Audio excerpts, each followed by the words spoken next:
ξεκινήσουμε. Ακούγεται.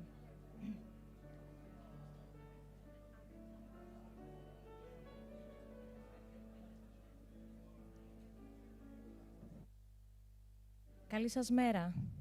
Good morning. Reverend Father Antonios Bezaitis, representative of the Archbishop of Athens and Greece, Hieronymus. Honorable ministers, honorable deputy ministers and secretaries general, honorable MPs, honorable chairs of organizations, Honorable Commissioner of Labor and Social Rights, Mr. Smith, honorable coordinators, national coordinators of the member states, dear dear partners of the network Child Guarantee, ladies and gentlemen, and dear children following us live or online. We are very glad to have you here today. On behalf of the group of working with the National Coordinator on Child Guarantee, welcome to this one-day conference organized by the National Center of Social Solidarity on social welfare in Greece, poverty and exclusion, child protection as a basic pillar of the welfare system. Our objective is to showcase child protection as a basic pillar of the welfare system in Greece and to make known the institution of Child Guarantee. Our conference has 5 main topics. And I would say that we have a very full program, a very full agenda. So I would like to ask all speakers and moderators to stick to the timetable. So let's start with a few words of greeting. Let's ask the Minister of Social Cohesion and Family, Madam Sofia.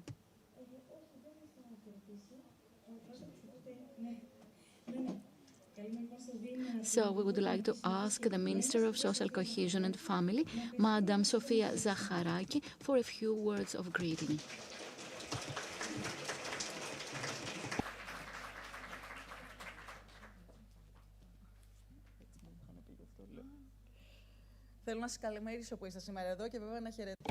Good morning. I would also like to send my good morning to those online. We have this type of hybrid meetings. People gather together and some of them are online. Distinguished guests, Holy Father and MPs that monitor, legislate and always have positive critical views on the members of the state. I would also like to thank Mrs. Domna Michailidou, who has worked in the Ministry of Labor and she has left her mark, and also Mrs. Elena Rapti, who has guided us in the Ministry of Education and also as regards child protection, focusing on child abuse. You have raised issues that were kind of taboo in public discourse. And of course, we have the Secretary General, Madam Stefu. She came over from Brussels to help us in child protection, housing policies, family policies, a whole range of policies that now are under the Ministry of Social Cohesion and Family. But now let us focus on children, which is of paramount importance. And this is a very, very important event in these serious times. You know, we had yesterday and the day before yesterday, the days dedicated to children. But of course, we need to do things for children across the year. And all children need to think that it has the right representatives ensuring their rights and entitlements. And of course, the National Center of Social Solidarity, which has left its mark on child protection, and as National Coordinator on Child Guarantee, they have left their mark on everything we want to implement in our country. So this is a very good occasion, a very interesting event with many guests and speakers. So let's have a coordinated effort to combine our efforts to protect the children, and we need to offer information across the board on obligations and entitlements. Yesterday, we had the day on the rights of children, showcasing the need to fully respect children's rights that have to be fully protected. So we need to remember that all children have the right to a life of dignity, education, and love. So this is an obligation of the state that has to be there across the board during the whole year. Our government, and we also have two people working in the previous government because we have Mr. Stamatis with us. So this government has set the issue of children as a high priority. And one of the great achievements was Law 4837 of 2021, which for the first time established measures to deal with child abuse in all types of institutions and structures. So I would like to send my greetings to the heads of the various welfare centers. And I just happened on Friday, Saturday, and Sunday, I was in Thesprotia and Ioannina, and I have seen that they have turned love into actions, not in bureaucracy. Now, in this new ministry, we are trying to achieve very important objectives, such as a better and safer future for our children. We embrace all age groups of minors because we need to offer full protection and have a full safety net. Care for children is a top priority for us, and also balance between family life and professional life. You know that we have tried to have more than 365 million for nursery schools to have places for all children, and of course we have more than 7,000 children attending these structures. And of course, all children with disabilities are covered in this program, and there is going to be a further 15 million increase in this program. We are systematically working with the RRF. This is a financial tool for some projects that could not be funded under ESPA. And we think that the landscape will radically change because now we have the new care centers for very, very young children or other infants. And of course, this is the case for schools for families that have the voucher, because then they need to find a place. So we need to fund public and private bodies to create new placements, and we need to create STEM, these creative centers for children, because now we live in a new era. Now, another very important objective, semi-independent living. This will also be legislated. We're talking about children with disabilities. We need to help them live independently or more independently in their communities and be based on their strengths in safety, always in the community, in cooperation with psychologists, social workers, and all necessary disciplines. This project of 12.7 million is for children that now will be placed in semi-independent living structures. And with this funding, we will get the necessary inspiration to achieve this goal. Now, professional foster care. That's difficult and demanding. We see that over and above communication and publications, we need to have an increase of the allowance for professional foster parents. And together with Domna Michailidou, we have talked a lot about early childhood interventions.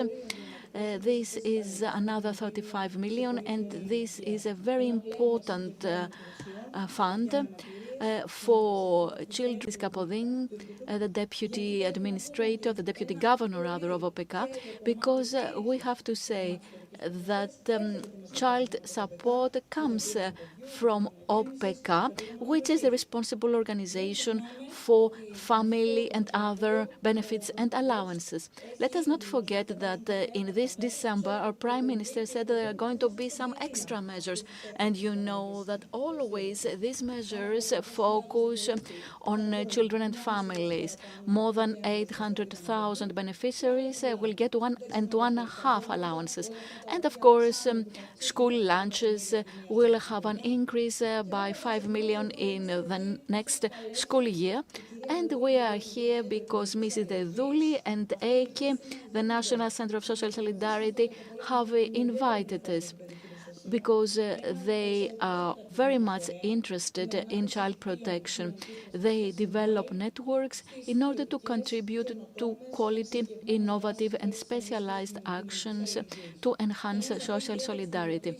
I would like to dwell on the implementation of the national action plan for child guarantee, which is taken on by the National Center of Social Solidarity as a national coordinator.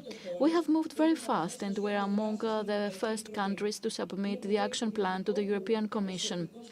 And the National Action Plan has received positive remarks from the European Commission. And we need to advertise this because this is a good example for good practices among the 27 member states, because we're among the 3 member states of the EU focusing on specific needs or diseases. Among the 4 member states as regards mobile psychosocial services and hotlines, we are among the 5 member states that have completed a methodology to collect data on the delivery of the National Action Plan for Child Guarantee. I would say that this proves the excellent reflexes of E.K.K.A and our country. Because if we want something, we can always coordinate our efforts, and it's very important to protect children. So it's up to us, and we fully trust your know-how and the guidelines you will give us, because you work on the field. We will get your guidelines to draft policies to combat poverty and exclusion of children, because what's at stake, it's not only social cohesion or even the demographics. What's at stake is society at large.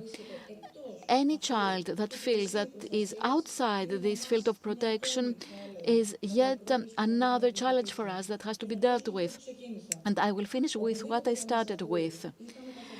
If a child hears what we will say here in this event, the child needs to know that all of us stand by the child, for this child to fulfill their plans with no limitations whatsoever. Thank you very much. Θέλω να σας πω, αν και δεν το συνηθίζω. Although it's not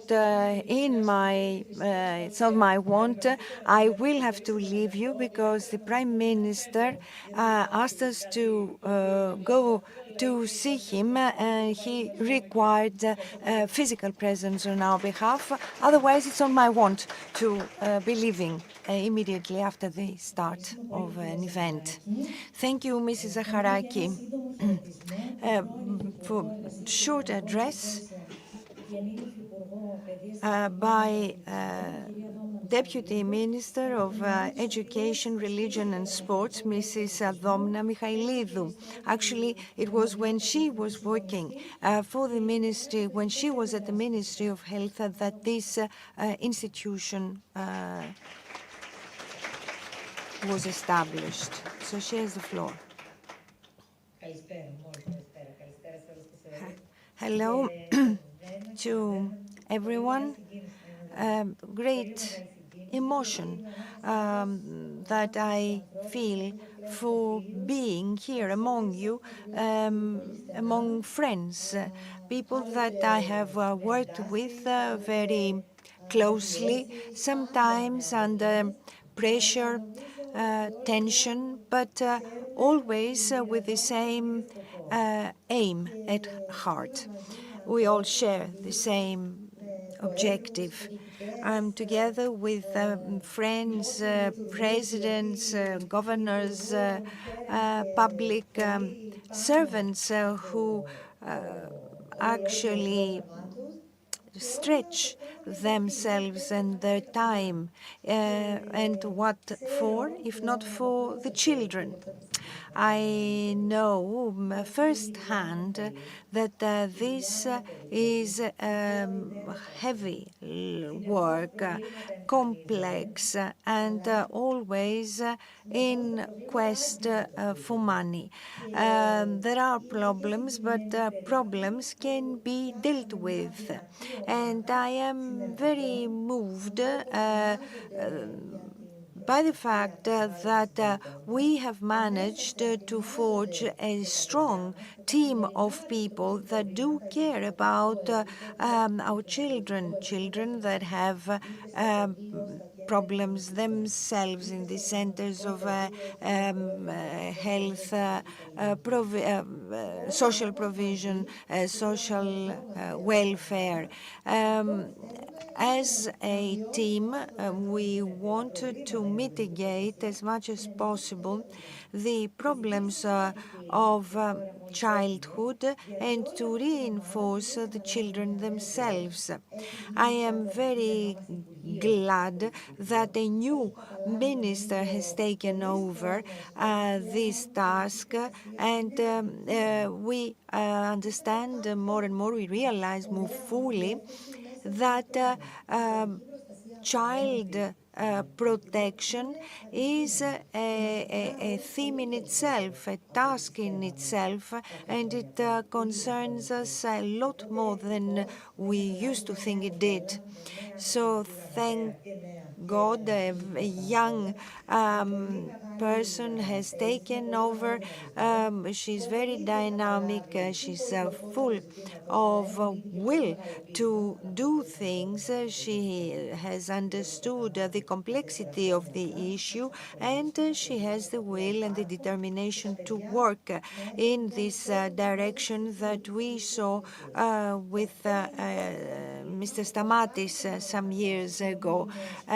Children need to have access to services, and of course the task of national coordination was taken up by the Center for Social Solidarity. But how do you do this? Well, you need interministerial cooperation and work and synergies within the ministries themselves. Our ministry knows this very well. Prevention, fight, and enhancement. I think these are the three pillars that in combination can work effectively in order to allow children to have equal access to high-quality services. That means, of course, education, neuroplasticity of children is at its highest when the children are very young, and that is when the state needs to intervene and provide this type of center for very young children and toddlers. They need high-quality schools that will be offering them good meals in order for the children to become part and parcel of the population of children at school. And of course, connection between policy, the income policy, and school attendance of the children. We have seen that when this link is done, it works, and we've seen that it can actually work against also dropout rates, school dropout rates, and of course fight against the discriminations. We know all the discriminations that our fellow citizens and children with handicap are victims of this. I can speak also using my previous hat. Last week, we had a very unpleasant event at the school that again rang the alarm bell. In fact, there was a teacher that tickled children in primary school. There will be, of course, an investigation in this and a questioning of interrogation of this teacher. And what we see is the teacher that is an Asperger person that tickles children. This type of title of heading does not help, does not facilitate things. The one thing to have harassment of children, but we cannot accuse someone of having a handicap. And we received hundreds of telephone calls asking us why we had teachers that have this type of handicap. So this after all this effort that it took us 4 years to start convincing people that handicap is not something. It is not something that should exclude people, but include them rather. However, mentalities do not change very quickly or easily, and we have to fight against such stereotypes. Also, enhancement, reinforcement of children within their families, within their school, and in their community. And families they need assistance, especially when these families are more vulnerable socioeconomically, when children come from other very numerous families or single-parent families that cannot cope with the cost of life or the upbringing of the children, and they need support by psychologists and social workers. Also support in schools that employ psychologists and social workers. In other words, an open school.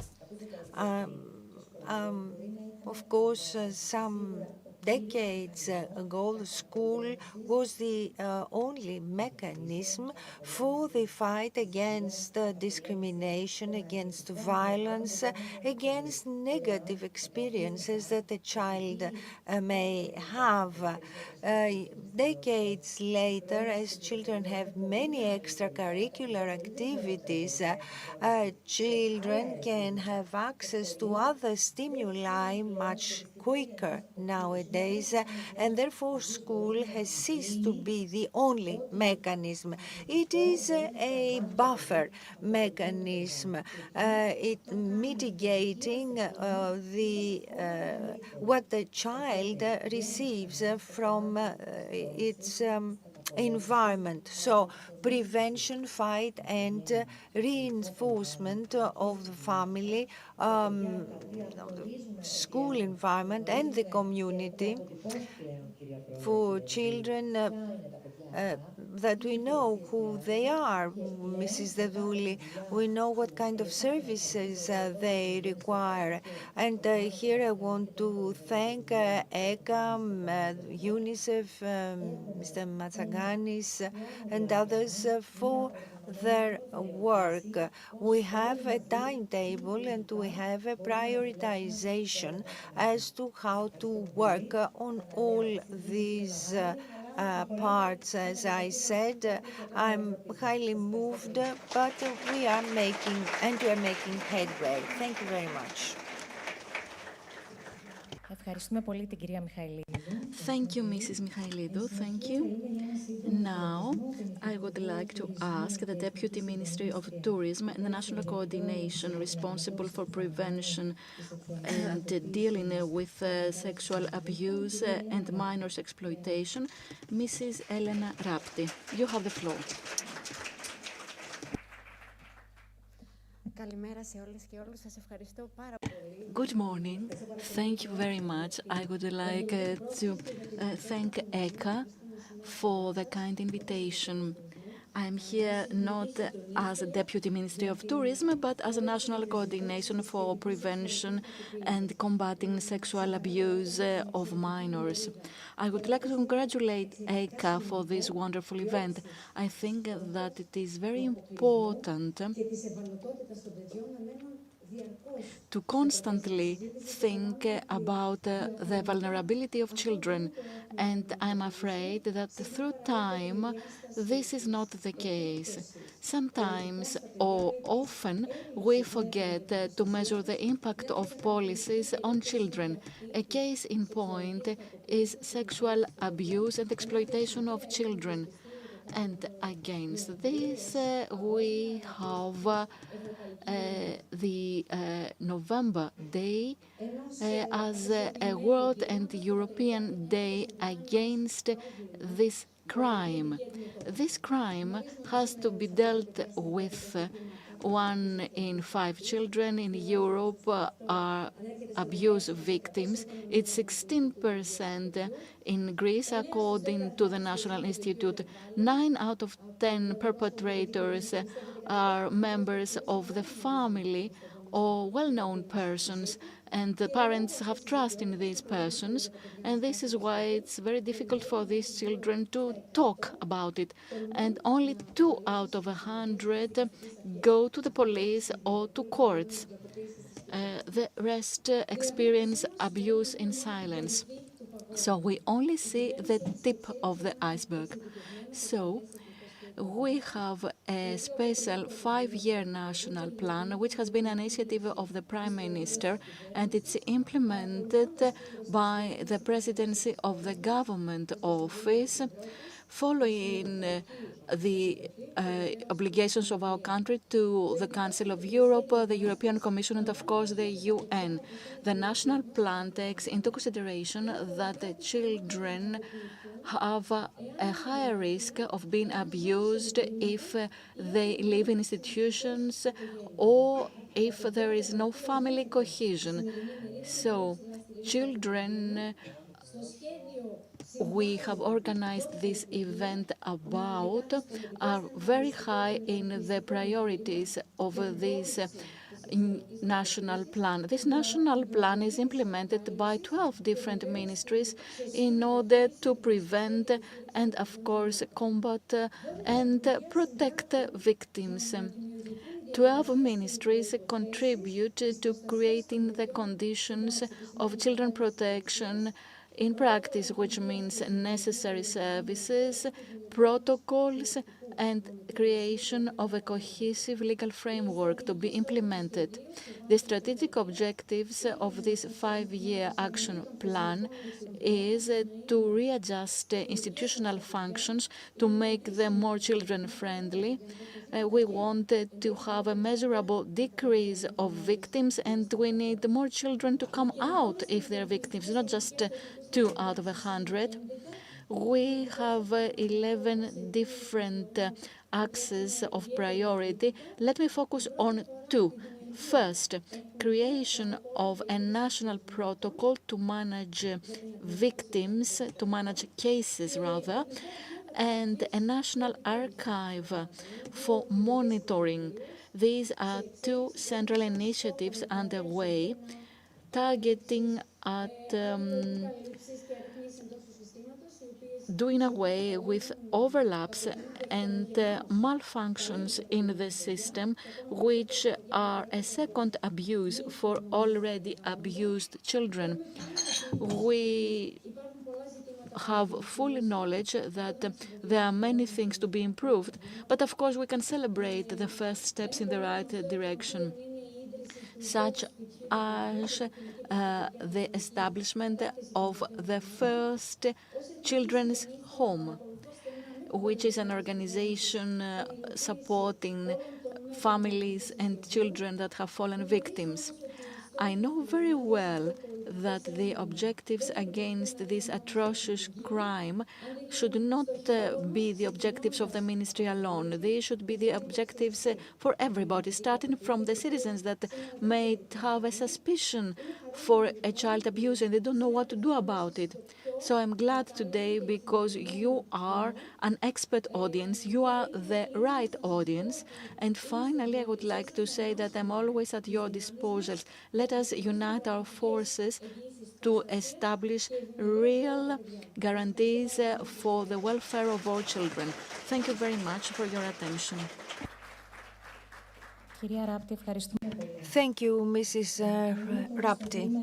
Let me now invite the Secretary General of Demographic and Housing Policy in the Ministry of Social Cohesion and Family. It is a newly established ministry. Mrs. Stefu.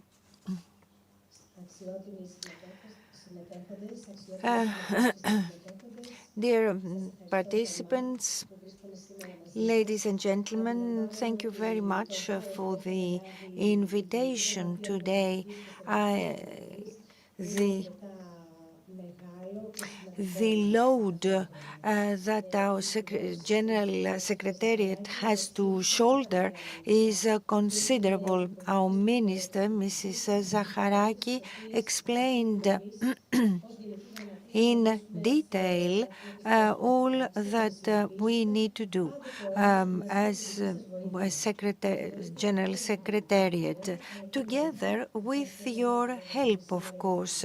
Mrs. Aduli, thank you very much for your invitation, and I want to also express thanks for the coordination under a very important European tool, the European Guarantee, Child Guarantee, and I was part of the preparation of this tool. I'm proud to say it is a tool that helps fight against poverty, inequalities and discriminations, because the children need to be able to live their childhood and to be free to dream. And we must give the child all these possibilities. In fact, it is child protection is at the very core of our job description at the ministry. The minister, the prime minister, and the government at large, many ministries are present here today, either physically or remotely, are participate in this common struggle.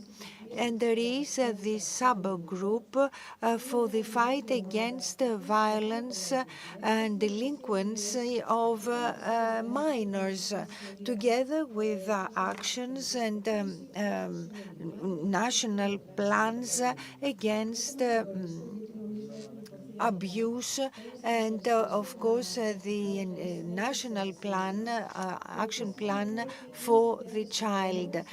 We are at your disposal. I want to work with you all in this in the framework of this common endeavor. And this common endeavor is for our children to be able to live in a better world. Thank you very much. Thank you, Mrs. Stefu.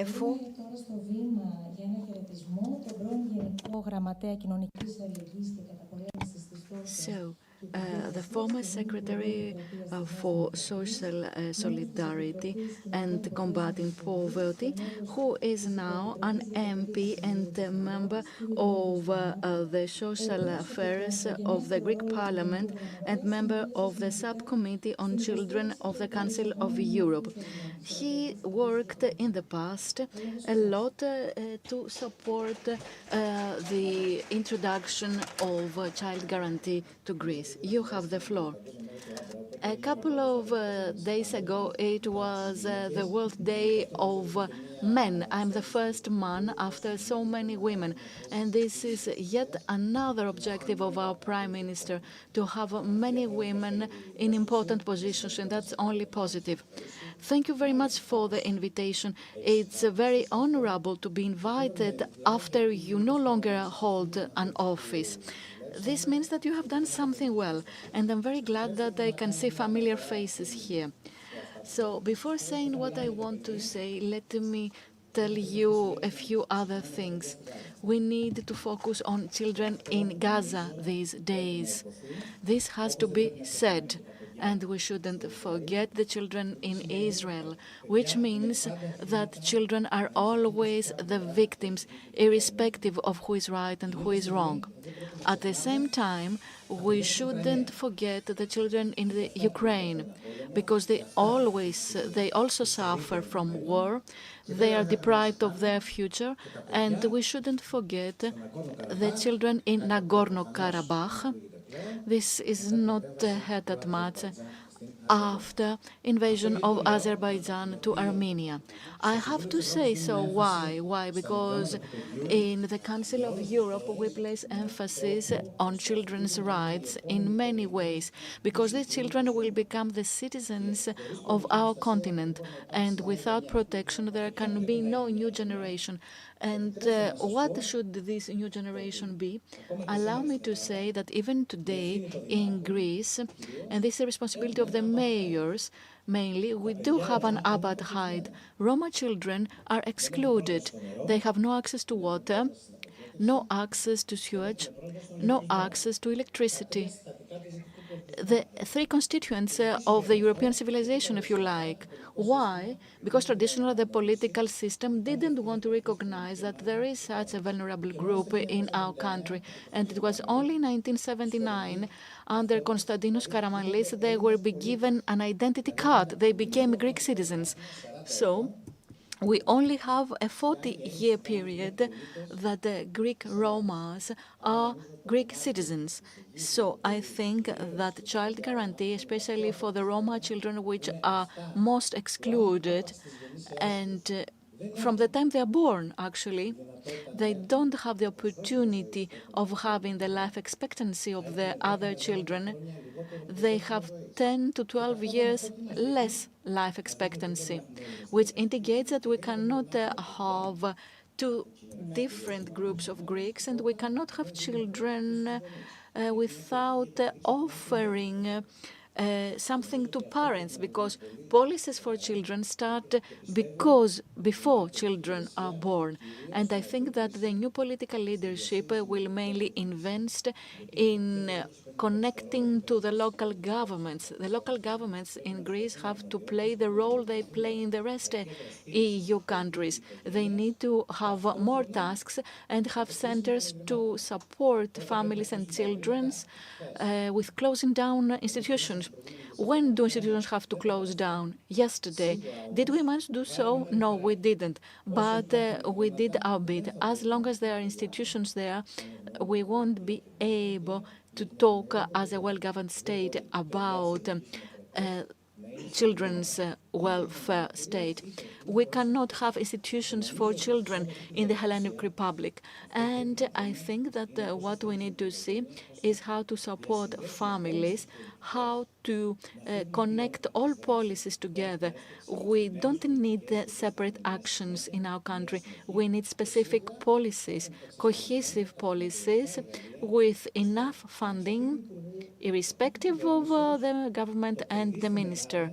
Children in Greece should be considered an individual which is lucky to be born in Greece. And in cooperation with UNICEF in the last years, we have learned some good practices, some best practices coming from others, such as Children's Smile. This organization, they have worked a lot about children, the children that were not focused on by children. After the 90s, state did nothing about children protection, and it handed it over to the civil society. This was partly right, because the state has to protect the welfare of the children, because children are somebody's children. So let's focus on the family now. Families change and family models change. We who believe in an open society and new forms of families, we need to find ways to empower children living in different types of families. And mainly, if you read the latest studies in the EU and the latest data of Eurostat about the increase of single-parent families, we need to find models of child protection focusing on the family and the child, and everything has to be interconnected. You know, it's very nice to keep saying about vouchers and vouchers, but this should stop after this ESPA programming period, and then we need to take best practices of child guarantee for our country to play a leading role, not only as regards social exclusion, but mainly as regards protection of children. Do we all protect children? No. Children can become commercialized in advertisements, for example, or on TV. And sometimes the International Convention of the Rights of Children is not implemented. It's good to celebrate the Day of Children's Rights, but we need to take stock of what we have done for these children. And by the end of the year, if we have done something more, yes, we can say that, yes, we have done something important. Because, dear friends, and I would like to thank you again for your patience, what is important is to create a society for all children, irrespective of the geographical site or their origin, religious or any type, will have the same opportunities. And if they don't have the same opportunities, we have to create these opportunities even in the poorest of regions. Thank you very much for your invitation. Thank you.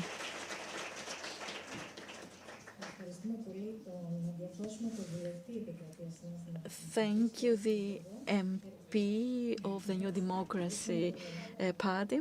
He's no longer a minister. Thank you very much. Now I would like to ask the representative of UNICEF in Greece, Dr. Kassan Khalil, to come up. And on this occasion, let us mention the excellent cooperation with UNICEF. They have helped us a lot in drafting the National Action Plan, and of course, we still have a constructive cooperation. Dr. Kassan Khalil.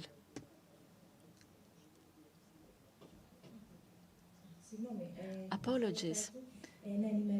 Let me first tell you that on behalf of Syriza party and on behalf of the president of this party, Mr. Kaliamont, we have Mr. Kasalakis, we have Mr. Kalametenos with us, and for PASOK party, we have the MP of the southern part of Attica region, Mr. Paul Christidis. And now I would like to ask Dr. Kassan Khalil to come up. You have the floor.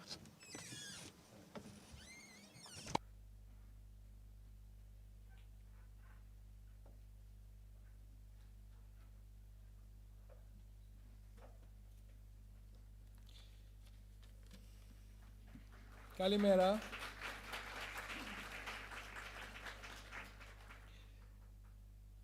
Parliamentarians, deputy ministers, senior officials, ladies and gentlemen, respected father, and I would like to thank first the president of ECA, Dr. Artemis Deduli, for this invitation and for the excellent cooperation with UNICEF.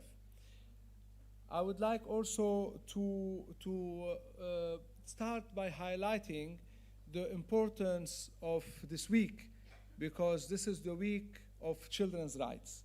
And 20 November is the International Children's Rights Day. We celebrated it, and at the same time, we thought of all the children whose rights are still violated, who are suffering everywhere. And unfortunately, armed conflicts are continuing, but this does not mean that the Convention on the Rights of the Child did not bring great things to children everywhere in the world. But the message here, or the lesson here, is that more efforts have to be placed. More advocacy has to be done, so we make sure that every child receives all the rights all the time. Now, around the topic of today, I would like to say that establishing a solid child protection system in every country is something crucial.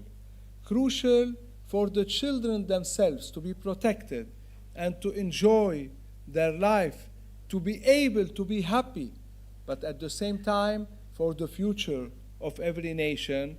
And there is no better way to build a better future than investing in children and promoting their rights.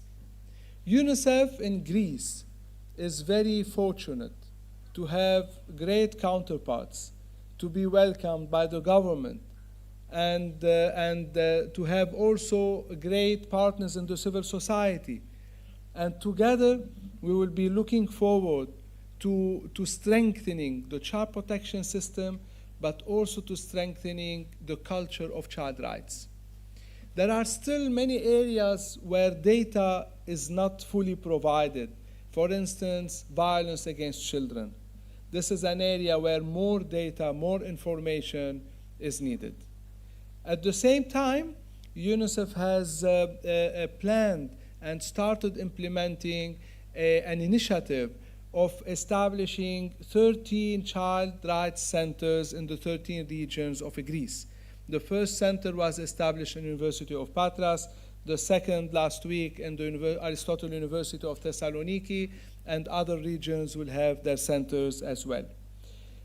Talking about all these things while strengthening the culture of child rights and while building a stronger child protection system, I would like to praise all the efforts of E.K.K.A in contributing to that, and in having UNICEF also as a key partner. This is really a privilege for UNICEF to be able to contribute to the protection of every child through your mandate, your very important mandate. Definitely, the cooperation with the Ministry of Social Cohesion and Family is crucial as well. And the cooperation with all other ministries, Ministry of Education and all other ministries, Migration and Asylum as well, is crucial for us in UNICEF to be able to provide, to support the provision of a solid and coherent child protection system. At the same time, I would like to mention that looking ahead, the Ministry of Social Cohesion and Family remains one of the key ministries for the fulfillment of child rights. And too often, children are not the focus of the welfare system globally. They get lost. However, after the Convention on the Rights of the Child adopted in 1989, children got the right to have special and direct attention. And this is the whole difference that happened after the adoption of the Convention. UNICEF, along the same line, will be supporting the vision of a coherent and effective child protection system with clear accountabilities and robust services for every child in need and at risk. And we believe that this is a mature moment to introduce reforms that will strengthen a contemporary approach to every child in Greece. 2 days ago, or 3 days ago, we launched with His Excellency the Prime Minister the Obesity Project, or the Combating Childhood Obesity in Greece. This project is extremely important, and there will be also within the efforts with the E.K.K.A and with the Ministry of Social Care and Family a special focus also on obesity of children, vulnerable children as well. So with this launch, His Excellency the Prime Minister renewed the commitment to children and to their rights, and all the officials who were present as well. So we are looking forward to launching other similar significant projects with the Ministry of Health and with other ministries, and UNICEF will remain a very, very reliable partner of choice to all of you, the institutions, including the Parliament, we hope very soon as well, a partner of choice, a strategic partner to improve the lives of every child in Greece. Ευχαριστώ.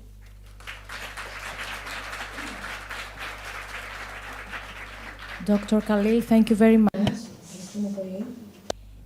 Τέλος, θα καλέσουμε για ένα χαιρετισμό. Finally, we shall invite for a brief address the representative of a very special group of people.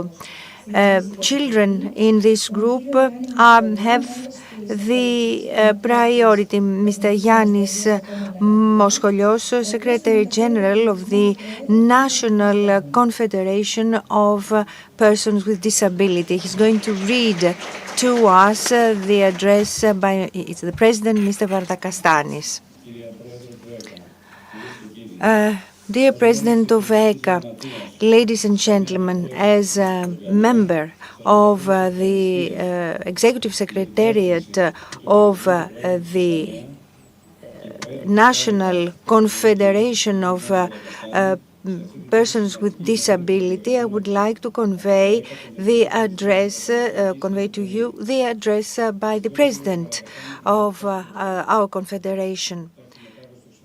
Mr. Vardakastanis unfortunately had to go abroad on the subject of the European movement for people with disabilities. Therefore, he can't be with us today.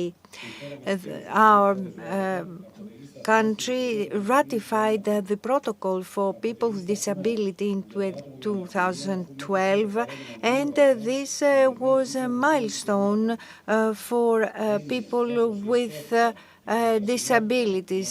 Concepts such as accessibility, social inclusion, autonomy, social justice have been introduced for the improvement of the lives of people with disability. But in Article 7, there is special mention of children with disability.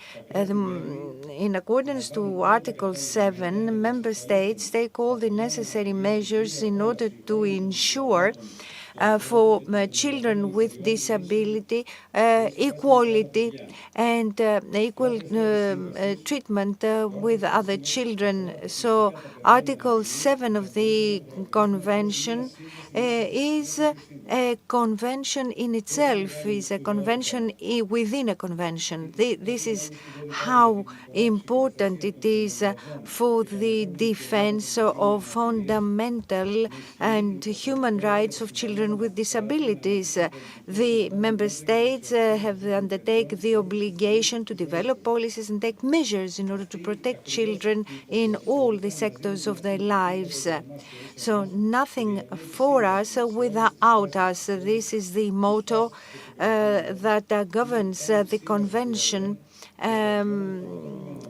And this is the Convention of the United Nations that is very special among other conventions of this organization. According to the Convention of 2021 for the children's rights, the European Union invites all the interested parties to take initiatives for the protection of children children, for the protection of the children and socially excluded children, including children with disability. And it states that children in need are those that are under 18 years of age that are at risk for poverty, such as homeless children, children with disability, children with mental issues, children living in institutions, children of migrants as well. Our country is our country, E.K.K.A, is the national coordinator and has since last year established the National Action Plan for the guarantee for the child, for child guarantee. And since 2020, we have also established as a country the National Action Plan for people with persons with disability. But is this all sufficient? Is this all enough? Not really. In order for all of this to be effective, we must not separate from our actions the Convention for people, for persons with disability.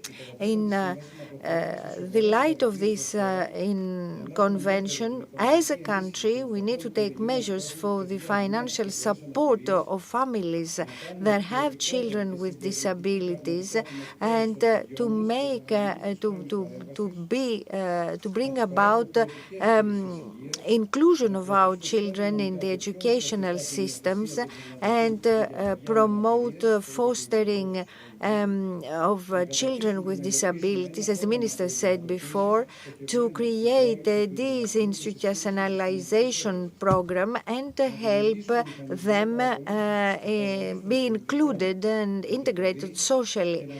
The structures have to be created for the child, and observation mechanisms have also to be established and provide also for the necessary human resources and financial resources for the assistance to these children.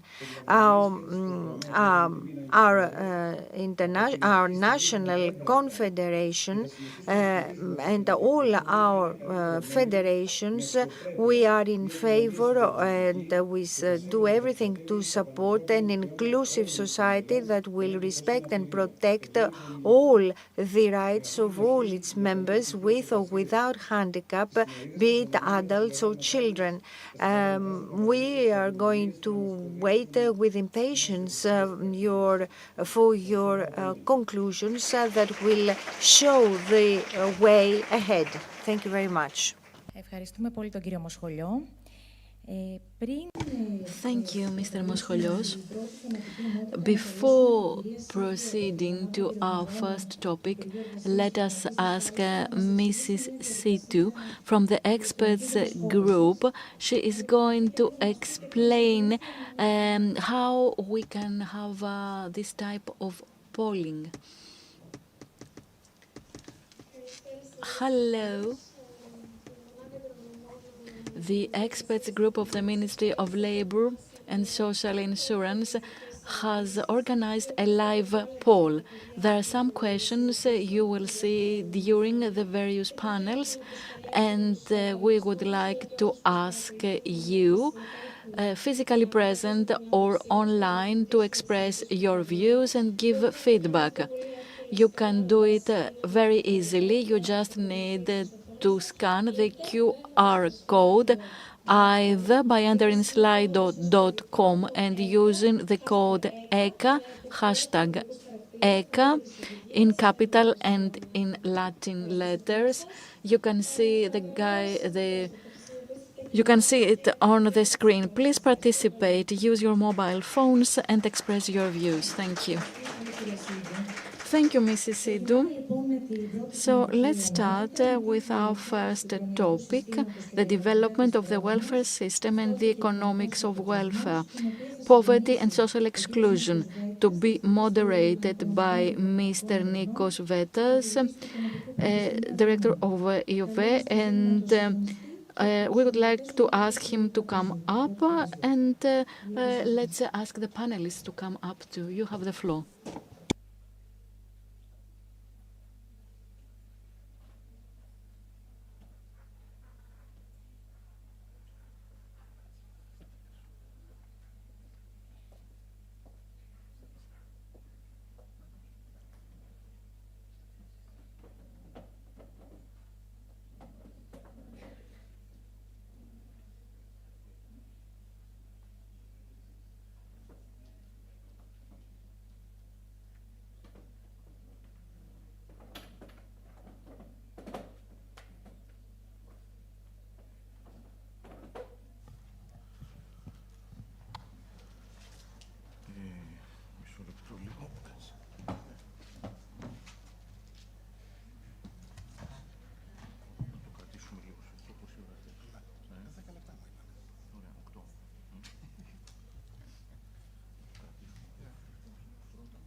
Λοιπόν, πάμε κατευθείαν στη συζήτηση. So let's start with the discussion.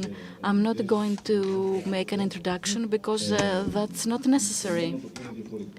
The only thing different to what you see on the agenda is that Mrs. Andriopoulou will not be with us, but there will be a representative. And I have transparencies. Ah, all of us. That's even better. So are you going to stand up?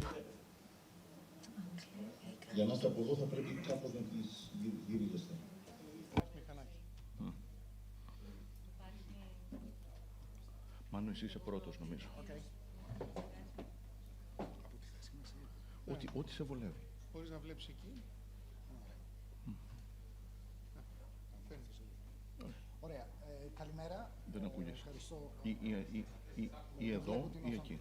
Ή πήγαινε εκεί τότε. Ή εδώ καταστάνει εκεί.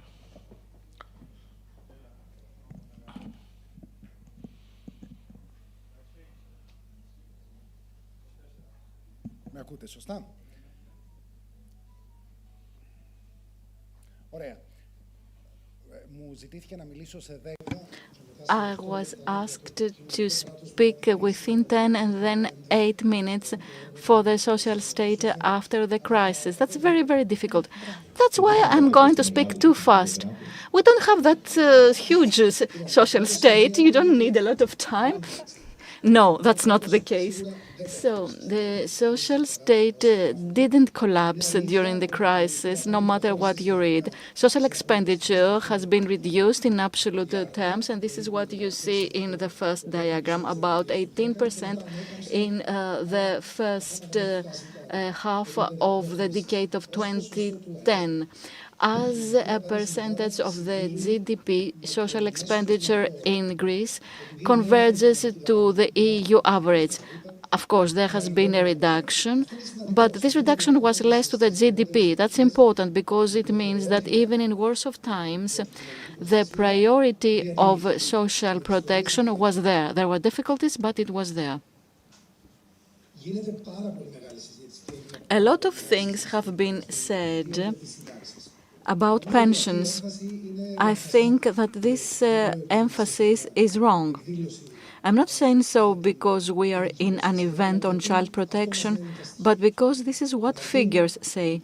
First of all, cutting down and reforms were necessary because provisions would say that pension expenditures, which were already high, would go up to 1/4 of the GDP.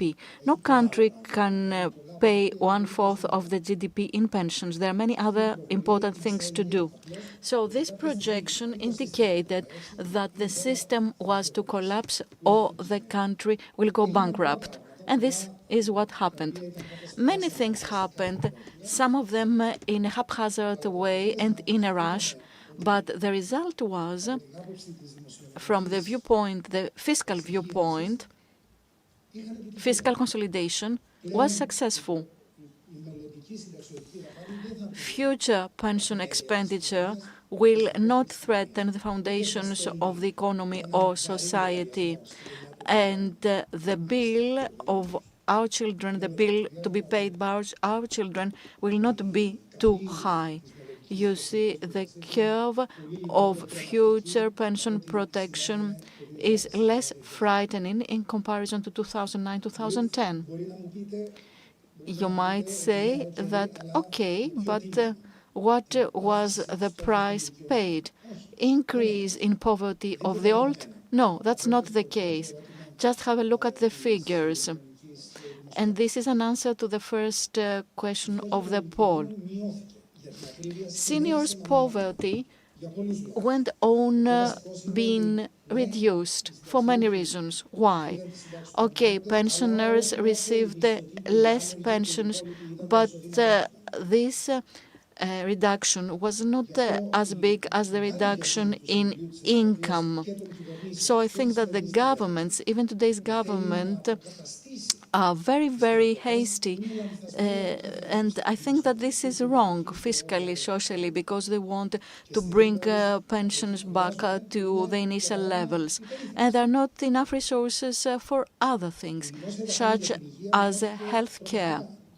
There has been a tremendous reduction of 50% in healthcare expenditures. Of course, we had some waste there, that's true, but some necessary services were cut down as well. And the percentage of the population that says today that I need health care and I cannot have it because I don't have enough money or that's far away, this is very high. It's among the highest in Europe. And it's even higher as regards low income and aged parts of the population. That's a huge problem, and it's there we need more resources, not to increase pensions. Moreover, 10 years ago, I used to go to conferences such as this one, and they said, yes, of course, the Greeks suffer, they're unemployed, but isn't there allocation for unemployment? Of course not. The number of unemployed people skyrocketed in Greece.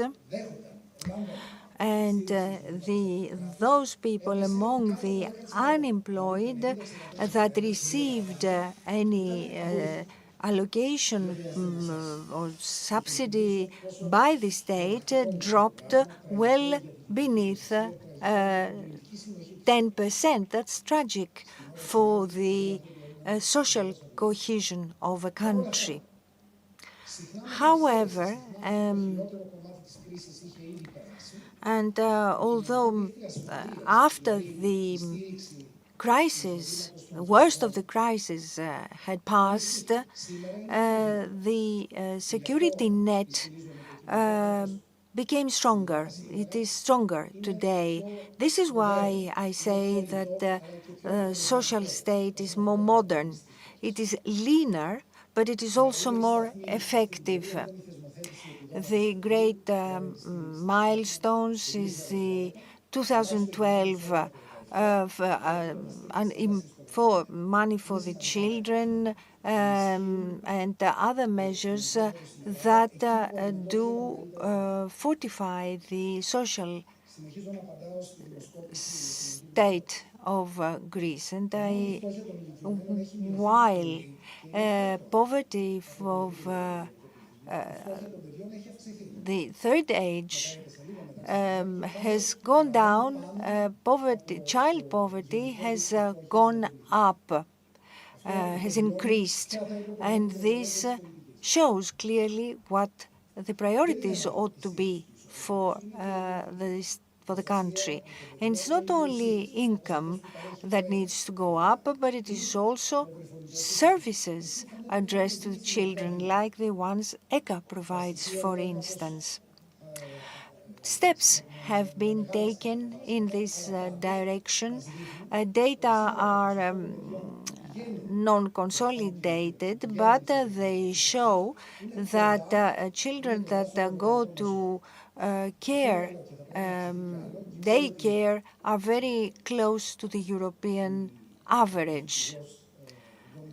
I know that Domna Michailidou, the deputy minister, does a great job in respect to the level of learning that the children do when they go to kindergartens. Almost done, but I will reiterate that it is not true that the social welfare state in Greece has collapsed. It is not true. It is still present. It is still there, stronger than what it was before the crisis in fighting poverty, and it is more sustainable, and this is good in itself. sustainability is not just an issue for financiers and accountants. It is the money that we send, the account that we send our children. Prior to the crisis, the generation of the employed people and the generation of the then pensioners agreed on measures that would be carnage for the generations to come, and this is not good. And the priorities today must not be the pensions. We need to get away from this idea.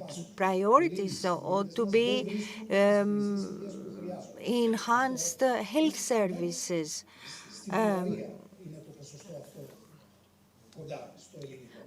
Only Bulgaria is close to us. Countries such as Spain or Portugal that have been through a crisis themselves are managing to provide health care, the necessary health care to all, and without spending a lot more than we are, I suspect. We need to find a way to do that, and of course we need to protect the children, the unemployed equally, without any exclusions. After the latest political elections, the people that have been living in Greece for the last 12 years will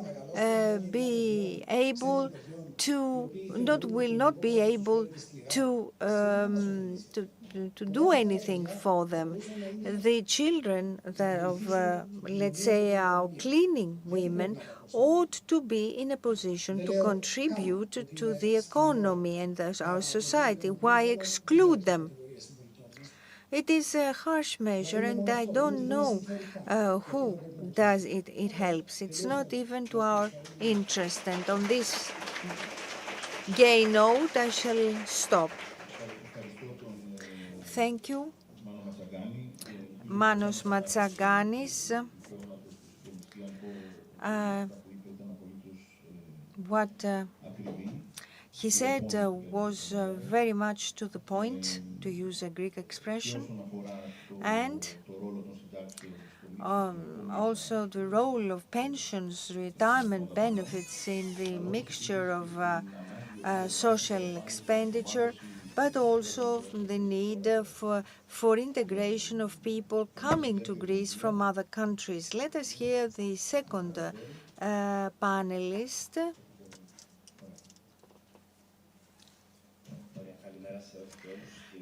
Hello, everybody. Thank you very much for the invitation.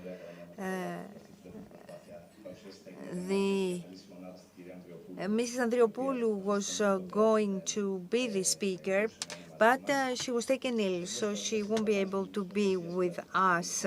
So expenditure of social protection and the impact of policies on the child.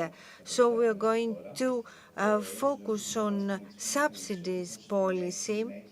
I am actually the head of experts on employment, social security, and welfare, and social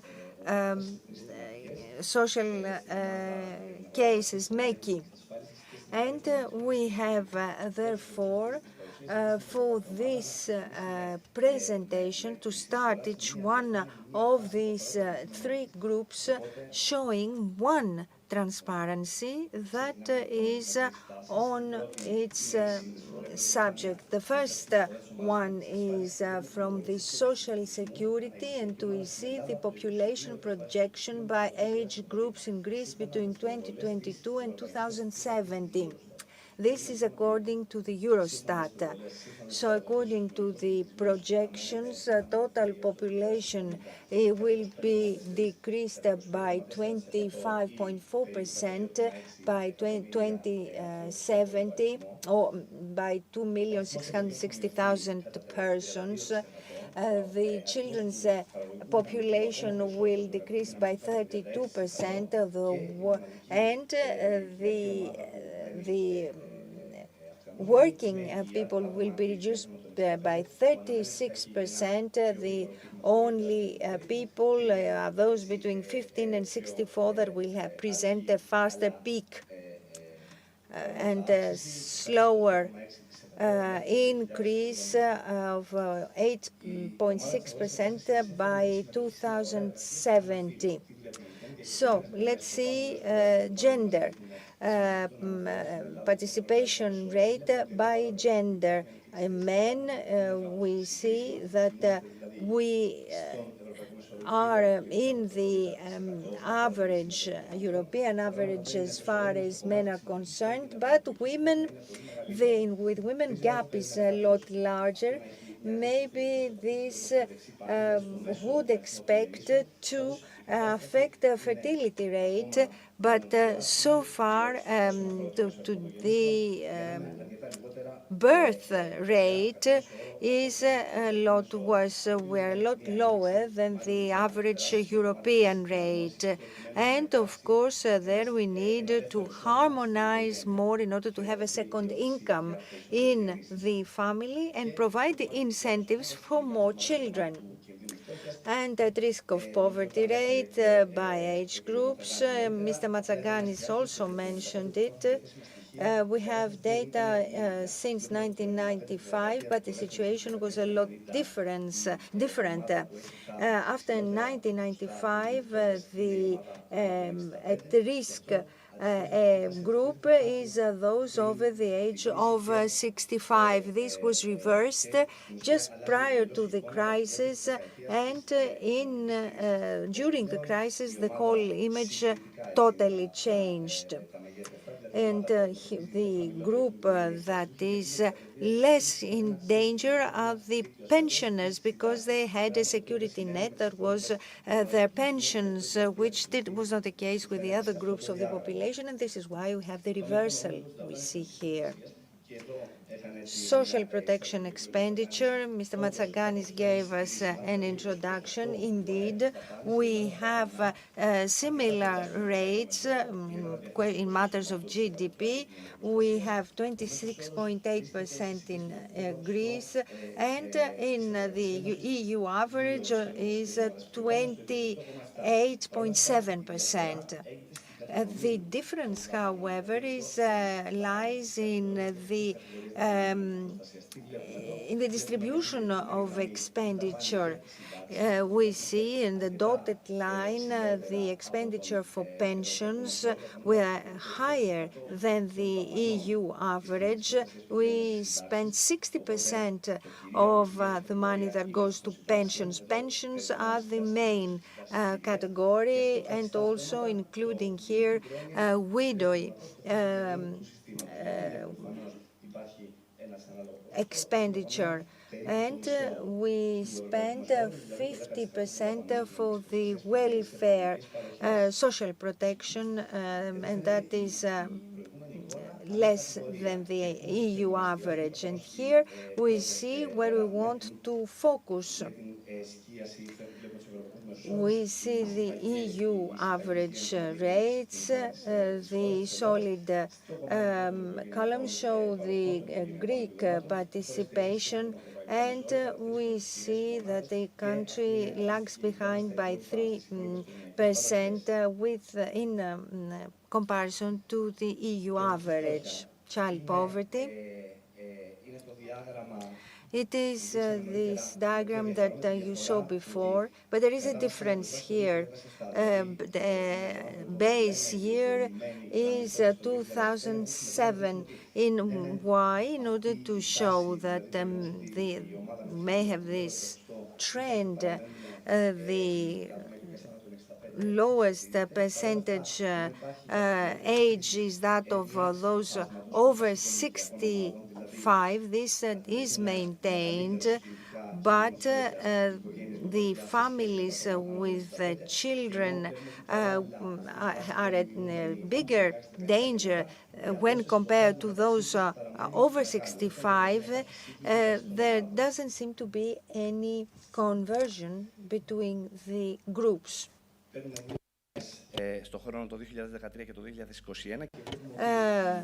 Here we see the age groups up to 24 years of age. The first four groups contribute the greatest part of poverty. In other words, 70% of the population 18 and under, it represents 21% of the overall poverty in the country. And so there is an unequal contribution between the people of under 18. And one last thing, poverty risk in households. We have the single-parent families, but this is a trend throughout the years, with the peaks in 2012 and 11, as you see. Second position is for families with 3 or more children. Let us now go to the policies that have been developed over the last 5 years. This over the last 10 years does not concern children exclusively, but there are policies that concern children, but also the general population. So the more targeted the policies, that is 2013 and 2018, the bigger the imprint and the impact on mitigating child poverty. You see, minus 3.19 and 4% when we had policies aiming at the children. We ran an experiment for today's meeting, an imaginary scenario, 200 million euro on policies concerning families with children in Greece. We had to choose between a horizontal measure, increase the income tax credit, or increase the child benefit amount. With same beneficiaries. Today, such a benefit is 71 for second and third children and 140 euros for the fourth children onwards. So 85 for the first and second child, 170 for the third child per month, and we see that it is more than tripled the effectiveness. So when we have targeted policies, they are a lot more effective as to the accomplishment of the goals we set. So conclusions, key points. Greece faces a continuous and significant reduction in child population by 32% until 2070. There is a need to harmonize family and working life in order to increase participation of women in the labor market, in order to impact positively the birth rate in the country. Child poverty is constantly higher than poverty or any other age group during the last decades. That is a very consistent finding. Family benefit reforms in 2013 and 18 narrowed the gap with other age groups, extremely effective in mitigating child poverty, and as a general conclusion, targeted policy are proven to be more effective in terms of poverty and inequality. Last slide, what we are trying to do with every possibility is that we have now the tools to do ex-ante fiscal and distributive analysis. What we know what something costs and what are the distributive results of such money, who is benefited and who is not. Also, we have established another recommendation is for the establishment of performance budgeting indicators. And another part that I would like to raise is that of adequacy. The minimum guaranteed income was established in 2014, and it has been the same until 2024, when there is going to be, for the first time, an increase of 8%. So we need to see the readjustment of amounts and mapping the in-kind family benefits. Mapping, therefore, that needs to be updated with families with children, and then evaluation of the value of this in order to see what kind of prosperity goes to different types of families, because this is still a black box in the social welfare system. And last, needed to reallocate a budget in order to have a more intergenerational approach and secure the sustainability of the social security system. Ευχαριστούμε πολύ. Βλέπω ότι οι παρουσιάσεις είναι πολύ συμπληρωματικές, τουλάχιστον οι δύο πρώτες. Thank you very much. I have to say that all presentations are complementary, and I think that we will go deeper now with Professor Liargovas. He's the president of E.K.K.A, and he will be the moderator, because with the permission of Ms. Dedouli, and there has been a delay, I will have to leave. So I think that he will play the role of the moderator successfully. Thank you very much. First of all, I would like to thank you for the honorary invitation. I would like to thank Mrs. Dedouli. Congratulations on your efforts that are already evident. And since I knew you in your previous post, I'm sure that this is the way to do, with being full of energy. Congratulations. As Mr. Vetas said, indeed, the presentations are complementary, and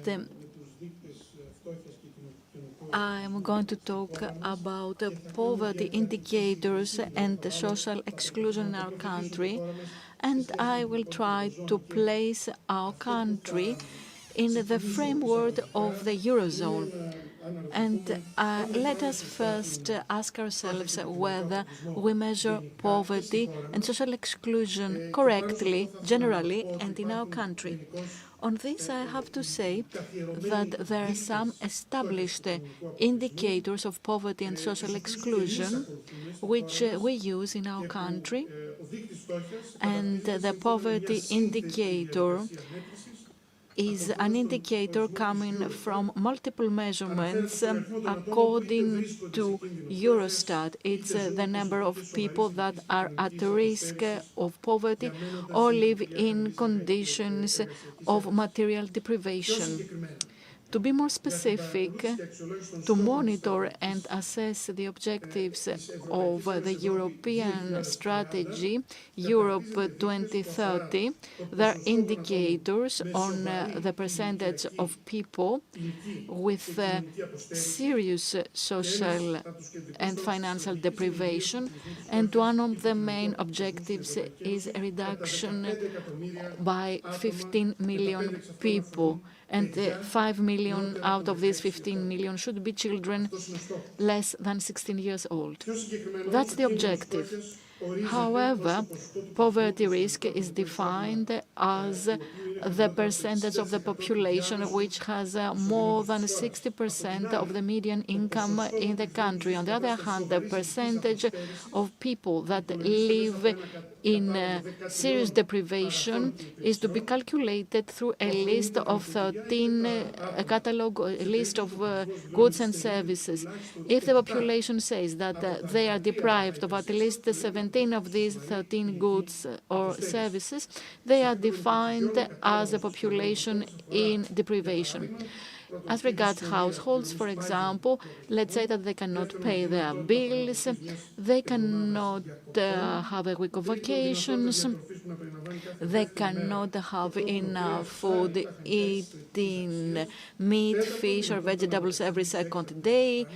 Their ability to deal with some extraordinary needs, having a car, having enough cooling and heating in their homes, and at the same time, individually or members of the family, we measure the possibility to have access to the internet, whether they can buy new clothes, whether they have 2 pairs of shoes, and whether they can spend enough money on personal items, and whether they can meet friends at least once a month to drink coffee or have lunch at home, whether they participate in recreational activities for a consideration, and finally, whether they can replace their pieces of furniture when destroyed. Finally, population living in households with not enough labor density. We're talking about people that worked for less than 20% of what they could work, as defined by the calculations taking into consideration what happened last year.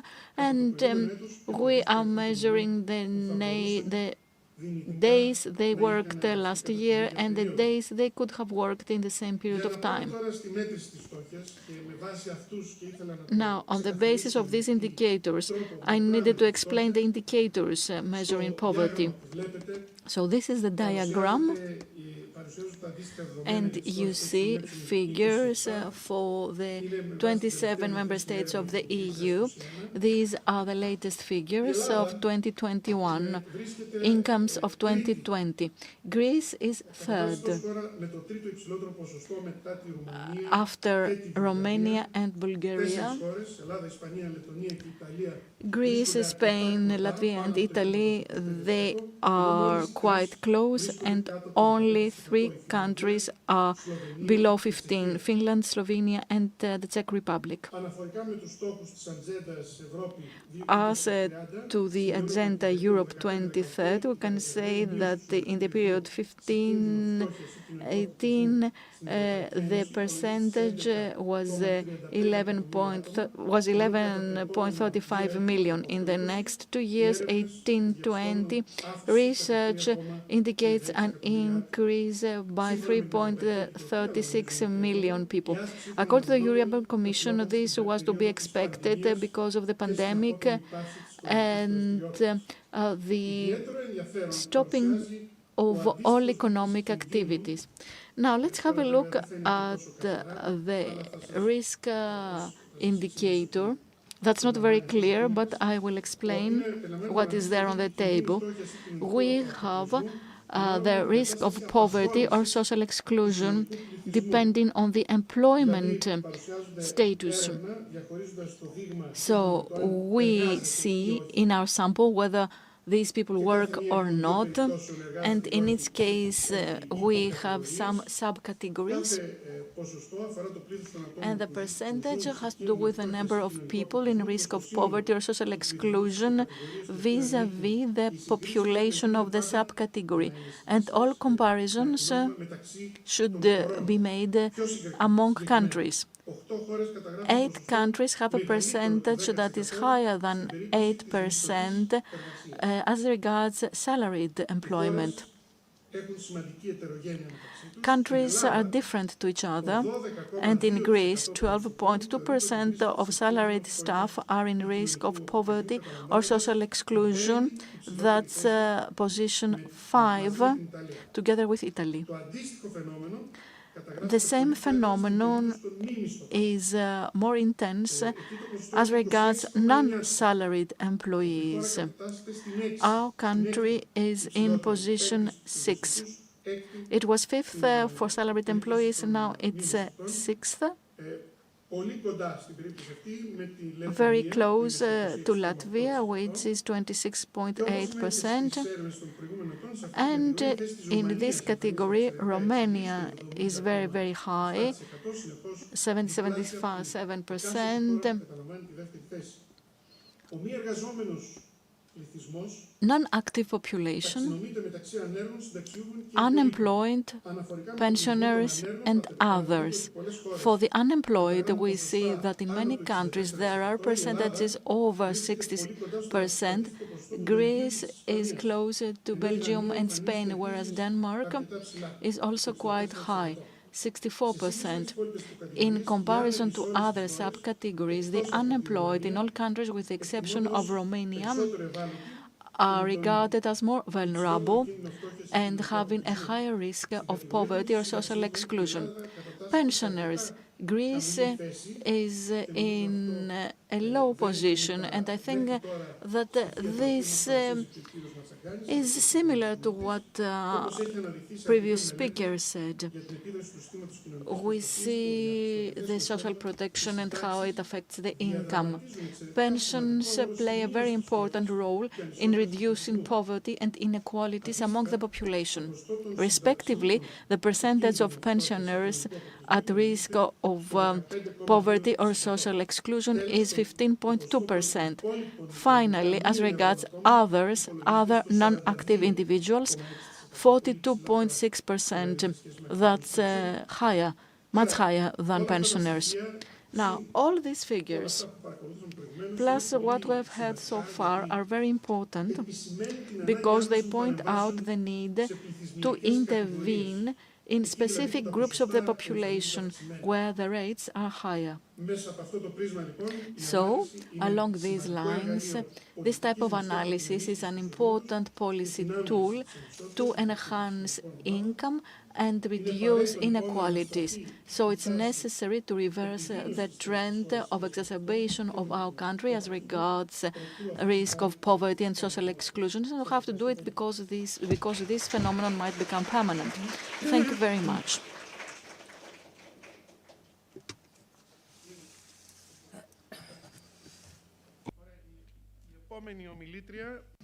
Okay, our next speaker is Mrs. Dimitra Nikou, Head of the Directorate of Protection of Children and Family at the Ministry of Social Cohesion and Family, member of SPC. What is SPC? Please tell us.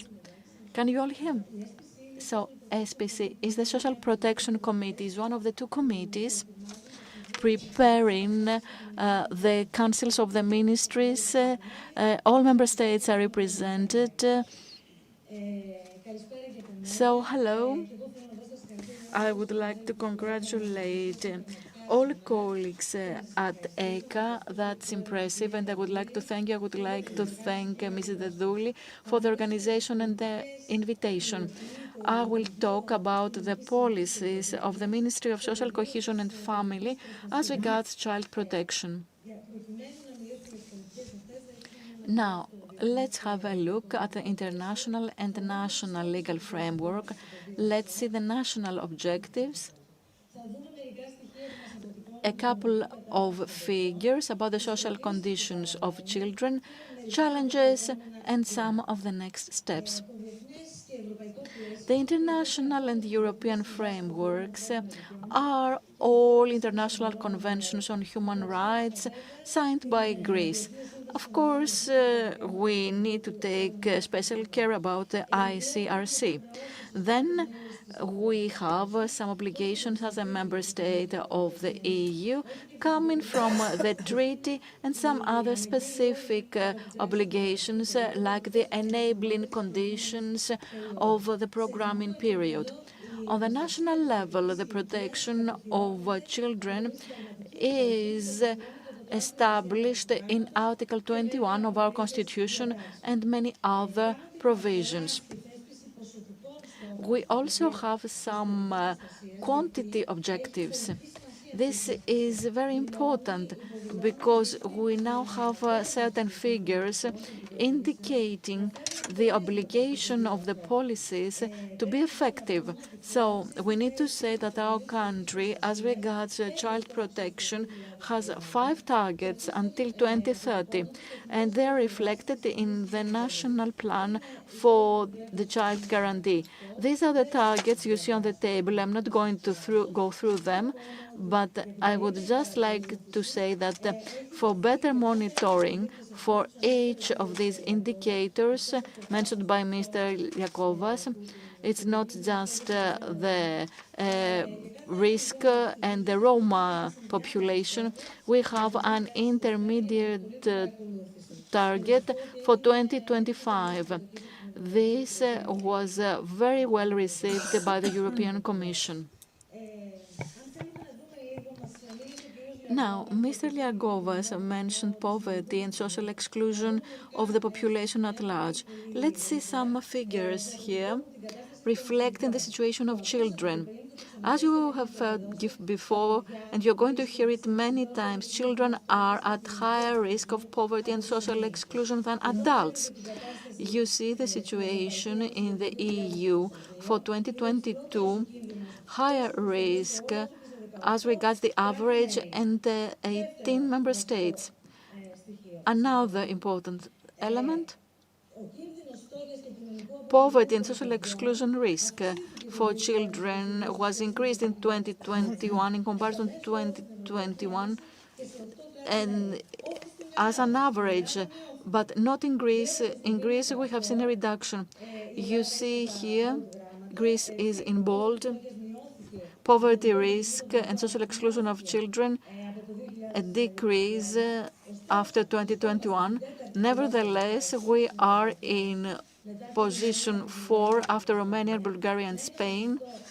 The percentage is 28.1%, above the EU average. And let's see the good performances. We have 4 countries with percentages of poverty and social exclusion of children lower than 14%. We have a similar picture as to serious material and social deprivation for children. We are in position 3 after Romania and Bulgaria, and 15.6%, which is double as regards the European average. And let's see good performances. We have 4 countries, Finland, Slovenia, Poland, and Austria, that have percentages of material and social deprivation for children which are lower than 2.5%. Another important element is to see the changes through time in Greece. We see that after 2015 to 2022, we have a reduction. Of course, there was a peak in 2015. This was very, very high. This was the peak of crisis in Greece, whereas it was in 2011 for the rest of the EU. But all through these years, we see that poverty and social exclusion of children are higher than those of the adults. We have a similar situation as regards material deprivation. The peak was in 2016, and then we see a steady decrease, but it is steadily higher than the adults' figures. Another important parameter are children living in institutions. Of course, they are monitored by the services of the Ministry and E.K.K.A. In October 2023, we had 1,266 minors in 99 units, and unfortunately, we had 47 minors in 18 hospitals. I don't have enough time to explain why, and 37 individuals that were minors when they entered the units, now they are adults, but they are still there. I'm not going to focus on the groups of the action plan, but that's very interesting. A recent study of the European Network of Analyzing Social Policies investigating access of children to 6 basic services of child guarantee. And the finding for Greece is that access is limited as regards all 6 services. So, I think now you got a taste about the social situation of children. Let's see the main axes of the policies of the Ministry of Social Cohesion and Family. First, DI. Second, child abuse. Thirdly, operation of child protection units. Fourth, reforms on the basis of the RRF. Fifth, support in families. And sixth, delivery of the National Action Plan on Child Guarantee. Now, DI.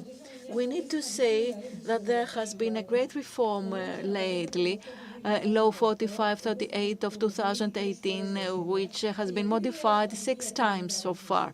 Why is this important? Because it was the first time that we had a national electronic registry for all minors living in child protection units and national registries for candidate foster parents and foster parents, and everything is done now electronically, for example, matching in foster care. Then we had an increase in allowances and professional foster care. We ran an information campaign for foster care, also foster care for unaccompanied minors, and 2 DI projects became part of the projects of the RRF. Another important piece of legislation was in 2021 about prevention and dealing with child abuse.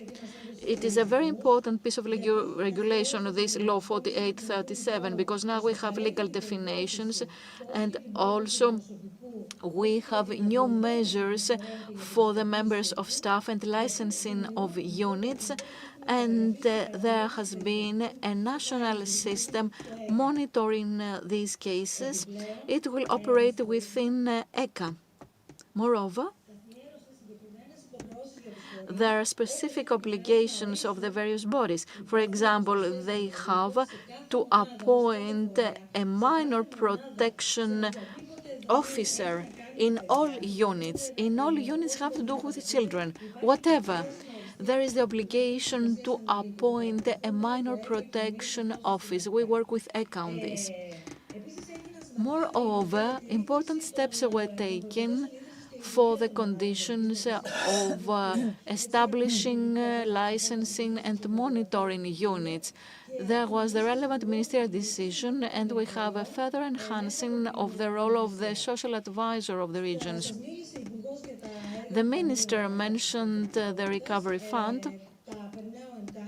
These are the projects, for example, semi-independent living for adolescents, professional foster care, new state, new placements, STEMs, social cohesion intervention, and the so-called CEL program. We also have now allowances, for example, birth allowance and also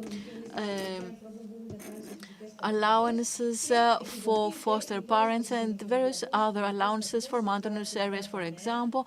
Also support for people that attend various units, children with disabilities, and organizing lunches, for example.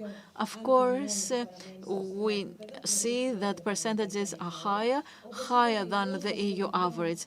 Access of vulnerable children to services is limited. We need to further promote DI, and there is this need to enhance the staff members of the municipalities and the regions and do some training, and there is a need to improve the quality and adequacy of data. Next steps. We are going to have this platform operated by E.K.K.A, delivery of the projects, promoting DI, and implementing the national system of stock-taking of various abuse events. Important progress has been made. However, there is a lot of administrative and legal work, many pieces of legislation and presidential decisions, circular letters, support of all services. I had to stress this. And of course, nothing could be done without the cooperation between administration and political leadership. Let's go on and do more. Thank you.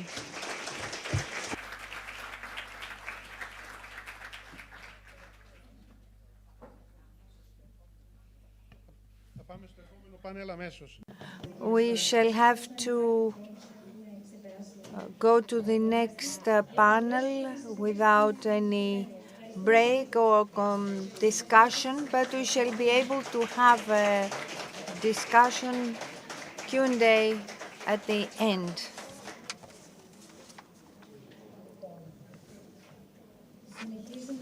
So we are continuing with our second panel, child guarantee, one of the child protection pillars. You will coordinate that. Good. Mrs. Konstantina Sklavou, that teaches at the University of Western Attica, and she's also the president of the Gender Equality Committee and fight against discriminations. Child guarantee in Europe, challenges and perspectives. The speaker will be Mr. Nicholas Schmidt. We shall hear them remotely through an internet connection. We are expecting Mrs. Economou as well. Ξεκινούμε λοιπόν με τις βιντεοσκοπημένες ομιλίες του κύριου Νίκολα Σμιτ, του Ευρωπαίου Επιτρόπου. Οπότε ξεκινάει το βίντεο. Ναι. Καλησπέρα σας. Good afternoon. So let us begin with this panel and videos. So, Mr. Nicholas Schmidt.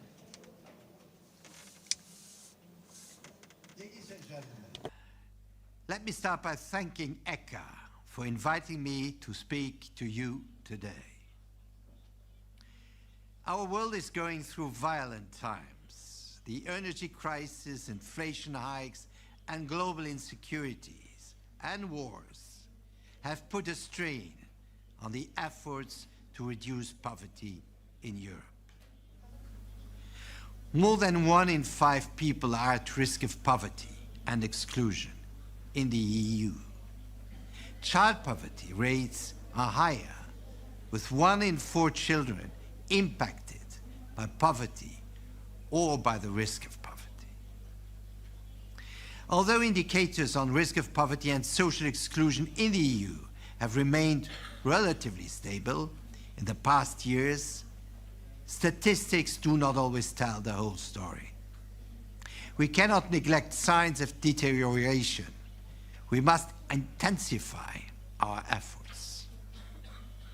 The Porto commitment set an important benchmark. By 2030, our target is to reduce the number of people at risk of poverty or social exclusion by at least 15 million compared to 2019. Out of these, 5 million should be children. The European Child Guarantee contributes to the fulfillment of these targets with its integrated approach.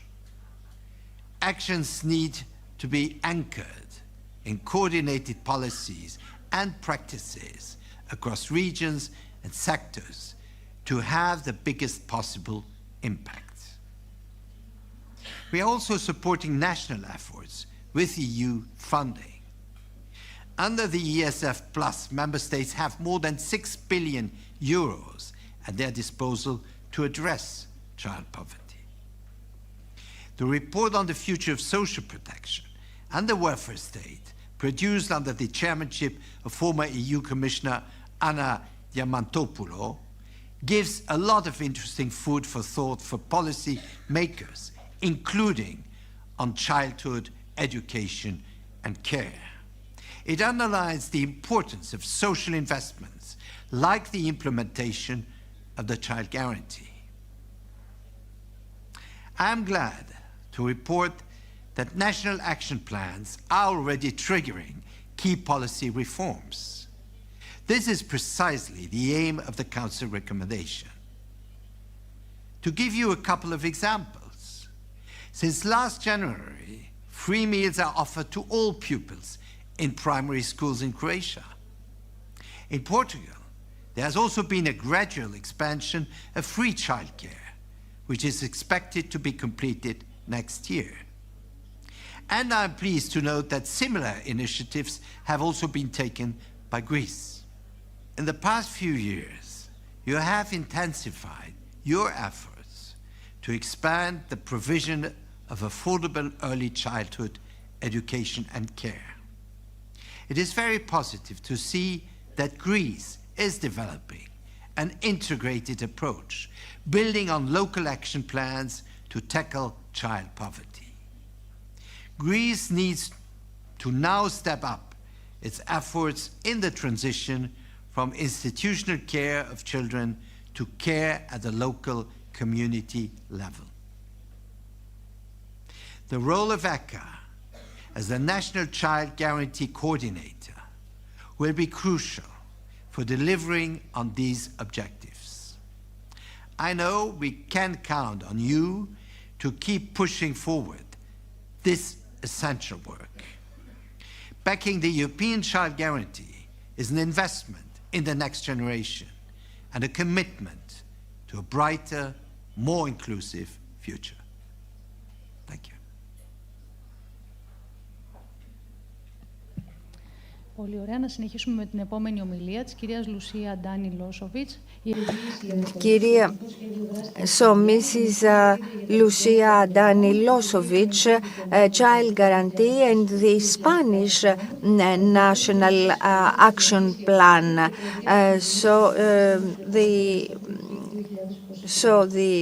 She's going to talk to us about Spain. Center for Social Solidarity for inviting me to be part of this conference on European Child Guarantee. I would like to start by saying the European Child Guarantee has arisen in a very complex context, not only in Europe, but internationally, where many countries are facing a serious social, economic, and energy crisis. The overall data in the EU tell us that the number of children at risk of poverty and social exclusion continued to increase in 2022, despite all the efforts of the member state, and that some countries, such as Spain, had been able to contain or reduce the poverty rates. We are aware that we must double the effort to achieve the goals of poverty reduction. And that's why the Spanish presidency of the Council of the EU considers the European Child Guarantee and its implementation through national plans as one of the top priorities. We want to contribute to the declaration that has been promoting to strengthen the commitments and resources of all member states to develop the action plan as much as possible and be more ambitious in order to achieve the stated goals. Currently, this declaration has been signed by 24 countries. So, in this uncertain context where all member states and Europe as a whole are, the European Child Guarantee is an opportunity that encourages us to face the challenges with new perspective, shifting the paradigm towards putting the people, putting children and their well-being at the center of decisions and policy. And that's why Spain elaborated an ambitious action plan for implementing the European Child Guarantee. This plan has a comprehensive approach that understands poverty as a multiple expression, including monetary poverty and access to social services that are crucial for child development, for generating equal opportunities, and for breaking the poverty cycle. According to this comprehensive approach, we structured the action plan around 3 axes, 2 of them strategic and 1 cross-cutting. The first strategic axis is related to fight against child poverty and to reinforce social protection policies. We wanted to make visible all the efforts that we have been done since 2020 with the COVID-19 pandemic to offer a social shield to families and to continue to be ambitious and spend the coverage and the resources. At that moment, it was necessary to safeguard the family economy, so we approved the minimal vital income to assure an income to all families, and also we added a supplement to childhood. On this point, I would like to quote a report from the European Network to Fight Poverty and Social Exclusion in Spain that shows that increasing social protection has an effect on the most vulnerable people. The study shows that the measures implemented by this social shield based on public income transfer to workers, the minimal vital income with the supplement for children, containing the prices of gas as other measures, have prevented around 1.5 million people from falling into poverty. The same study shows that if the state had not taken measures in time of crisis, instead of having 21% of the population on poverty line, we were talking about 48%. Although these data reveal a positive impact, we know that it's not enough. We are not fully satisfied. The high number of children at risk of poverty is a clear evidence that much remains to be done, not only in social measures, but also in ensuring equal access to social rights. So the second strategy axis in our action plan is related to provide effective access to essential quality, accessible and inclusive services that are mentioned in the recommendation of the European Child Guarantee. Some of the examples of what we are doing are, for example, the national program to guarantee the right to food, leisure and cultural activities during the school holidays periods. We are also implementing a program to reduce the gap in digital competencies. We are strengthening child and family care teams in primary care social services. We have approved a plan for combating child obesity that affects more in children in poverty situation. We are implementing different measures for early care and child education, and we are working on a strategy for disinstitutionalization and promoting foster care. The third axis is a cross-cutting approach to promote regional equity and protective, equal, inclusive and participatory environments. Unfortunately, we still have a huge inequality in our country between regions and within regions. So we don't want that the place of birth define the present and the future for children.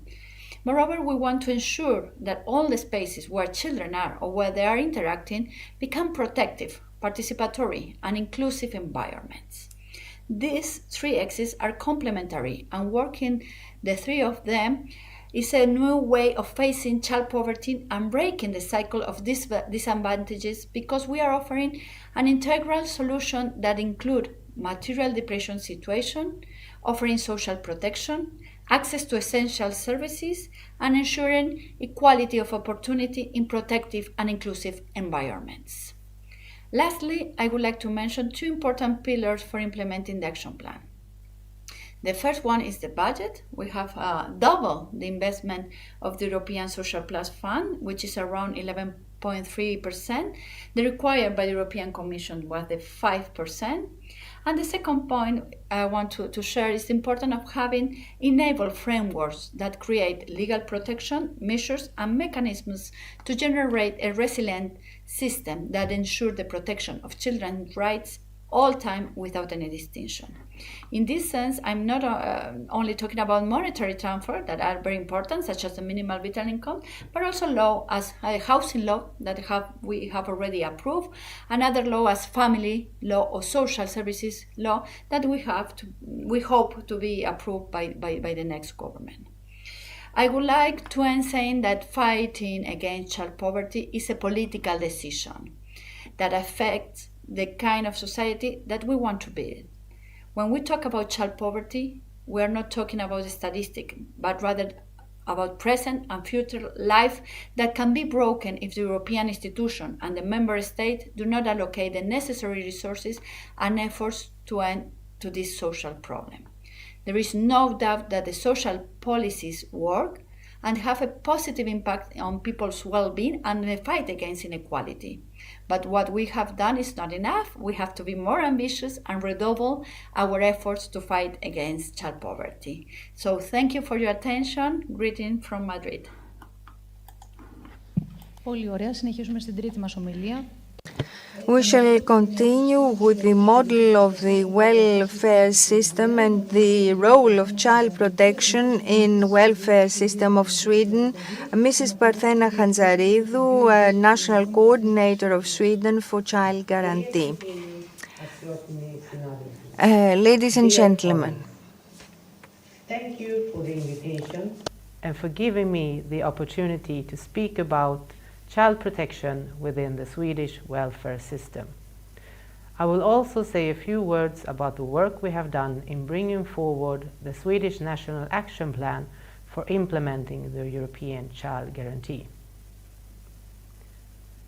My name is Parthena Hanzaridou.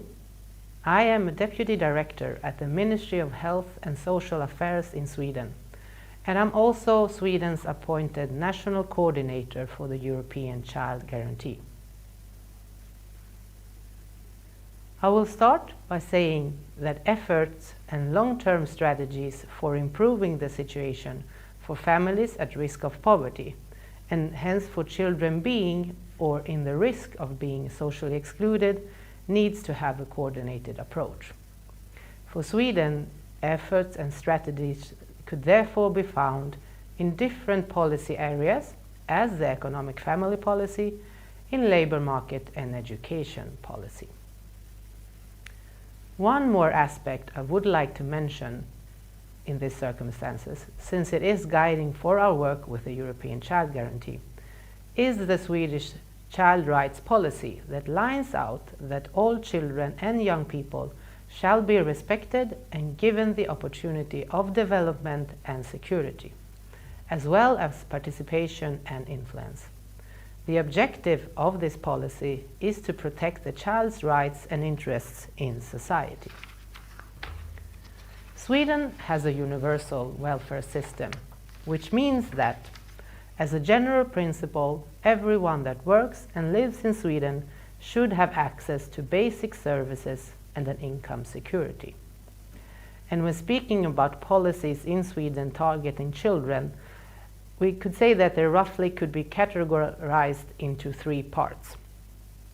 One part is the subsidized universal childcare services and high-quality daycare system, which is provided at local level but with state grants. Another part is the other public services, such as healthcare and medicine for children or dental care for children, the education services, but also parental advice and support. In this, you could also categorize the social welfare for those with additional financial needs, including child-specific issues. Most of the key social services in Sweden, as the ones I mentioned, are provided free of charge. Or they are highly subsidized, where you pay a fee that depends on the household's income. So if the household lacks income, there is no fee at all. One of those services is, for example, the case in the early childhood and care services, which I mentioned earlier. And thirdly, we have the financial family policy, which provides financial security to all families with children and helps to raise their economic standard. It also gives parents the opportunity to balance work and careers with family life, which contributes to a more gender equal but also a more child-friendly society. As part of the social insurance system, the benefits consist of both universal benefits, as the child allowance, which all children in Sweden receive, and of means-tested and targeted benefits, such as the housing allowance. For the housing allowance, for example, we do know that it is a well-targeted benefit for reaching financially constrained households and for providing additional resources to economically vulnerable families with children. Hence, it reduces the risk of economic disadvantage. And reducing the risk of economic disadvantage is important in reducing the proportion of children who may be at risk of being restricted in their access to key social services. How have we then done the Swedish National Action Plan for implementing the European Child Guarantee, a part of our welfare system? As you all know, the aim of the Council recommendation on establishing a European Child Guarantee is to prevent and combat social exclusion by ensuring that children in need have access to a set of basic services. These basic services are of various kind, and as such, in Sweden they fall within the responsibility of different ministries. Therefore, even though the work with the European Child Guarantee is coordinated from my ministry, the Ministry of Health and Social Affairs, all ministries concerned within the government's offices are involved in the work. And through that, also all relevant authorities on national, regional and local level working with or providing the services in hand are involved, as well as also different or concerned civil society organizations. As a starting point for the elaboration of our National Action Plan served the mapping of the access to the key services area by area as referred to in the European Child Guarantee. That mapping, on the one hand, confirmed that Swedish legislation provides for the basis for all children to have effective access to the key services. And, as I have already mentioned, most of them are also provided for free. On the other hand, it showed that there are still groups of children who do not have or risk of not having effective access due to a variety of different reasons or circumstances, and thus could be assessed as children in need in Swedish context. When doing the mapping, as we also had all the concerned ministries working with us and working with it, we identified that in most areas mentioned in the Child Guarantee, work to meet the recommendations were already underway through different measures. That meaning that we already had ongoing, or at that time recently decided or about to be decided, measures that would improve the effective access to the services mentioned in the Child Guarantee for children that we had identified as children in need in the Swedish context. So, by putting those existing measures in the National Action Plan, I would say that we managed to make the European Child Guarantee a part of our regular work, or a part of our regular processes, or the work the government does when it comes to protecting children. Of course, the current measures will be monitored and the results will be evaluated. And of course, if necessary, new measures will be added. So, there are also several other national strategies with a clear connection to the Child Guarantee, as the public health policy a long-term strategy for reducing and addressing the problem of segregation, and also a national strategy against homelessness, which addresses the question about access to adequate housing. All these strategies will also play a role in the implementation of the European Child Guarantee. So, with that said, I thank you all for listening, and I wish you all an interesting and fruitful afternoon. Thank you.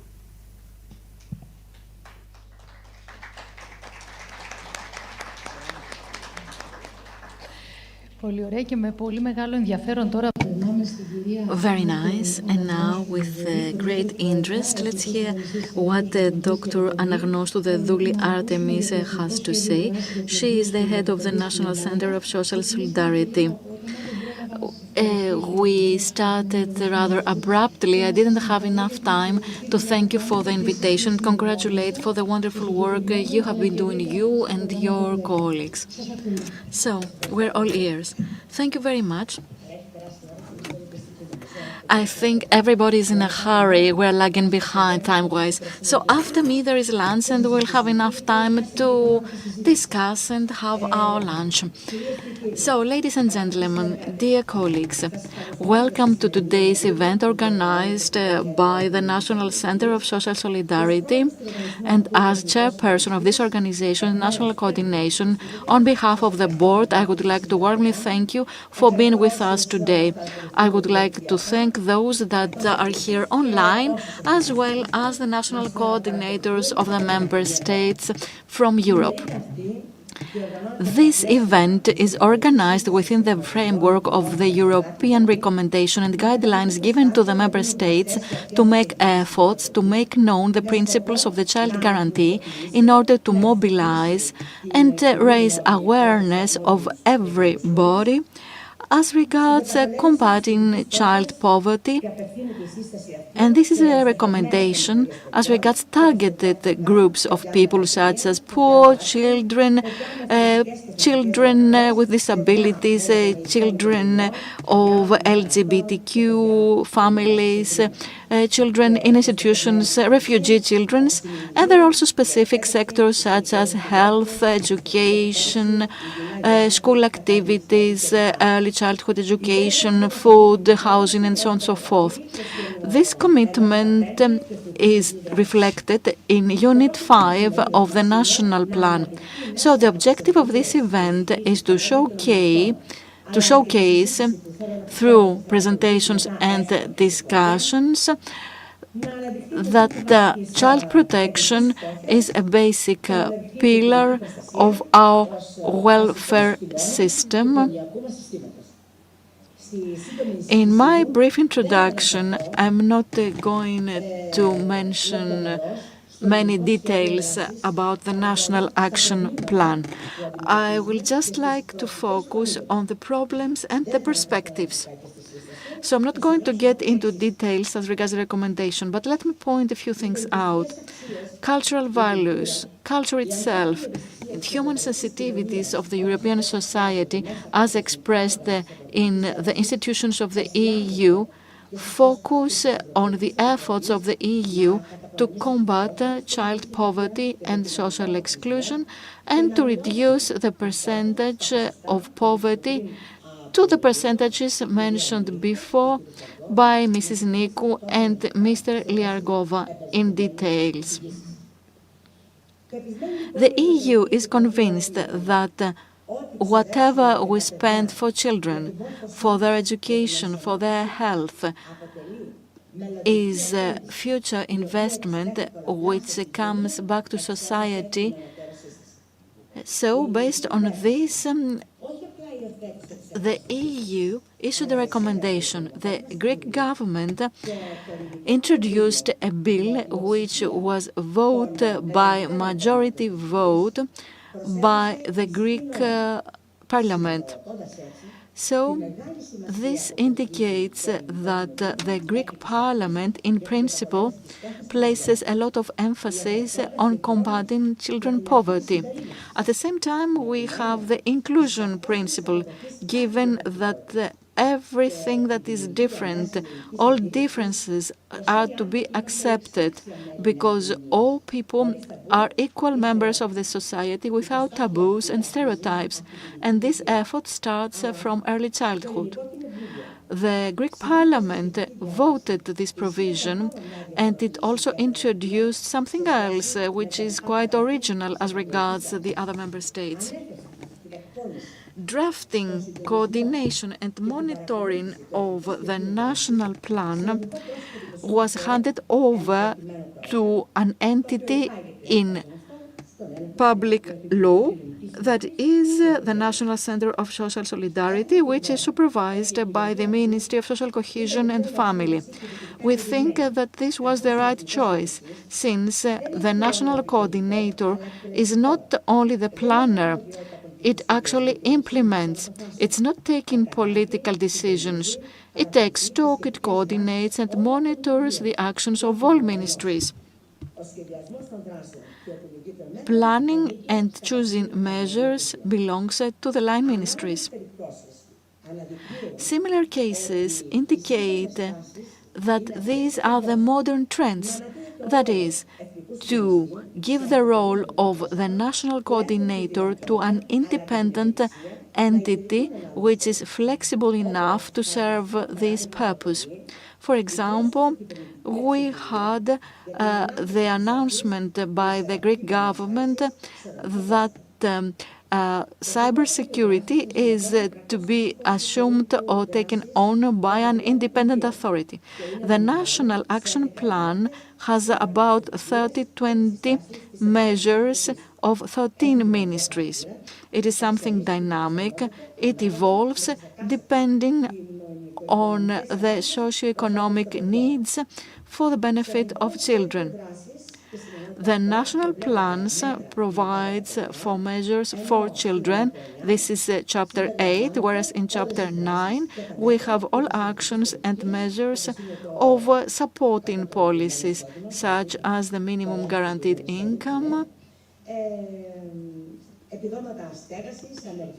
housing allowances, heating allowances, which indirectly focus on children. And in the annex of the plan, we see all studies and figures that substantiate the national plan. Chapter 11 has the indicators, which is a very complicated and demanding system as regards figures that have to be recorded in order to assess policies and measures. We are already implementing the digital platform, and we think that till March or even earlier we will be able to start with a pilot of this application. And there is also a larger project by UNICEF funded by the European Commission.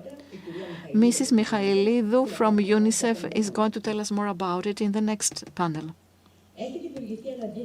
We also have a national, regional and local network of about 700 representatives.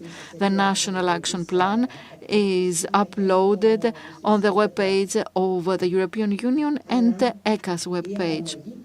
However, the implementation of child guarantee and monitoring this national plan is a very complicated project. I don't have enough time to explain everything. Maybe I will use some more minutes. But let me focus on the most important problems. Of course, let me not start with the staffing problems, because this issue is a fetish for the Greek public administration. But okay, this is an existing problem, but I have the basic principle of the effectiveness of the public administration, based on which we are called upon to achieve the optimum result with the existing human and financial resources. And this is the principle we all serve in E.K.K.A. Now, let me mention some specific problems. The network I mentioned before is not fully activated. The only activated part of the network is the network of the representatives of the ministries. They are our main partners, and I would like to warmly thank them. Now, the regional and municipal network is not activated yet. We know that the necessary figures to monitor actions are not there. They are not recorded. There is no IT.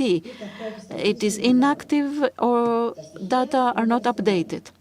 And we have dispersed figures. Sometimes we have different units measuring the same things, and there is overlapping. We don't have a single IT system, and there is no single authority in Greece to take stock of the situation and monitor facts and figures. This was pointed out in the deep dive report done by the Western Attica University upon UNICEF's request. Let me point that sometimes we have this tacit disagreement and lack of willingness to provide data. The situation is similar in other member states. However, the greatest deficit, in my view, is in the cases of social exclusion and poverty in remote villages, in mountainous regions, and on islands. And as stressed by my Spanish counterpart, there is inequality in the regions. There are no ad hoc pieces of research, and we can only use figures coming from Eurostat and Elstat.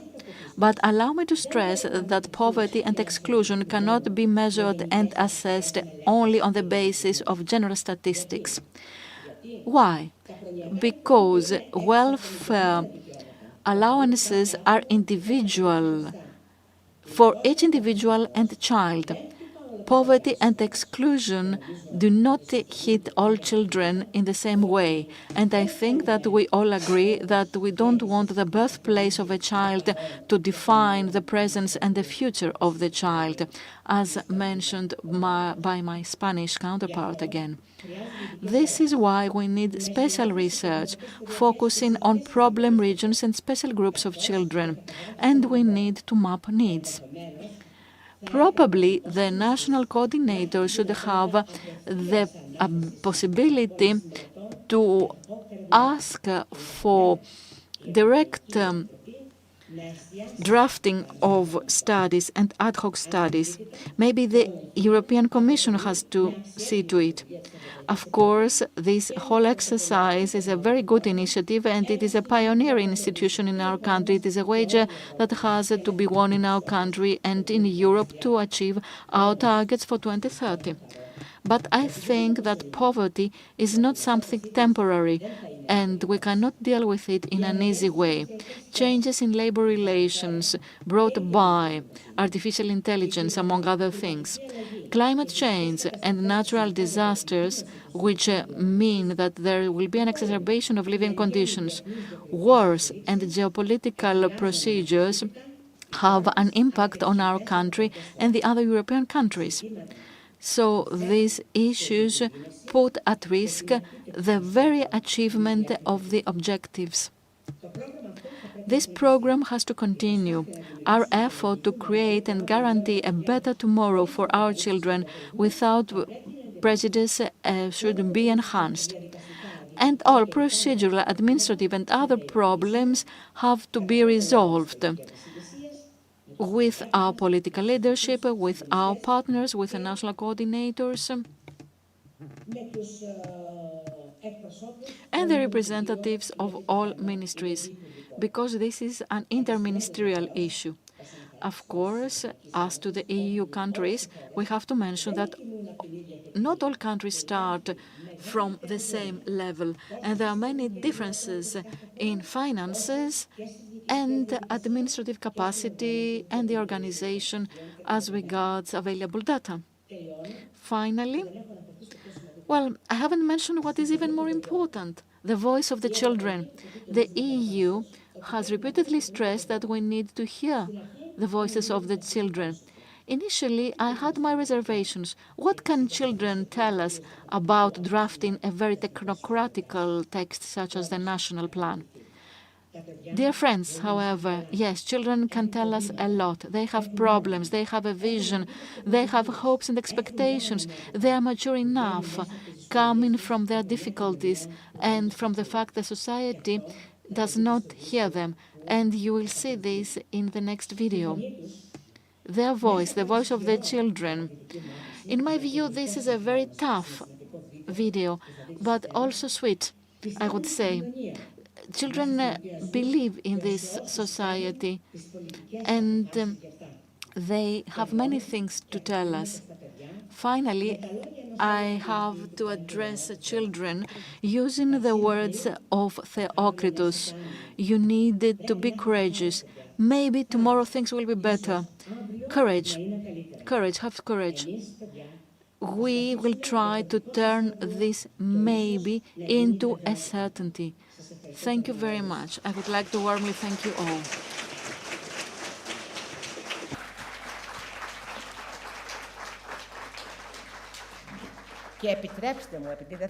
And allow me, as I'm not going to speak again, to warmly thank all the coordinators of today's meeting, our technicians, the ministries, our speakers, Maggie, the children on the video, our photographer, Nikos, who has really done an excellent job, and more than anybody and everybody else, the people in ECA that have really worked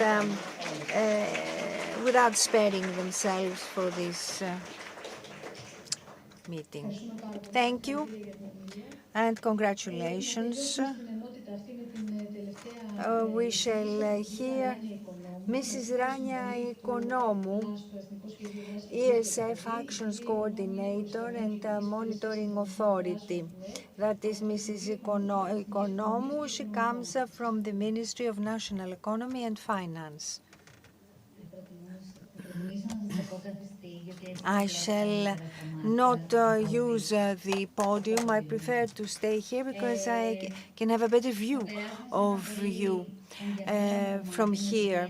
A very interesting part in the sense that a lot from what we've heard will become a reality thanks to the co-funding by the European Commission. The idea of the European Child Guarantee comes as a continuation of the 2013 recommendation, EU recommendation, invest in children, break the vicious cycle of inferiority. And there was also the March 21 in June for the recommendation for such a European Child Guarantee, and this referring to the programming period 2022 to 2027, in envisaging 5% of the plan, and for the combating poverty, the ESF amounts are 12.8% of the ESF plus fund.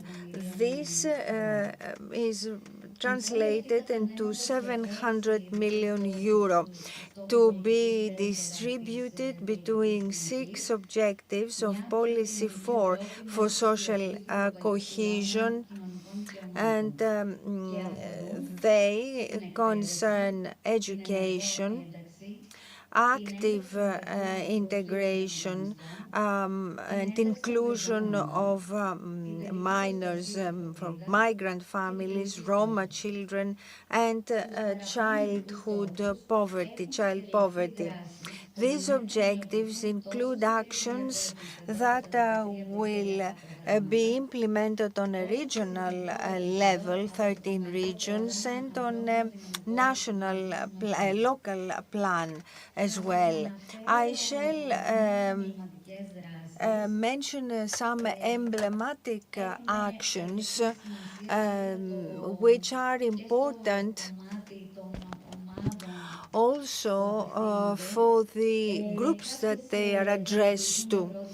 Some of these actions will be implemented for the first time, and some others come as the continuation of previous successful actions pertaining to the period 2014-2020. DI of children, that is Child Guarantee 3 by UNICEF, that is this is the project, and it includes transition from child protection structures to community structures.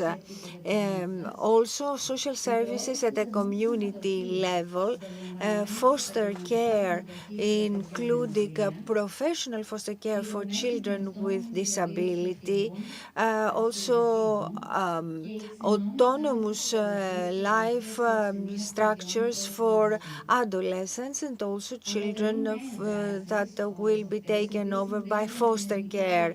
And this is the very basis for the national policy for DI. And this political foster care for children with disability starts with the RRF, and then it will go on under NSRF with all the necessary adjustments or amendments. Also, children that are in need or are vulnerable refers to the harmonization of professional and family life, but in the light of a child guarantee, focusing especially on children from vulnerable environments, and in relation with the Kypseli Beehive program with child care and kindergartens. This is really linked with the policy for disabilities because it is also addressed to children with disabilities or other special needs. Need for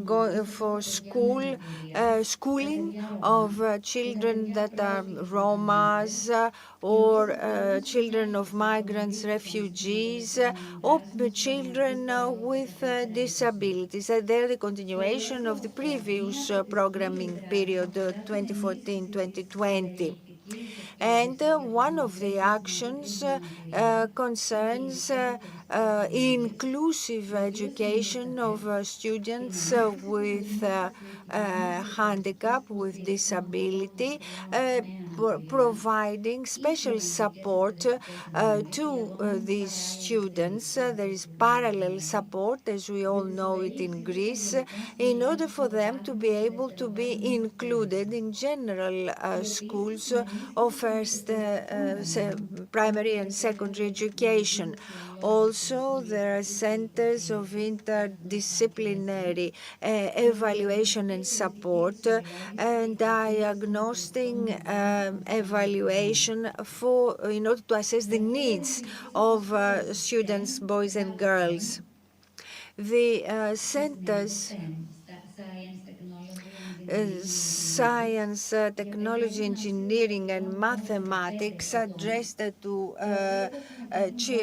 young children between 13 and 15 years old, income-based, and aim at familiarizing them with maths, physics, and robotics. And this is going to start with the RRF, and then it will be taken over by the the new NSRF. The actions for participation of children in sports, culture, and social life with no exclusions refer to precisely this participation of children in such activities. That's a new action, and there are subscriptions to gyms, theaters, day camps, and so on. There are also health-related actions such as mobile units for psychiatric services provided, and also mental health units for children and adolescents. These are either continued or new actions and are linked to health policy. Also, toddlers or school-aged children or Roma children that will go to experiential workshops or summer or camps, and also young toddlers between 2.5 years old, and support of the parents, focusing on young mothers. This is another new action related to the general policy for Roma populations. Also, poverty risk and social exclusion risk, focusing on adolescents living in isolated areas, marginalized areas. The first action refers to vulnerable adolescents with multiple and well-established disadvantages, and and it favors their stay in the education, support of their family environment, encouragement of their participation in community activities, and of course vocational training, and so on and so forth. The second action concerns tailor-made actions and access to health, education, preschool activities, care, and food. And it concerns children from vulnerable families and difficult family environments, former prisoners, unemployed, and so on and so forth, or with disabilities. As I said at the outset, these are some of the actions that are going to be implemented, and I'm giving them to you because they are important ones. My own service is very concerned and is really looking forward to the immediate onset of these actions, because on the one hand there is a need, especially over the last few years in Greece that went through many crises. It's very important for children that are in a state of poverty or belong to other vulnerable groups. And the other, of course, idea is that most of us are parents, therefore we are aware and very sensitive to such issues, and that is why we really want to start immediately our activities supporting E.K.K.A and other line ministries in the implementation of such plans. Ευχαριστούμε πολύ. Ολοκληρώθηκαν εδώ οι εργασίες. Thank you very much. Now we can start with our break. We will be back at 3:15.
Λοιπόν, επιστρέφοντας από το So, coming back from the break and having regained our power, our strength, we proceed to our third topic, the contribution of independent authorities, UNICEF, and the state units and the civil society to the Child Guarantee Scheme. This meeting will be moderated by Mr. Livos Ioannis. He is very well known for his activities defending the rights of people with disabilities. So our moderator, Mr. Liveos, are already up as well as the panelists. Thank you, good afternoon, and welcome to this third round table on the contribution of independent authorities, UNICEF, state units, and the civil society to the Child Guarantee Scheme. I think that all topics so far have been very interesting. I believe, however, that this topic is very important. Now, before starting, in my capacity of a member of the BOD of the National Center for Social Solidarity and also being an organizational secretary of SAMEA, I would like to congratulate and thank the president of the center as well as the working force and all members of the staff for their excellent efforts and focusing, of course, on this very important topic, the European Child Guarantee. We don't have plenty of time, so there will be no comments for the sake of time, and we'll go straight to the presentations of our speakers. So our first speaker is Mrs. Theoni Koufo-Nicolaou. She is Assistant Ombudsperson for the Rights of Children and former President of the European Network of Ombudspeople for the Child. She's going to talk to us about the challenge of combating poverty and social exclusion in Greece. You have the floor. Please. I would like to ask my speakers, because we have sign language interpretation. Our presentations have to go a little bit slower for interpretation purposes. Thank you. You have the floor. Καλησπέρα σε όλες και όλους. Good afternoon. Thank you very much for the invitation. I would like to thank the National Center of Social Solidarity and especially its president, who is taking care of all details. First of all, I cannot see my PowerPoint on the screen. Okay, thank you. Now, the ombudsperson for the child is under the umbrella of the ombudsman, citizens ombudsman. So we do not only intervene in the relations between the state and the citizens, but also in states between individuals, because we all know that the main infringements of the children's right come from their own families. And the ombudspersons are active within the whole spectrum of the International Convention of the Rights of Children, but also on topics of abuse, topics of alternative care and access to education and health, and of course all rights having to do with participation, all participation rights. So we intervene with the ways you see, and I would like to say that we have cases of infringement, and all cases, even this is perpetrated by an individual, ex officio, we can intervene as regards issues concerning the international convention. We set up adolescents services as well. We take into consideration their views. We go on site, we have call lines, we exert pressure, and we make comments on reforms in order for our country to be aligned with the ICRC, and we coordinate networks between public and private organizations to create a common understanding as regards children's rights. So yesterday, we had a celebration of ICRC. I have to remind you that it took 10 years of deliberations to sign this convention in 1989, and it was approved by all states without the signature of the United States, of course. And we have a very powerful law in our country transposing the ICRC. If there is a contradiction between the content of ICRC and a piece of legislation, what prevails is the ICRC. So we have 4 principles in this convention. All children, irrespective of disability, national or other profiles, irrespective of the financial condition, irrespective of sexual identity, they all have access to all rights.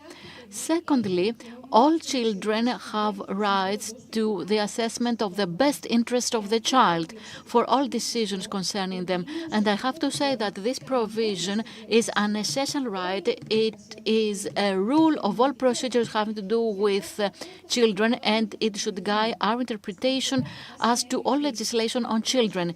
This means that we have this obligation on the individual but also on the collective levels through assessing the impact of our decisions on the rights of children. When, for example, we decide for the budget or we change the educational system. Especially, we need to take into consideration that the children depend much more on public services than adults, and therefore there is an increased opportunity of traumatic and irreversible consequences in their lives if these services are deficient, of bad quality, or if these services fail. And we have to take into consideration that children have very limited access to any mechanism of complaints. Thirdly, all children have the right to be heard on all topics that might concern them, not only in school, and there is a deficit in schools, but also on all levels as to the adequacy and quality of services provided for children, under the condition that we empower children to learn their rights, and children have to feel safe to express their own opinions and not what they think that we want to hear from them as adults. And thirdly, all children have the right to life and development. Development is not just survival and make it to become an adult. We mean full development of skills and gifts of each child to find its own path in life. The right of children to an adequate level of living is defined in Article 27 of the Convention. But we have to say that poverty has many facets, and it is an infringement of the rights of the children, because indeed there is no right that is not detrimentally affected by being poor, because what is undermined is normal development, access to education, health services, socialization, expression, game, playing, and recreation. As to the indicator, this is the number of children at risk of poverty or social exclusion, and Greece is 5th from last. Do you see? It's after Romania, Bulgaria, Spain, Italy, and Greece. Now it is. It has gained one place. Now we are at 21 point something %.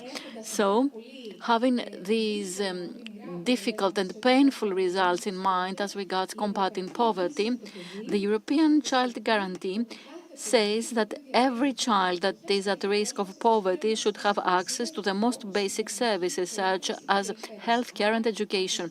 Therefore, the objective is to offset the negative impact of poverty and social exclusion through this excellent, as it seems, tool. And the national coordinator for child guarantee is defined on the basis of the Greek legislation, and it is the social center, the National Center of Social Solidarity. But you know that there are great challenges in this progress we all want to make. First challenge, there is no system of child protection in our country. In order to have a system, first of all, we need to communicate among ourselves. However, in Greece, there is no single policy for child protection providing for interdisciplinary cooperation or coordination between various agencies, which is necessary to combat poverty, to protect children, and early intervention. After all, we don't have a mapping of all services, private and public, serving this objective in our country, and a fortiori the necessary resources. Many times, children and their families keep saying the same stories to many professionals, and the professionals sometimes give different answers.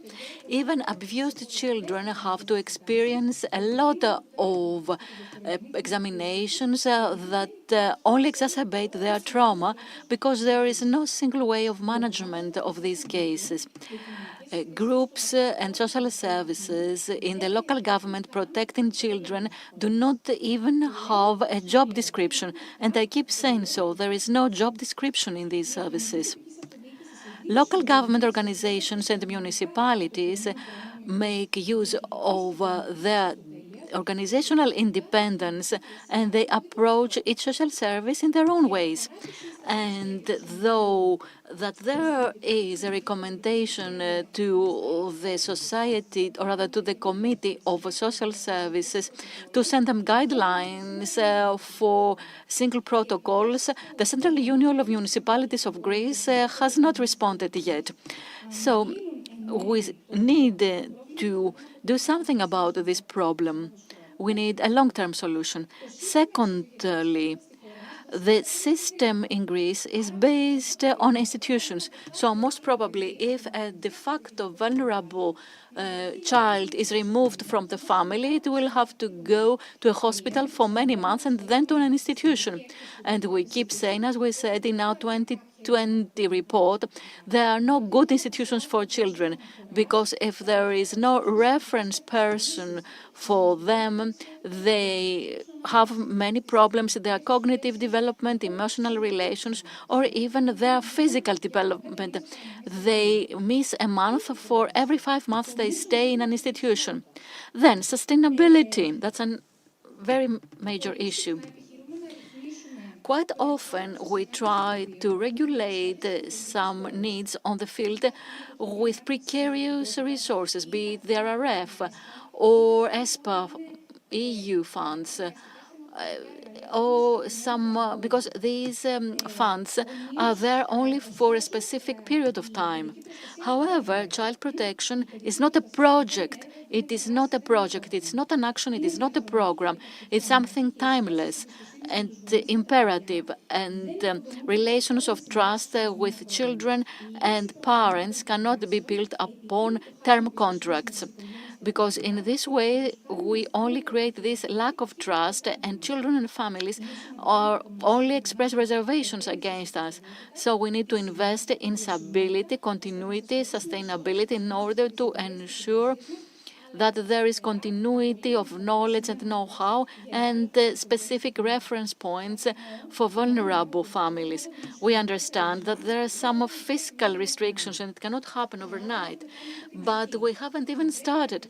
So at least we need to try to make a plan in order to make this solution possible in the medium and long run. Maybe these funds could be funds over the regular budget.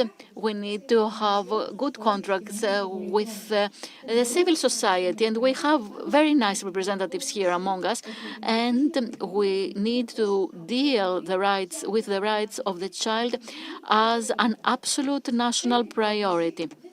Fifth challenge, it's not just access to services, because we keep talking about access, but we need quality of services as well.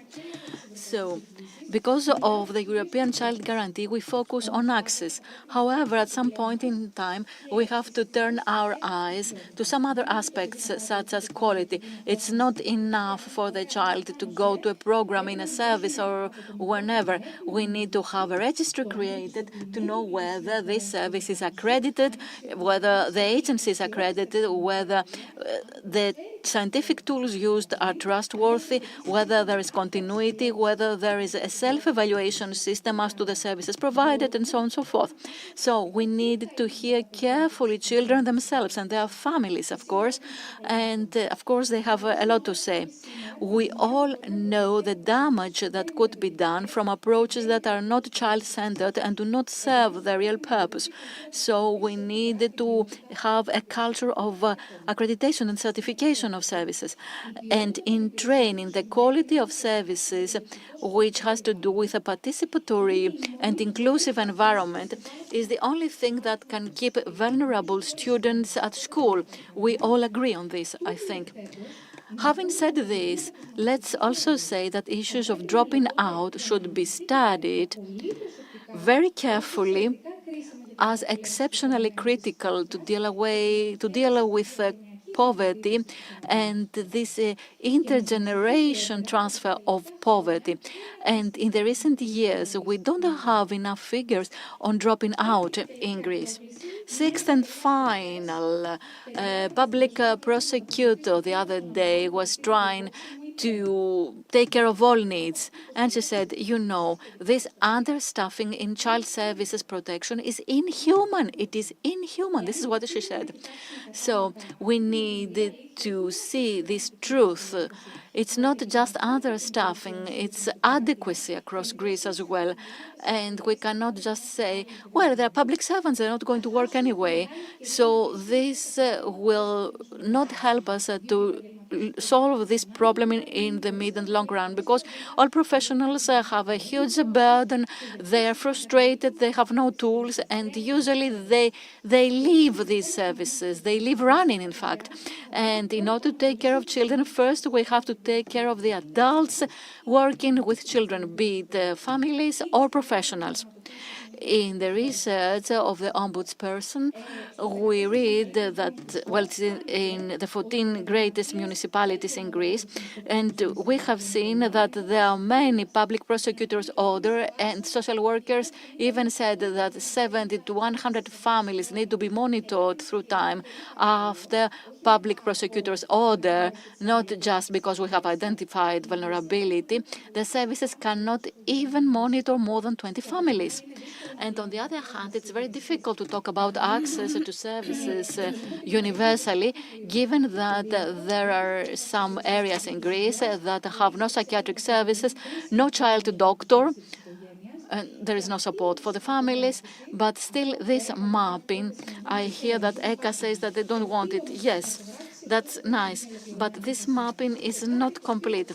Each ministry only supervises its own services, and we don't know the intensity and the extension of this phenomenon. And I'm glad that this action plan for child guarantee includes coordination among 13 ministries. That's very important, and that has to be ensured through time. There are steps forward. So it's necessary to have a new single public child protection framework with specific job descriptions. We need to enhance the social services. We need to enhance mental health services. We need to establish protocols for community intervention and make them a law, not just make them public. Gradually, we need to have an early intervention system for gatekeeping and DI, invest in awareness in schools and in communities. And from a strategic point of view, we need to have some indicators. There are indicators in the child guarantee, and we need some generous financial measures related to in-work benefits and readjustment of the allowances based on real needs, and revisiting allowances as to immigrants. We believe that there is a common understanding which could be used fully, respecting the personalities of children and leaving our egoisms aside, I have to say so, because there are issues. The time is now. We need to set up a concerted system for the difficult times to come. Thank you very much. Ευχαριστούμε πάρα πολύ την κυρία Κουφωνικολάου. Thank you, Mrs. Kufonikoulakou, for your presentation with the assessments and suggestions on behalf of the Children's Ombudsman. The Child Guarantee is the vehicle for reforms in child's protection. Mariella Michailidou, Child Protection Specialist on behalf of UNICEF in Greece. Μόνο θερμή παράκληση και σε εσάς για την ταχύτητα, για τη διερμηνία μας. Είναι ανοιχτό το μικρόφωνο, μ' ακούτε? Τέλεια. Καλησπέρα σας και από μένα. Ευχαριστώ τον Αντώνη τους συναδέλφους. Thank you. And thank you for the invitation on behalf of my colleagues from ECA and its president, Mrs. Vedouli. Actually, we started cooperating ever since the beginning of the drafting of the National Action Plan. So guarantee, child guarantee, for us, it is a vehicle for the necessary reforms to be made and a way to tackle the challenges and regulations necessary. I shall try not to repeat what has already been said. It is a vehicle because the idea behind the child guarantee was not to set up a system and deinstitutionalize all children. It was the idea mainly was to create models to be used by the society, by the state, in order to to run certain actions. These are the pillars, 6.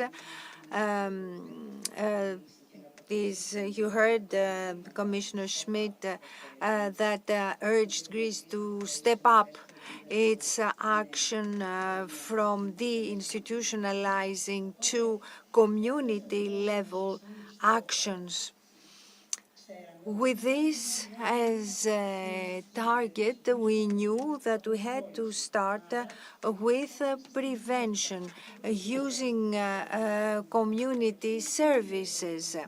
You need to have prevention, however, in order not to stop the phenomenon from being reproduced.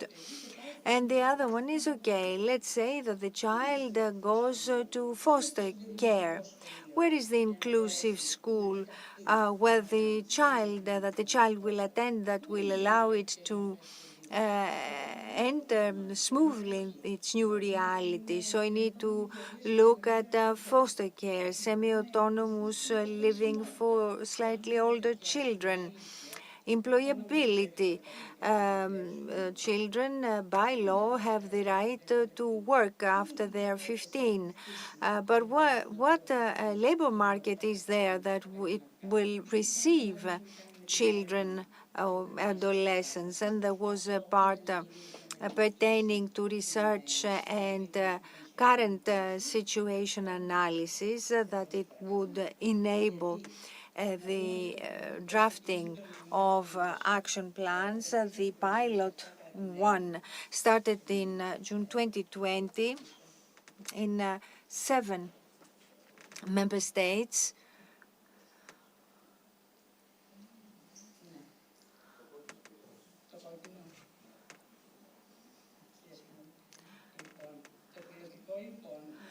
So the pilot program was the effort by the Commission. The pilot project was implemented in 7 member states, and they all decided to draft national action plans much larger than the pilot projects on poverty and social exclusion of children. You see the member states and the pillars that we've seen. Here we have the milestones of the project. There were care models made or reinforced, professional foster care, classical, within the framework of classical foster care, there were 5 institutions in Athens. It was, and also 30 schools that were used as pilot schools in Attica. And that was for training without exclusions. And TSI is supported by DG Reform in order to actually support the implementation of the child guarantee and the national action plan, data collection, and then governance, the other pillar of this. We heard from Spain that local government and regional government need to help by means of their data and with decision making. And there is a third pillar on the child obesity. It is one of the concerns in the EU. We have high rates of child obesity addressed, targeting the more vulnerable children. Now, the main achievements pertain to the national awareness-raising campaign and foster care, and we have the development of a transformation methodology for institutes that will be open and will boost foster care and independent living. We also, UNICEF, supported inclusion of transformation plans in the NSRF framework, but this on a national level. We also piloted independent or autonomous living. It will also go under ESF+.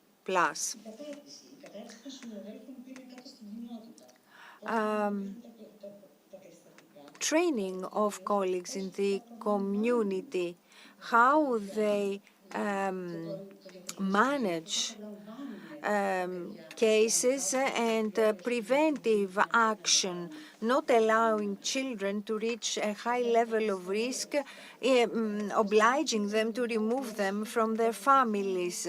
Also, for the first time in Greece, we are going to have a legislative framework for foster care. In 2018, there was provision for foster care, but only for children with disability. Now it is all-inclusive, and there was an extension of the age limit for foster parents. The minimum norms, standards for private institutions, and also an allocation that is a subsidy for foster care. It's a new social allocation in Greece, and Aninet, that is an algorithm that was upgraded in this IT system. Challenges, however, remain, and they are numerous. Theoni mentioned the problem of lack of common understanding, of joint understanding, for all of us being on the same page. And this is relative to culture. we need to develop the understanding that we need an overall system. And we need a legislative framework. Right now it is fragmented, both of this framework and the services provided within it. We don't have for the time being the right evaluation of needs, and the platform will be of great use to this because we don't have data. We need harmonized data governed by the same methodology, enabling us to know exactly what we are talking about at any given time. Institutional care seems to be the most important thing, and we need also to to take a step further, see how we can utilize all this experience the day after. And we have fragmentation and vagueness when it comes to different competencies. Who does what? We have a ministry which is a heavy one, the Ministry of Labor, but we don't have clear-cut competencies, and we need to clarify this. Who is the leader in policy making? We need to make this clear. So what about UNICEF's viewpoint on reforms? Well, we think that we need to invest in implementing the necessary reforms within the framework of a holistic system, not changing or amending one law here, one regulation there. We have and we need specialization in child protection and social worker school. There is no such specialization either. I know this because I'm a social worker as well. And there are different I know I have to hurry. The social shop, the social grocery shop cannot actually work on the level of child protection against abuse. You can't have one person changing hats all the time. You need to have specialization. And we need to have the right human resources, adequate in numbers, adequate in knowledge, because on the level of local level, because they know the people, they know the family, they know the children. And another system that would be effective if it was sectoral. Services, child services should be per sector, not as one service per municipality, because if you want to visit a family within the boundaries of your municipality, it may take you the whole day. And of course, we need to have adequate decision-making mechanisms, gatekeeping. We have 5 public prosecutors, minor public prosecutors in the country, without any specialization. They never did this at university. There is no further training. And most of them are first instance. So they deal with everything from the rubbish dump of the area to abuse, to child abuse. So we need to have more than one persons participating in the mechanism that will be valid for the whole country. And of course, we need to know the children that have been already abused or neglected. And in order to avoid phenomena such as the ones we have known of killing of children by parents that leave the area in which they are known and they have a problem and go elsewhere where they're not known. So a mechanism that should be for the whole of the country.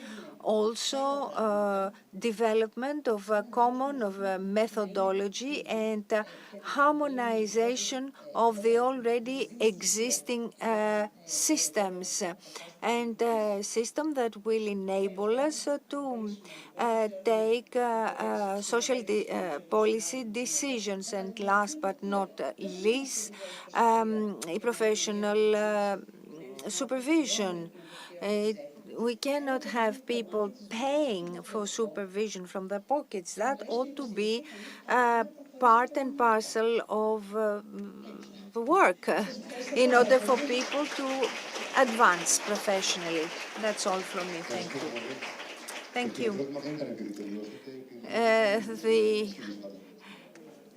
This hand was not because you finished, but because of the things thanks to the things you said. So there is time pressure because we are allowed to stay in this room until 6. So I have to inform my colleagues about this. Mrs. Konstantina Habibi now, contribution of social structures to child guarantee on the local level. She is Vice President of social units dealing with poverty. Hello. I would like to thank the National Center of Social Solidarity for their invitation to participate to this very helpful event.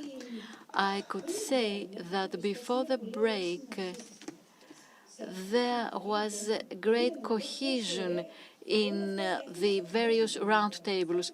I was expecting to see this in this third topic, but actually I see that there is overlapping because we have common challenges. We identify our common challenges, and actually we want to make proposals based on what we see on the field, because I might be the vice president of this organization of social structures, but I am a social worker working at field in the municipality of Galați. I work on the field, and we deal with what we have heard and many other things you haven't heard yet. So let's see why I opted for this topic. Now, pay some attention. What is this in this circle?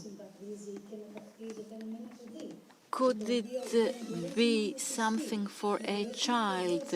It's the child that needs to express its skills.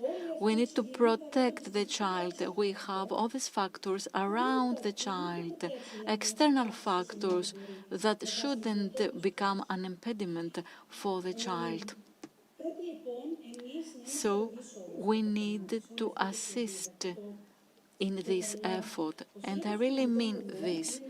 So our association was established in 2015 from professionals working on the field, and our objective is to intervene continuously in order to improve the conditions of operation in our units and to improve services to our beneficiaries and our members who work at the various units. We need to contribute as much as possible based on our experience on the field. Now, let's have a look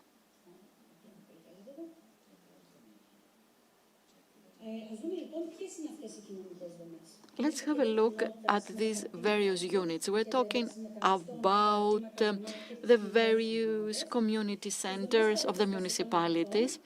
Some other units, such as social groceries, social pharmacies, soup kitchens, and other institutions for other services, homeless people. So actually, we serve people that are above or at poverty line. Now, let's have a look at the various units. So, community centers were planned as a basic one-stop shop, and they started operating in 2017. They're a local reference point for reception and support of citizens on services and programs. They serve all allowances across Greece, and they interconnect citizens to services. They are involved in child protection, and they have some specific groups for this, or sometimes they are the group, and they are responsible for monitoring the actions of child guarantee. I have to say that after what Ms. Michailidou said, there is a pilot monitoring system through the National Health Institute of the Child. We have been trained and we are users of the system to register cases of abuse. Now, some basic goods, they are provided in units which were established in 2013 for people below or on poverty line in order to give them some basic goods, cooked meals, and some medications if necessary. Maybe these people do not have enough money to pay for all these. And now let's have a look at the various centers for the homeless. They started operating in 2013. They serve citizens that do not have any type of shelter, and they provide individual care and hygiene, primary health care, food, or they can stay there at night and up to 6 months. There is psychosocial support and social and labor inclusion through specific programs.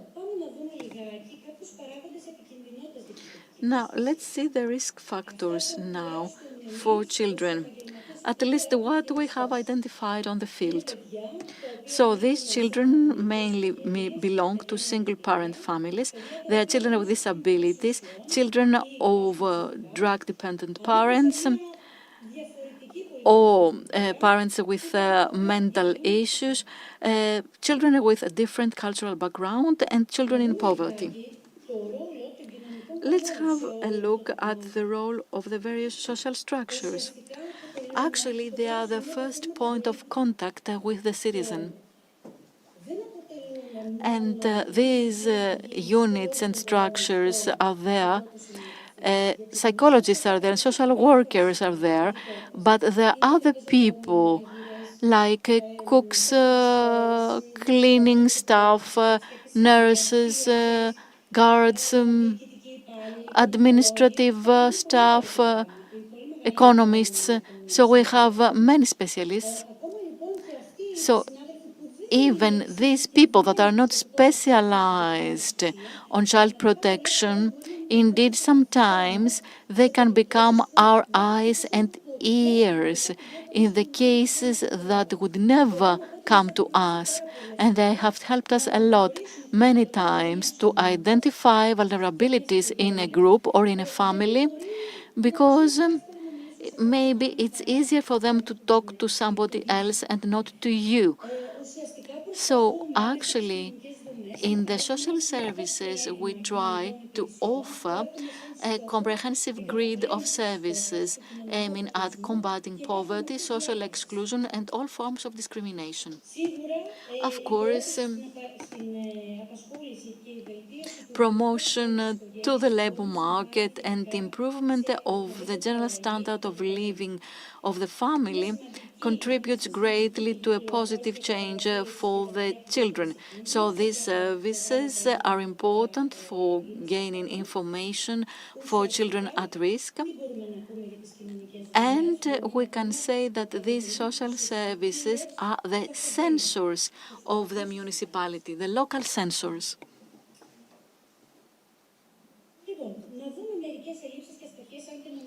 Now, some deficits, though, and problems, though these things were mentioned by the previous speakers.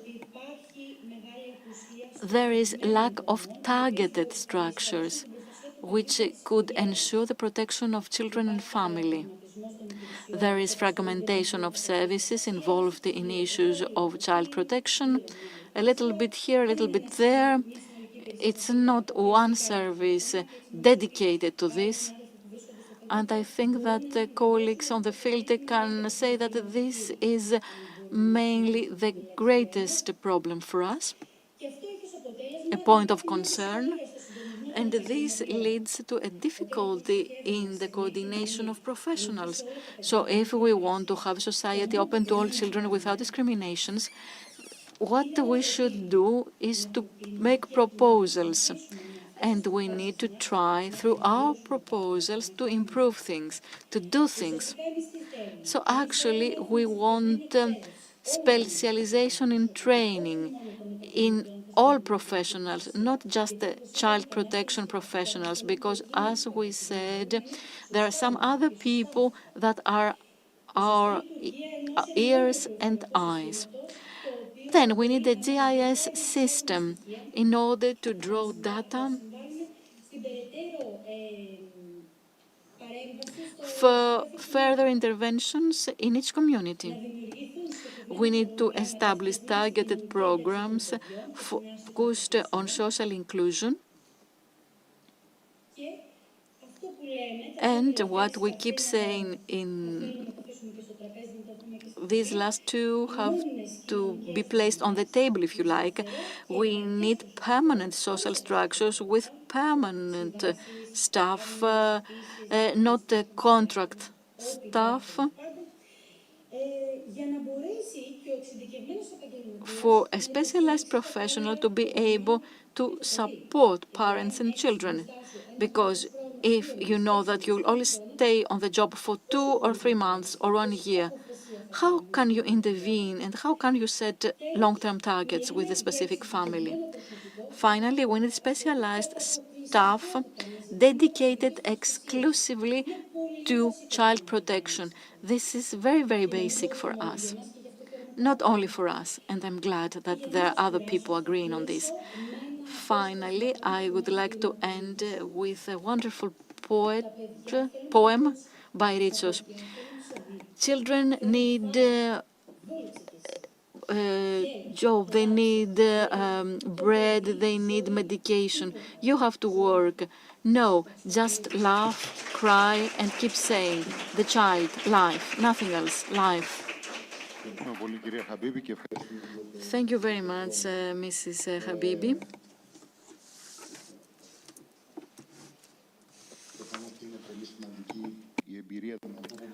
Of course, the experience of the practitioners in the field is very important, and Mrs. Habibi was very clear as to that. And now the participation of civil society in the creation of the National Action Plan for child guarantee, good practices for poverty mitigation and social exclusion of the children in Greece. Mr. Konstantinos Giannopoulos, member of the European network Eurochild. Yes. Hello.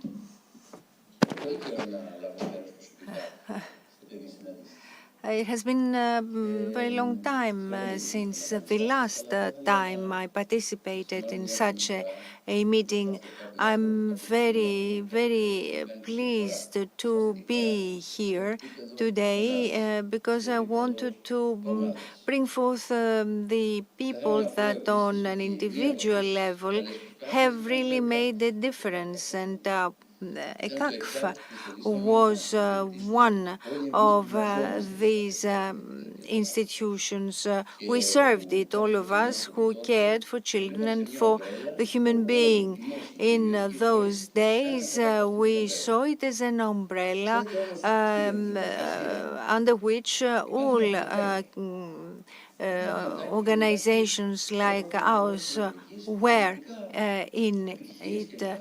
I come from IT with successes and all of that, but it didn't have much sense for me because it lacked essence. What about competition? And I'm looking you in the eye because you all have a role to play in such organizations. We started the Smile very humbly, and we have reached the level we're at now. There have been efforts, attempts, some successful ones, some that went to waste, lots of money. If all this money was given in order to really help E.K.K.A and then E.K.K.A become much more visible and present in Greece,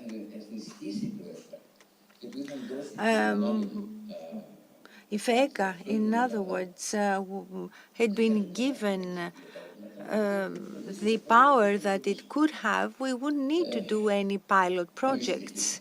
I shall not go on with this.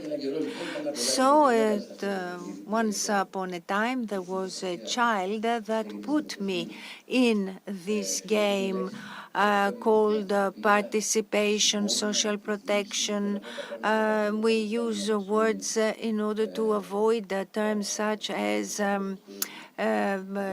sadness, pity, and so on. The child wrote a diary, and he said exactly this. He was 10, and he said, don't use words, forget about words, go into action, and if we are united, we will be successful.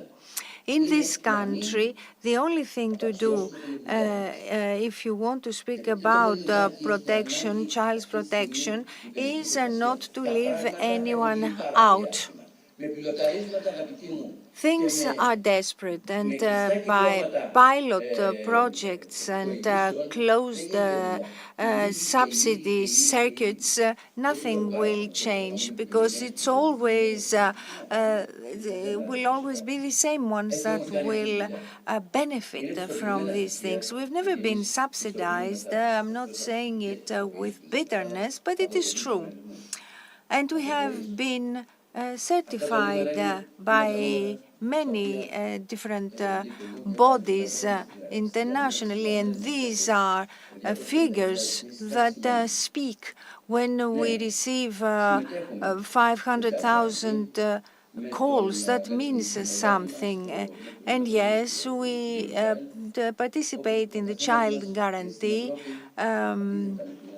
with our forces in Greece. Forces rally themselves. There's another culture there, trying to act in a complementary manner and not in an antagonistic manner. I try to I have to speak about poverty and social exclusion mitigation for children in Greece. But things go from bad to worse, have been going from bad to worse over the last few years. And all of these are like retardation bombs that have just exploded.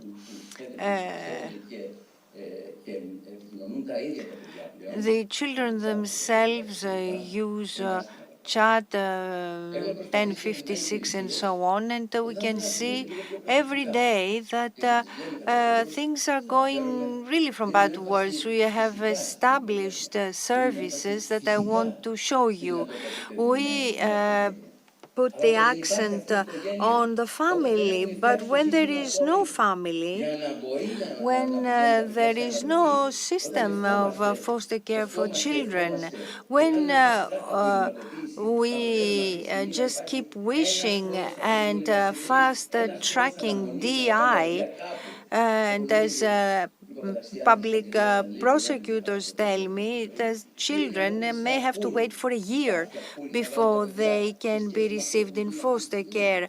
And one of them used to tell me that any place would be preferable to the institutions.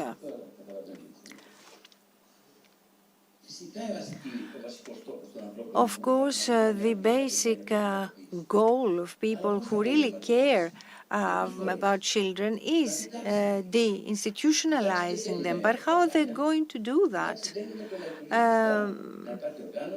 Without organization or transparency and supervision, not control, but supervision. So we have created daycare homes. We did that in 2005. These are homes. We call them homes. Because we want to de-institutionalize, but we use institutional terms, structure, inmates. You can't call a child an inmate. They're not prisoners. You can't talk about children that are invisible. Refugee children are invisible, but you must not tell them that they are invisible. It hurts them. And so sometimes the choice of words is the one that excludes actually foster care. You know very well the reality around adoptions and the effort to have them live semi-autonomously is a good one, but not the children all over the place. We need to take care of them. We've had for homes for children that cannot go elsewhere. So what now? They go to Pogoniani, a village. All the services are telling us to transfer children from Athens to Pogoniani.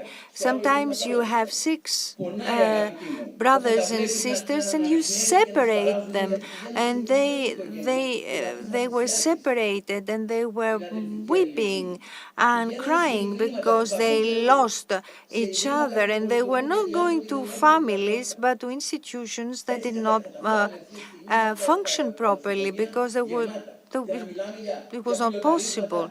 So how can we be still talking about pilot actions? Enough of them. These are children that live within the social fabric, but they also, we have to support the families that need to be functional as well. How? Through municipality services, and there are units and individuals that wage battles on a daily level.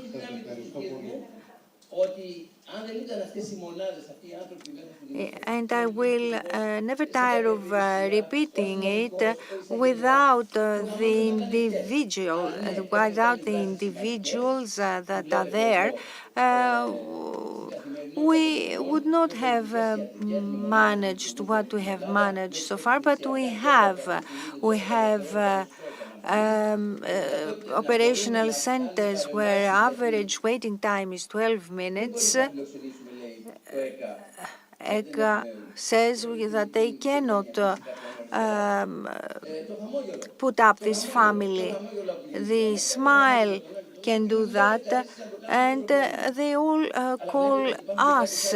And of course, we will do it with pleasure as much as we can, but there are services that are not well known. Ambulances, for instance, and mobile units. The service of the service, the ambulance service, it is useful. We need to really keep it going. As to the child's home, the model for that is the American one, or Icelandic, but it's irrelevant. It is the model that you all know. It's a stop for the child, and they will all go, and the specialists will go to visit it, but this is not possible here. So the child's home for the daycare and advocacy that is done by the state. We've had prepared it. It was ready, has been ready for the last 15 years. Medical centers. We have an open line with hospitals. We use state hospitals. We have an open line with state hospitals. And this is, but the reason I am angry, it's because a lot of money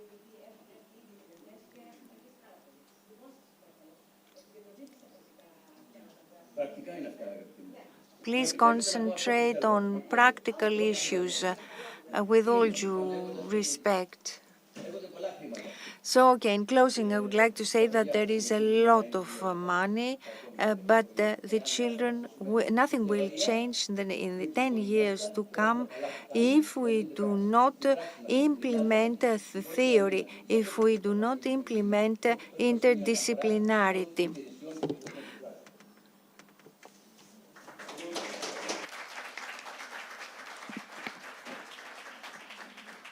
Ο κύριος Στέργιος Συφνιός, Διευθυντής Συνηγορίας στα Παιδικά Παιδιά της Ελλάδος. Mr. Stelios Sifnos, Children Villages SOS Greece on best practices in child protection in Greece. You have the floor. Hello. Thank you very much for the invitation. Quite briefly, I know I'm the last speaker. I will try to mention a few things that I hope will be of essence. I am Stelios Sifnos. I represent SOS Children Villages. Most of you know them for their hospitality units, they are family-type units, and we also run many programs, open programs for intervention and support of the family. What you might not know and what we have been trying to do for many years is our effort to support the rights of children, of vulnerable children, to find a family to live with, or to support the families not through programs but by institutional interventions in order to create possibilities for real interventions. It's not the rights of organizations. We don't support the interests of the organizations. We do not support the interests of SOS villages as a system, which means that we need to change since we support children's rights. We support the effort of evolution in a DI framework for children to get away from institutional care, and I fully agree with the previous speakers that this is necessary. And when I say institutional-like, I mean all types of care that are based on group living or shifts, to call a spade a spade. So it was a happy coincidence in our eyes that we were able to participate in the Child Guarantee pilot program, because we thought, and we still think, we still hope that the results coming out of this pilot program, which is very important, and the pilots have a role to play in developing a reform for child protection. We believe that the results coming out of this pilot program on child guarantee in cooperation with UNICEF, now the results and the conclusions could then provide some stability to public protection in the future. So SOS Children Villages were called upon to participate in the second pillar of the pilot described by Mrs. Mihailidou, having to do with support for foster care. Actually, there were two axes. First, through cooperation. Cooperation is not always easy, and we'll come back to this, what this cooperation between the public and the private sector means on the field. So we focused on two things. First, to promote the institution of foster care and have practical exchange of know-how between the private and the public sectors. Our villages have many years of national and international experience on this. And the second wager was to set up single protocols, a single protocol for foster care management, in order to have a single procedure in preparation and supporting foster care. Those that work on the field in the regions and the various services know very well that this is very, very difficult, because we don't have this single homogenized procedure, and in practice everybody does what they deem fit. We all know that foster care in Greece, when it is considered to be the basic tool for DI, and we all know that DI is a main objective of reform. Nevertheless, we all know that foster care in Greece, unfortunately, is still at very low levels. And there are specific reasons why. Because we all know, and I heard my colleague, the social worker working in a community center, and she mentioned that there is this issue of understaffing and training. And the same goes for supervision bodies. They try to do their job, but they are understaffed. Regions do not have enough staff members. And secondly, information and awareness of the public, and this change in culture, to have a foster care culture. Is it something really happening in Greece? Today, after some meetings in the regions with specific people, with specific groups of people, parents, educators, and so on and so forth, know very few things about foster care. Even when I described the professional foster care as a new institution, nobody has heard of it. And when I said that there is a call for professional foster parents, nobody knew about it. So there are issues that need to be taken care of in order to draw the conclusion whether foster care can operate, can function in Greece or not, because sometimes we only draw fast conclusions and we undermine the eye by dealing blows on foster parenting, which is the basic tool. Prevention is another basic tool too, but let us focus on foster care now. And of course, reunification with the biological family. Yes, that's the main wager of open prevention centers and community centers. They need to support the family. So, participation of Greece to child guarantee was a great wager, and I think that the UNICEF could draw conclusions about the success of this or not. Basic priority had to be given on child protection and DI. What is definitely needed, in my view, because judging on our work, but I think this is also shown in the work of the Institute for Child Health, which was Pillar 1, was that were specific conclusions drawn. This was not a waste of time, and the financial investment was not wasted money. It was a very serious piece of work. We all worked on this, everybody, and we have reached certain conclusions. Now, the point is, what are we going to do with these conclusions? And when I say we, it's not we, it's the pilot program at large.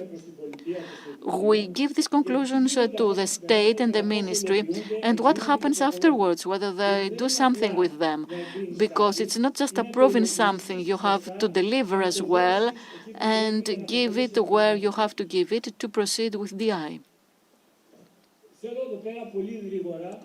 Quite briefly, very briefly, as briefly as possible, I would like to raise a very important issue. After 2017, SOS children villages have been cooperating with social welfare centers in Attica initially and then in other regions. We used funds coming from donations, so there was no public subsidy in this. There were some donations coming from various institutions, such as the Niarchos institution. So we cooperated working on the field with groups of partners of SOS, together with some groups coming from the public sector. And there were two main positive results coming out of this cooperation. First, since 2017 up to date, because we're still cooperating, we have managed to prove that the public sector can create synergies on the field. So the public sector and accredited or certified private sector is not just possible, it can also be successful. I happened to meet my colleagues from the public sector. I think they are colleagues. And indeed, all of us said that, yes, we are their people and they are our people, in the sense that we cooperated beautifully. And now we think that we are part of the same work. So, this is very important. Synergies need to be done in the proper way, with common respect and common acceptance of the dynamics and the know-how of both sectors, so synergies between the public and the private sectors can be successful. A second practice, a second conclusion coming out of this pilot that has to be mentioned is this guide on foster care.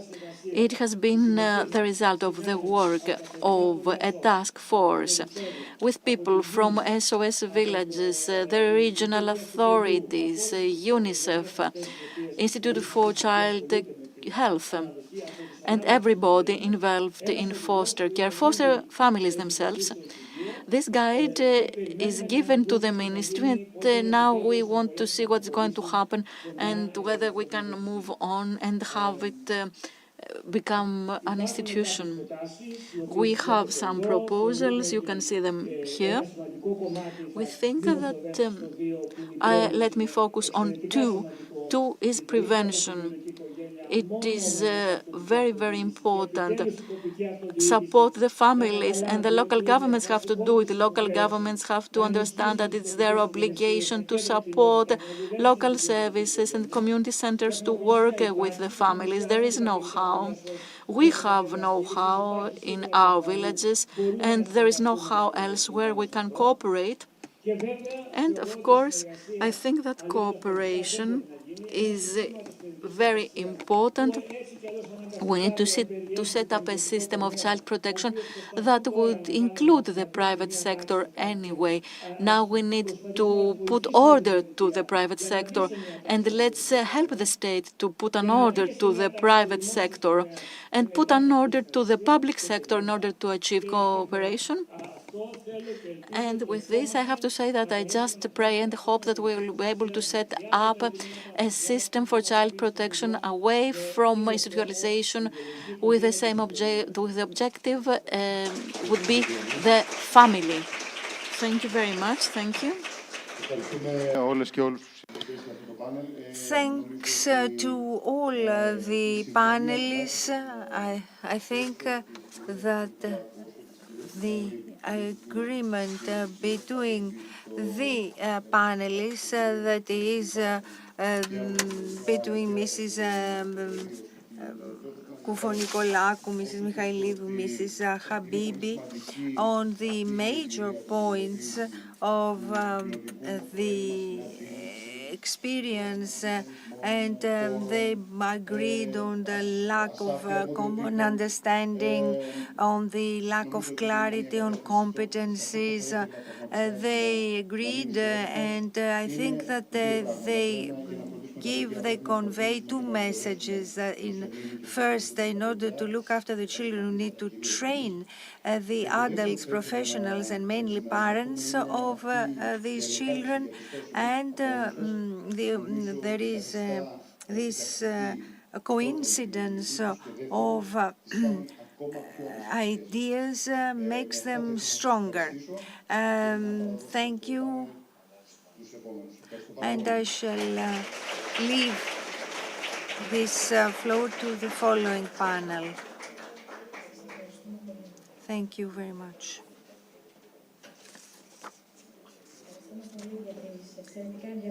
Thank you for the very interesting presentations.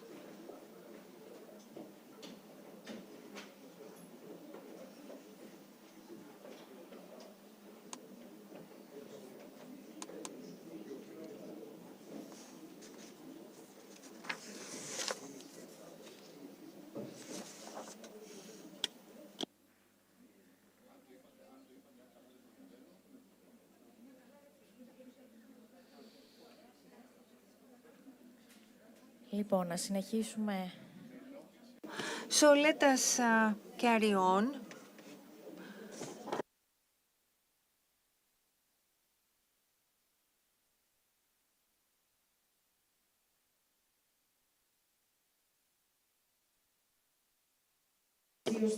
So we have reached the fourth panel. The title is With the Children, for the Children. We could not leave this out from today's event.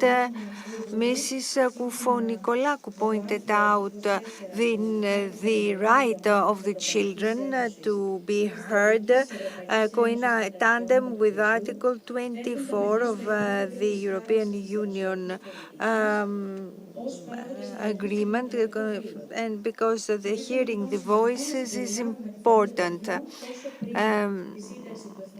And we wanted to hear what they have to say prior to the drafting of the National Action Plan and in the following stages. So we are going to hear Mrs. Olympiaka Mignotti. She's a doctor, a sociologist, and Mrs.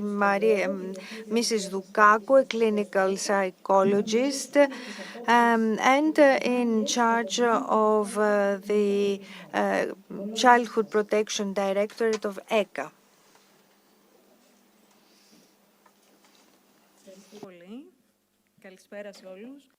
Thank you very much. Good afternoon, all. I shall briefly talk to you about two research projects on behalf of ECA. With the idea of documenting the national action plan, but involving the children themselves and hearing their voices. One of the research studies is a sampling study, and the other one is a qualitative one with interviews with children from vulnerable groups. The quantitative one took place by phone with children between 12 and 18, high school children, with the idea to hear the children's viewpoints on access to education, health, food, housing and social services. The idea was not to record their personal experiences, but their understanding of the children's place vis-à-vis these services, and also record best practices or good practices. The children said very interesting things. It's interesting that we also hear these same things from specialists. I'm not going to read them out to you. I will simply say that children are faced with various problems, such as lack of training of the teachers, that often they're not in a position to handle questions of disability, developmental issues, bullying at school. So in theory, children have access, but in reality, access and quality of access becomes very, very difficult on account of these problems I've just mentioned. The qualitative research using 6 focus groups of children between 12 and 18. These 6 groups are the basis for the National Action Plan. So there were focus groups with for children with health issues, unaccompanied refugees, Roma children living in institutions, low income, and LGBT children or coming from LGBT families. And the questions raised focused on the problems that these vulnerable groups have. And we need to say here that focus groups are governed by a very specific methodology. This methodology involves the preparation of parents and children alike. The idea being that the children must have a very rich feedback from this process, and what we really want is to let these children go with a very positive experience, with a very positive sensation from this experience. Some indicative, rather some questions and then some answers. The children were asked if they're faced with poverty, social exclusion, and if yes, they were asked to give their viewpoints in relation to the focus points of the National Action Plan. You can see some of the conclusions coming out from the answers given by the children. They said that yes, they have a poverty and social exclusion problem, and sometimes the children have the solution to their problems.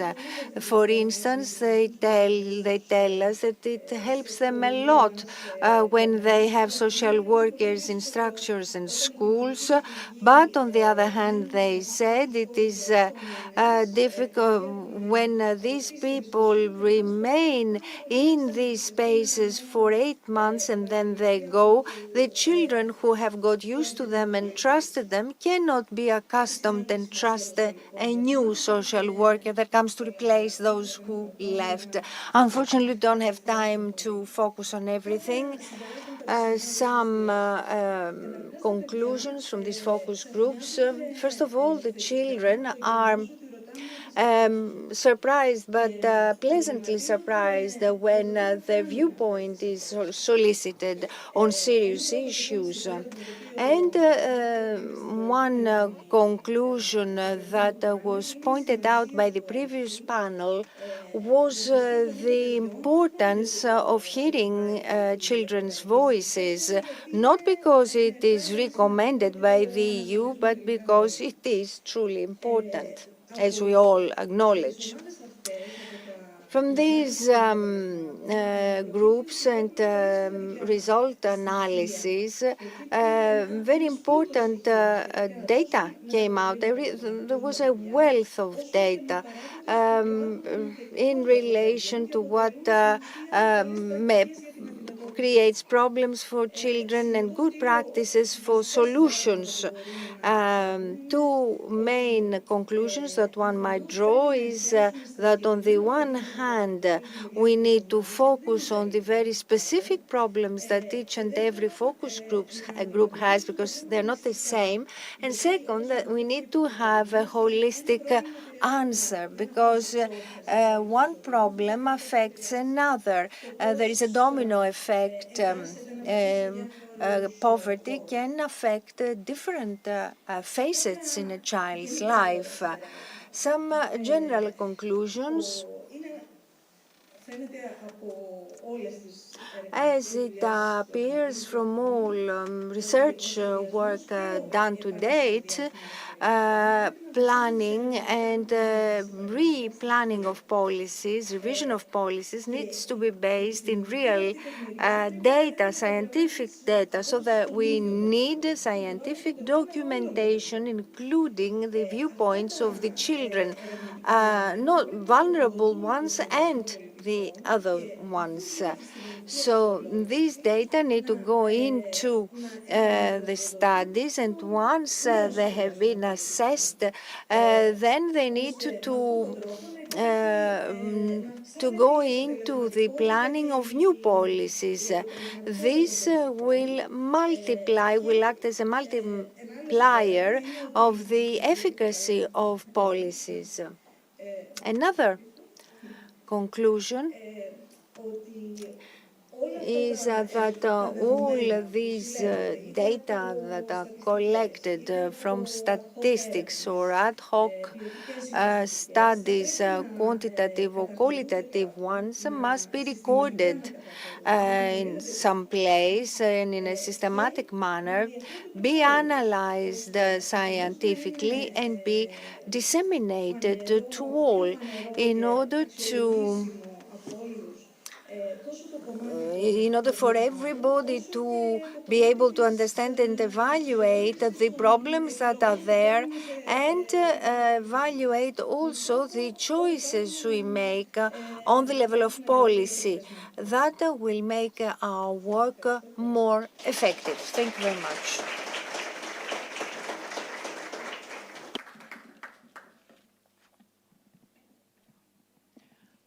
Νομίζω σε αυτό το σημείο At this point, I think that we grown-ups have to stop talking about children. So this is about children. It is dedicated to children. We grown-ups have to sit down and listen. We cannot talk about policies, drafting policies. We cannot talk about poverty and social exclusion of children without hearing what children themselves have to say about it.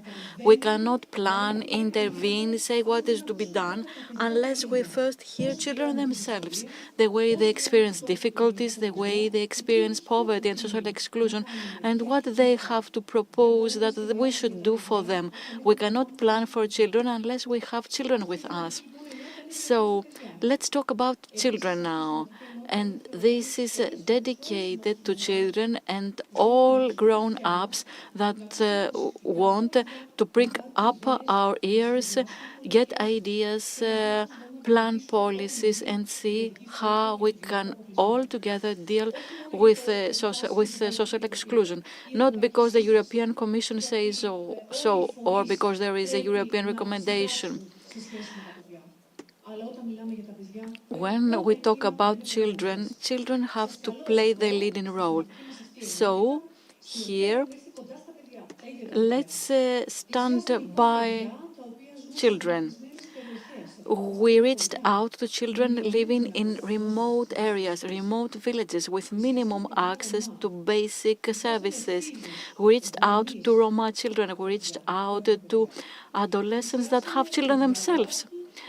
We reached out to LGBTQ children or children of LGBTQ families and children living in various units. Now, calm down, listen carefully, listen with respect what children themselves have to say. Enjoy.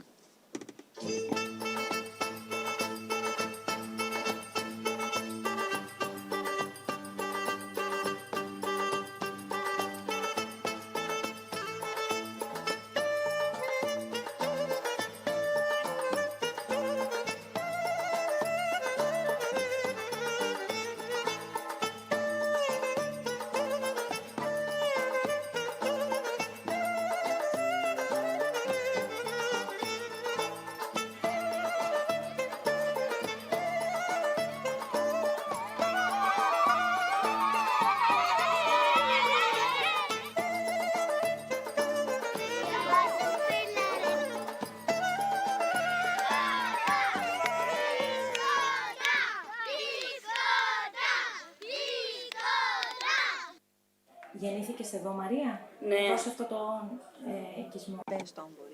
Maria, were you born here in this camp? Yes, yes. Do your parents work? No.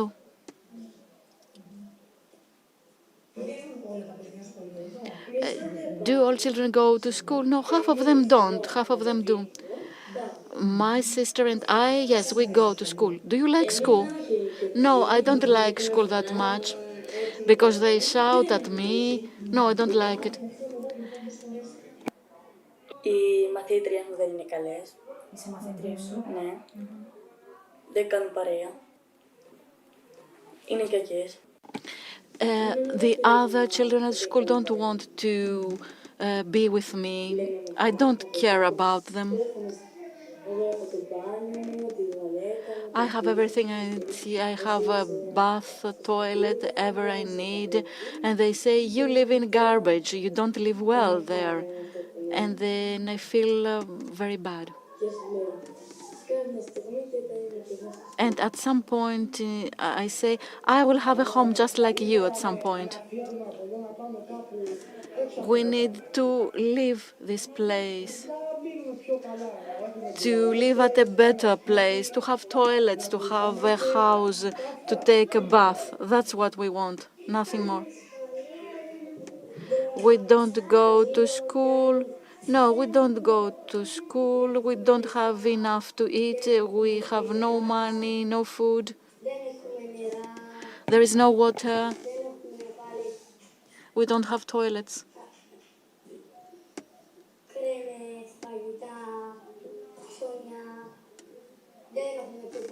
We have nothing. We go to school, it's closed. We don't have money. We have no money at all. Our father doesn't go to work. Don't your parents work? No, no, they don't. And do you stay here the whole day? Yes, and what do you do? We ask for money, but people won't give us.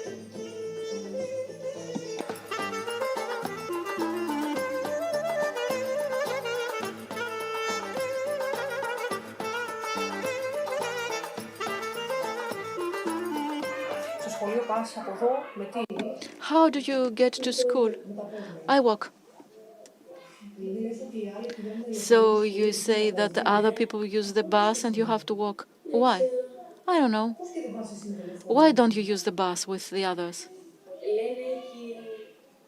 They say that it's 20 euro. I don't have that money.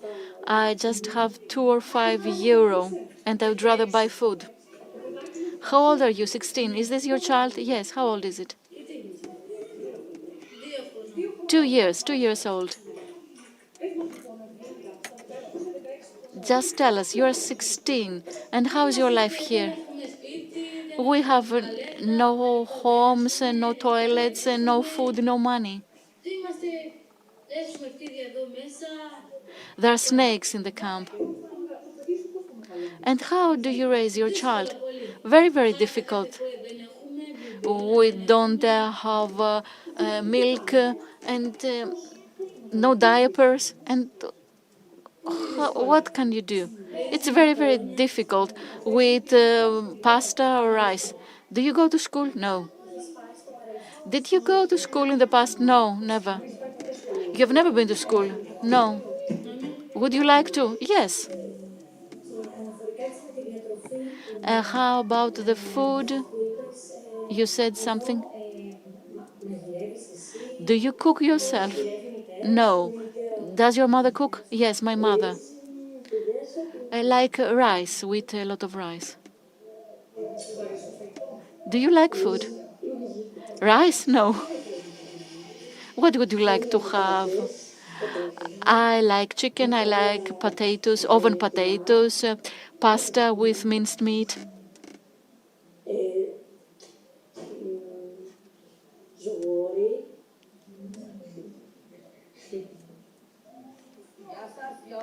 Hello, hello to everybody. Here we're in a mess. We have the babies and we're a mess. There is the river and that's a mess. My daughter-in-law has this infant. It's only a few days old. We have no water. We need to boil water to clean the babies. We have nothing. We live like dogs. We have nothing, no toilets. Just imagine the worst, and that's it here. We don't have toilets, no bathrooms. How can we live here? We have very, very small babies. It's a pity. We are still behind, lagging behind.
How do you spend your day in the village?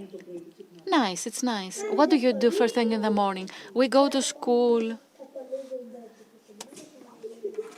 Not always. Sometimes we might go elsewhere.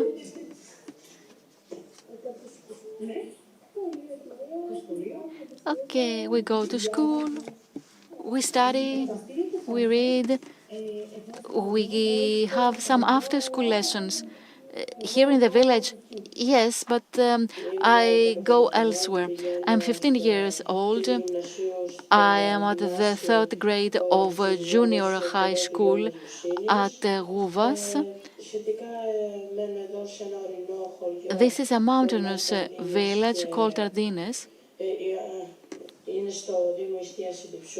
It belongs to the municipality of Estia Idipsos. In my free time, I play football with my friends in the village square.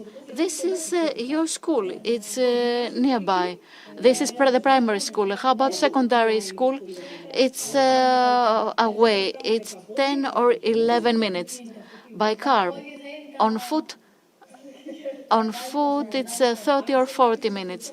So you need to have a car to go there. How do you go to school? By taxi. What we mentioned before about the taxi, if the region was not to pay for this taxi, we wouldn't be able to go to school. And as to the internet, there is no internet. We are trying to establish one in the last 3 years. And in this village, December to February, we have lots of snow. We need to have schooling via the internet, and some children do not have the necessary money to buy the equipment. So they would have to do some Skyping. They have to pay for the internet. This could be a solution. Maybe we could have internet in the village. So it's not just fun and games in the afternoon. You play with your friends. But what else? Is there something else you do when you don't go to school? Yes, every Friday and Saturday, my mother would take me down elsewhere, and Monday or Wednesday, Friday, Saturday or Sunday, she would drive me to Wolves to play football. Is there a sports club? Yes, there is a sports club there for track sports as well. Do your parents have to pay for this? Yes, they do. Every month, they pay every month.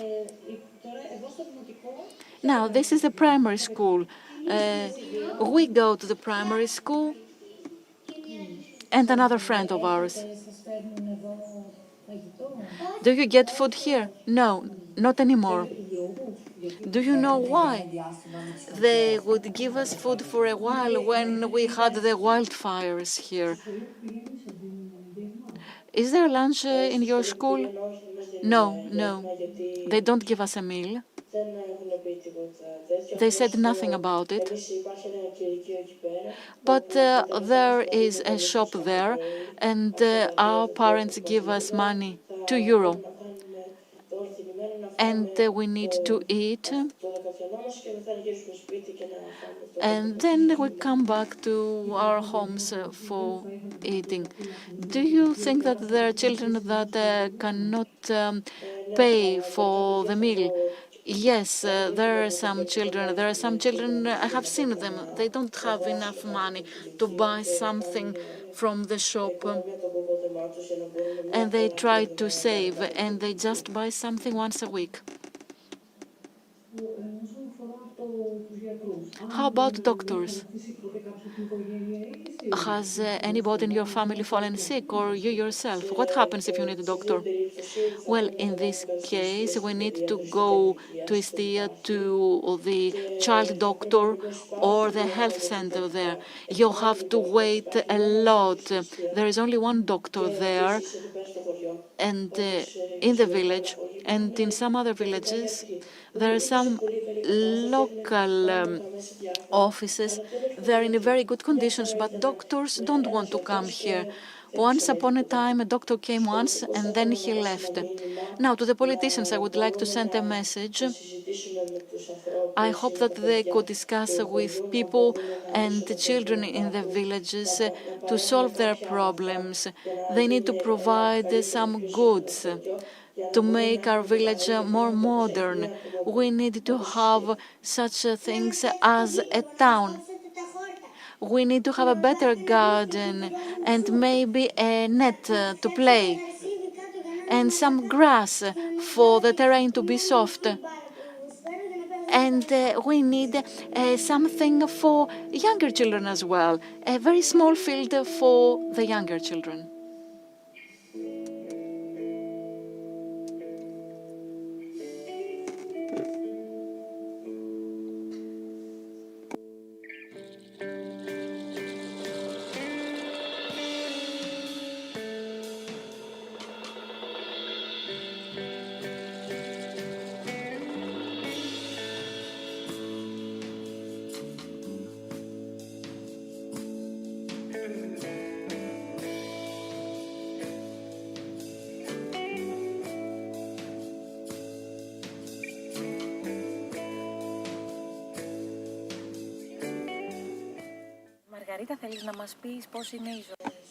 Margaret, how's your life here? Could you please describe a day in your life?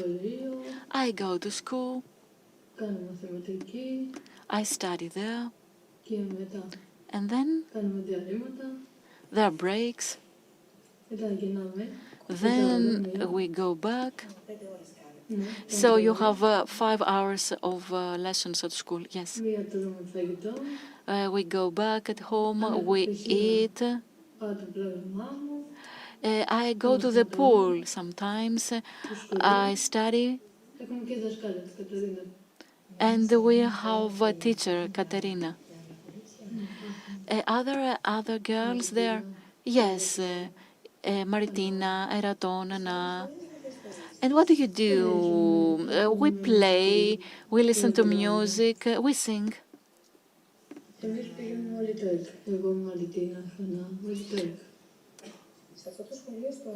How about this school? How long have you been going there? 4 years. And Sifis will finish in 1 year. Vasilis has finished this school. How about you? How many years? Another 2 years. And then I'll leave next year. I will go to this house. I really want to go there. Would you change something in your life? Is there something you want to do? Have you thought about it? Yes. I would like to become a nurse, to help children, to take care of children, to take care of ill people, to give them medications. Margaret, do you think that there are children that do not have nice lives? Yes, there are. Here in the institution? Yes, yes. How can you tell that they don't have a good time? They miss their families. Let's suppose that you're a woman, an MP, taking decisions for all these children. What type of decisions would you make? I would give them some money to have a home, a school, and I would try to find families for them. Of course, water, food, love, to have a good life. And what would you like to tell to all these children listening to you now? That they have to enjoy themselves. I wish them joy, a good life. What does this mean? Peace.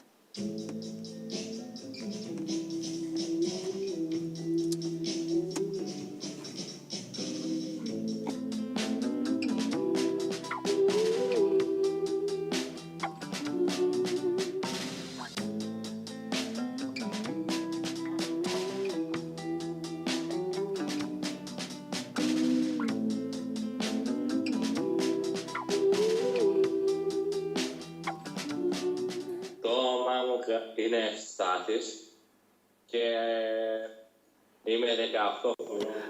I am 18 years old. We used to live in Athens. και στον Άγιο Αντρέα συγκεκριμένα. We live in Agios Andreas now. Is this far away from the city, Stathi? Yeah. 20 λεπτά. Yeah, it's 20 minutes on foot. Μεταξύ είναι Well, yeah, you can either go by a taxi or a bus, but all of this requires money. Why do you need money for?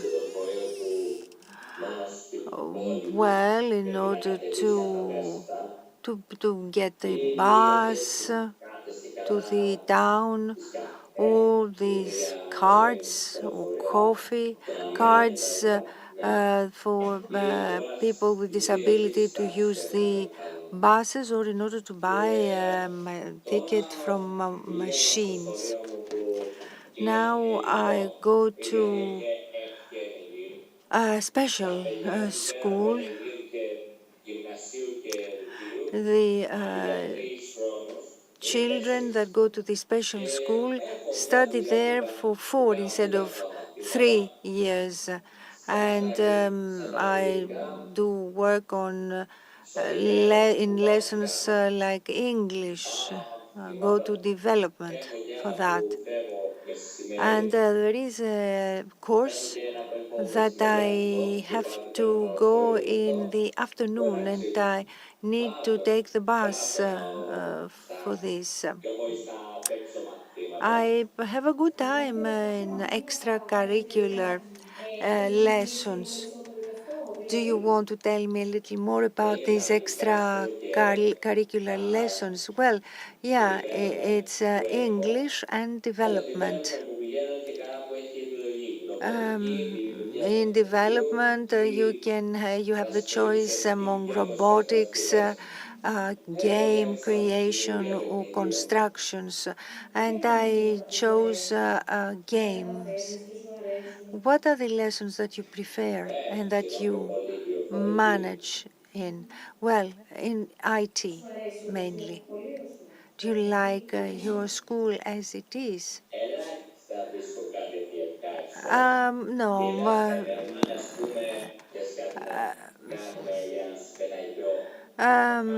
I don't find anything pleasant really there. Do you have friends there? Only a distant cousin of mine. Nobody else. In fact, I don't want to have any contact with the kids there.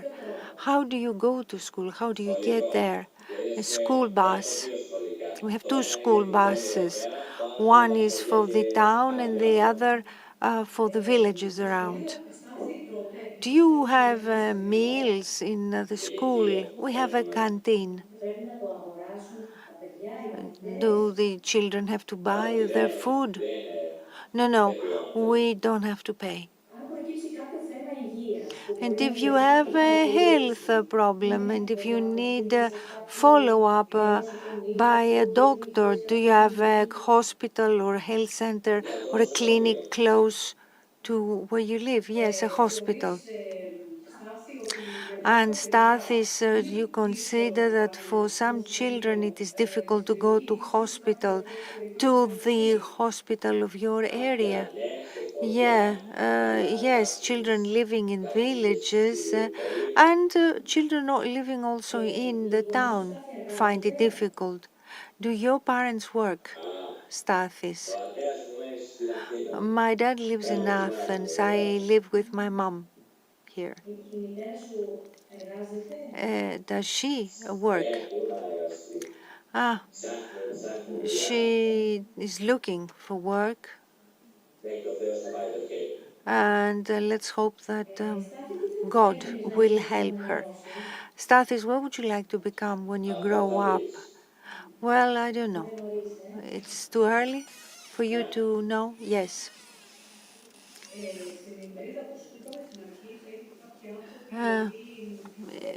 in this conference, there will be people who have decision-making power, and they do things in order to improve children's lives. Is there anything you would like to tell them? Yes, for all children to have access, an occupation, an activity, especially for tetraplegic children. They should be able to have access to hospitals without paying. I could ask for more safety in the village because this village was suffered in August from wildfires. Would you like to continue living here, Stathis, or would you like to go into a bigger town or city?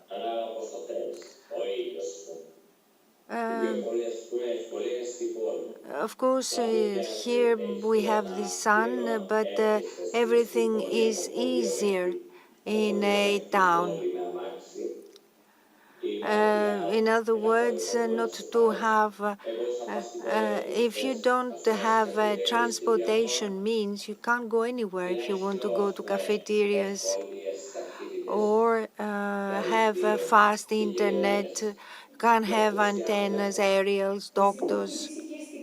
You have lived both in a town and in the village. Which do you prefer? I like listening to the birds sing on the trees. The village is better in this respect. It's nice to wake up in the morning and hear the birds sing. Hi, I'm Yanis. I'm 16 years old. I grew up in a house with two moms, many children. One of the moms had three children, and my mom had me and my brother. So we have a large family, but we had no help, no assistance. So it was difficult. And the financial part, my older brother was involved in a car accident. He was in hospital, and και ακόμα δηλαδή δεν έχει πάρει ακόμα κάποιο επίδομα και εμείς δηλαδή...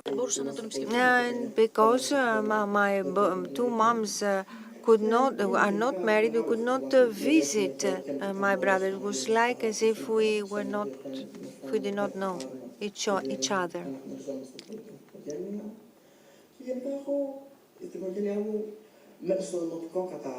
I understood that my family was different when I was in primary school. My family was never mentioned anywhere. It was like a ghost family. It was ignored. We may have been different, but we're not inferior to others. How is it to live in such a family? Okay, it's not any different to a straight family, but we don't have the same rights as regular families have, like some could have more money thanks to subsidies that other families enjoy. We don't have such privileges. One of my moms is a kindergarten teacher.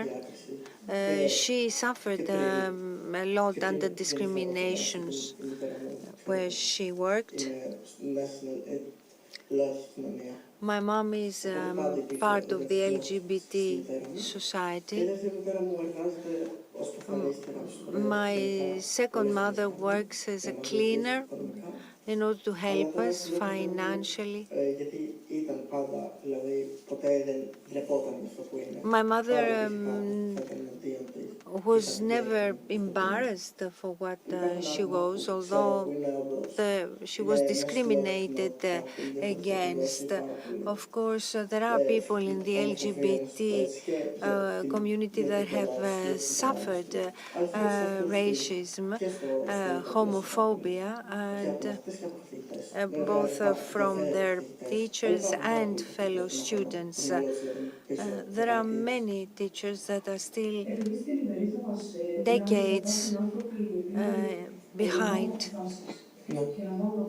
There are people in this conference that take decisions for the life of children, for the improvement of children's lives. What would you like to tell them? I would tell them that things are taking a lot longer to happen here.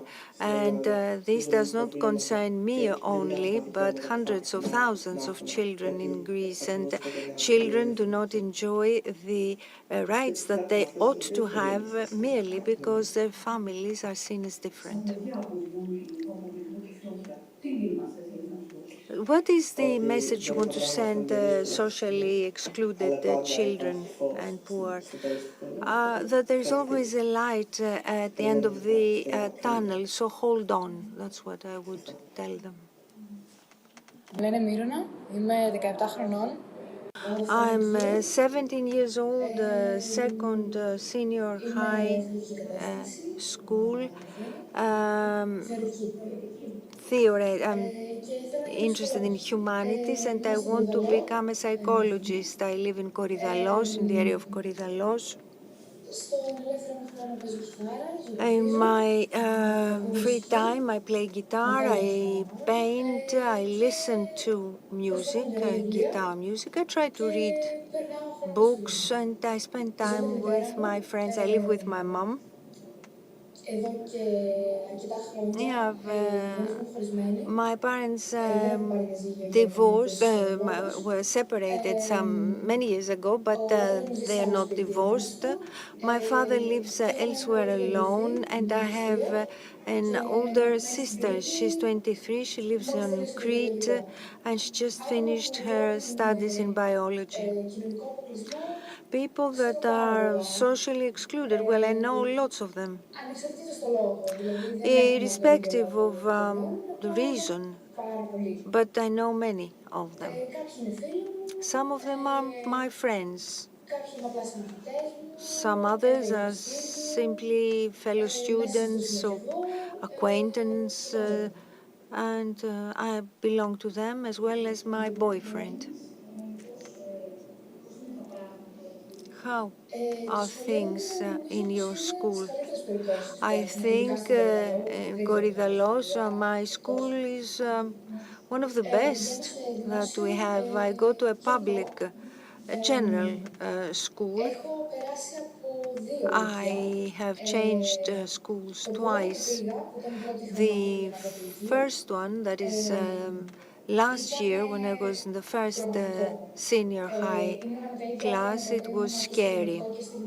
It was the same people that I went to primary school and junior high. They always targeted me, and they are always annoyed by the fact that I'm not exactly like them. And of course, when we go to senior high, one would think that people would feel better. No, it was even worse. I attended that school for a week, and I took exams in order to go to art high school. I did not succeed, but I could certainly not go back to that school. I missed my year on account of absences, so I took the year off to relax and see what I would do. I was going to go back to this same school this year. It was the first day of the year.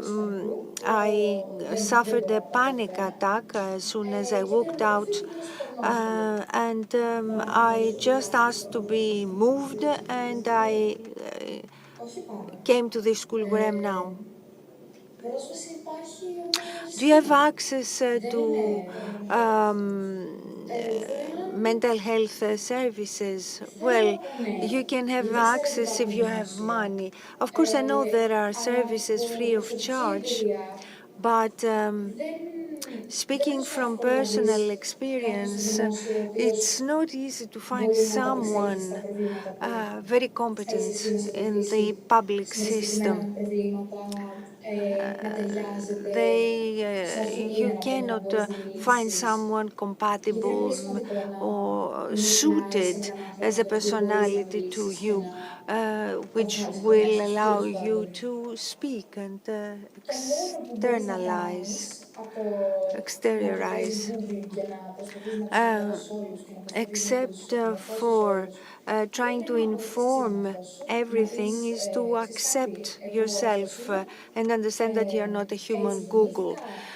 You have to accept yourself and say that this is how I was born, this is the way I am, I can't do anything about it, and I'm not going to do anything about it just in order to please the majority, because this is a majority doesn't necessarily mean that they are always in the right. The others can do as they please. The most difficult part for me was to accept that I'm transsexual. My parents may accept it with some difficulty, however, but other people around me, my grandmoms, my granddads, because they're a lot older, they're less open. The phenomenon probably, the information did not exist when they were younger. I don't think that they're being mean, but it is difficult to change somebody's mindset when they're 87. But the most difficult part is changing your own self. And it is possible that my grandma, who loved me so much, is now rejecting me on account of this. But what to do? I was born a human. Στον κάδο τα πέταξα, κατάπια τα δάκρυα, μη δουν ότι έκλαψα. Γεννήθηκα άνθρωπος, δεν ξέρω αν έζησα. Στον κόσμο ήρθα ήλιος, ανέτοιμα κέρδισα. Το φως είναι αλήθεια, με μαύρο την έντυσα. Και αυτά που είχα γράψει, πριν φύγω τα έσβησα.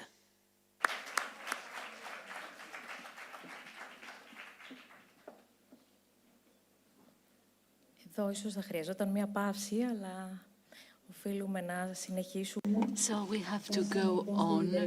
We have reached the last but not least session entitled The Principles of Child Guarantee from the Viewpoint of the Select Parliamentary Committee on Social Rights. It's going to be monitored by Mrs. Pehlivanidi. She is a professor at Athens University. Let us just mention that together with us we have the head of Niki party, Mr. Dimitris Natsios, and the MPs Tsironis and Roudas, also belonging to the same party. Now I would like to ask the members of the Social Affairs Committee of the Hellenic Parliament to come up. Mr. Stamatis, Mr. Kalamatianos, Mrs. Kazani, Mr. Sidihakis, Mrs. Kouroupaki, and Mrs. Sterioti from Elliniki Lisi Party. You have the floor.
Λοιπόν, νομίζω ότι ήρθε η ώρα να μπούμε στις... So I think it's time to start our last panel. Mrs. Deduli, you might have heard this a lot. Congratulations, congratulations from everybody, because this has been a wonderful event focusing on children. You have gathered all of us from all sectors, economists, legal people, psychologists, administration, from many sectors and many ministries. That's a great feat. It's a very particular event, and after listening to what children have to say, which was very, very important because they express themselves, it's now time to ask people that take decisions, the MPs, the members of the Hellenic Parliament, and in fact the MPs that make up the Parliamentary Committee on Social Affairs. They are going to give us some important answers on the protection of children. We are many panelists and we sit very close to each other. We have limited time. I'm going to ask two questions, the same two questions to all MPs that have honored us with their presence today. Let me start with Mrs. Kazani because she really has to leave. She is an MP from the Evia region because she has to leave. If that's okay with the other MPs. I think nobody has an objection. Okay. And let me start with the questions. My first question, Mrs. Kazani. What do you think is new because of child guarantee in children protection? And what is new for your committee and your party? How about welfare measures for children? Has something changed in real life? Because it's not just legislation changing, it's also the reality we care about. It's the way these measures are introduced and delivered. And I think that in principle, everybody in this panel agrees in the principle, but that our first priority in Greece and in all societies is children, because they are the future. And we didn't need the child guarantee to know about it. It's self-evident. So, in principle, that's for granted, but I would like to understand whether something has changed in the committee and the parties. This is the first question, and there is going to be a second one. Thank you very much indeed. Ladies and gentlemen, it's a great honor to be here today representing the president of PASOK, Mr. Androulakis, and also as the person responsible for social cohesion and family in this party. As to your question, I have to say that in the recent years, well, of course, yesterday was the International Day for Children's Rights. So we have taken some steps in recognizing that children have rights that have to be asserted, and we need to become the voice of children in the Hellenic Parliament. Has something changed in the way the parties and your committee deal with the issues of a child. I think that all parties are aware and sensitive. All MPs are aware, and this presence here only proves that we wanted to change and to move on in establishing children's rights. Thank you very much for your brief answer. No microphone is used. Microphone, please. The second question, again for you, as to the particular measures, what are your proposals? What are the alternatives to achieve this common goal of protecting children's rights? I would like to say that PASOK party, right from the first day of the new parliamentary group, we have visited yesterday together with Mr. Androulakis.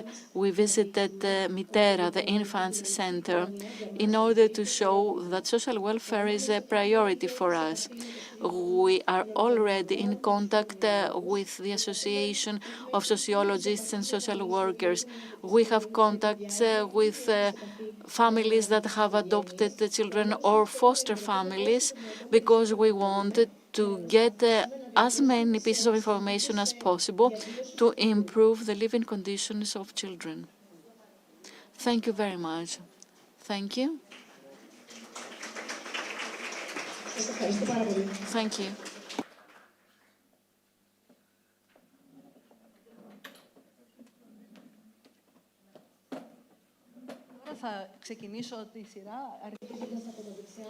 Now, let's start.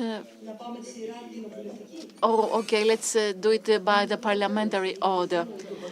I work as a member of the academia, but anyway, let's do it the parliamentary way. Mr. George Stamatis, an MP of New Democracy, the ruling party. And I would like to repeat the first question. Has anything changed in the Parliamentary Committee on Social Affairs and in parties after the child guarantee? Hello. Thank you very much for your question. A few months ago, we had elections, and the Committee on Social Affairs works on the bills of the Ministry of Labour, Social Insurance, and the new Ministry of Family and Social Cohesion. So if all colleagues agree, we can all make an all-party proposal to the chair, the Speaker of the Parliament, to create subcommittees in all committees for children. This will help in having a focused approach in the Greek Parliament or in our special committee, and get to know the various children policies in a better way. And we need to see what is this that started by the European Commission.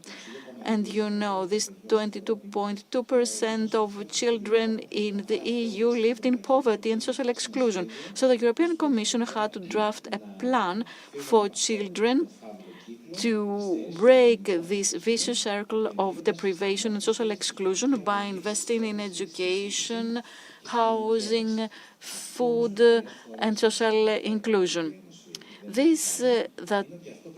What is missing is something else. We say poor and socially excluded children, but obviously it's not just the children in institutions. We're talking about children with poor parents. So I think that what is missing after the first stage of the child guarantee is that, yes, okay, we need to support children in all programs, but this should include services for their parents, because a child cannot be fed and say, okay, that's good for our goal, if parents are long-term unemployed or because of other conditions that make them socially excluded. So, on the basis of this program and the experience of the National Center of Social Solidarity, the national coordinator, we need to make an assessment and see the new strategy of our country for the next decade about children. And my personal view is that we could take it a step further. We could have an all-party national council for children, offering opinions to the Greek state and drafting a single national strategy for children in our country. Of course, there could be some minor differences, but all parties could agree on this. Let's take it a step further, not just say that the children are the future and so on and so forth. If we could agree on this, and if there is money, because no policy can be there and delivered without money. And finally, we need to have a look at the services. A lot of times we mention funds, but not services. Sometimes we can combine services to save money and become more effective. Thank you very much. I will come back with the second question, but let's take the first question again with Mr. Dionysis Kalamatianos, Syriza Party, an MP from the region of Ilia.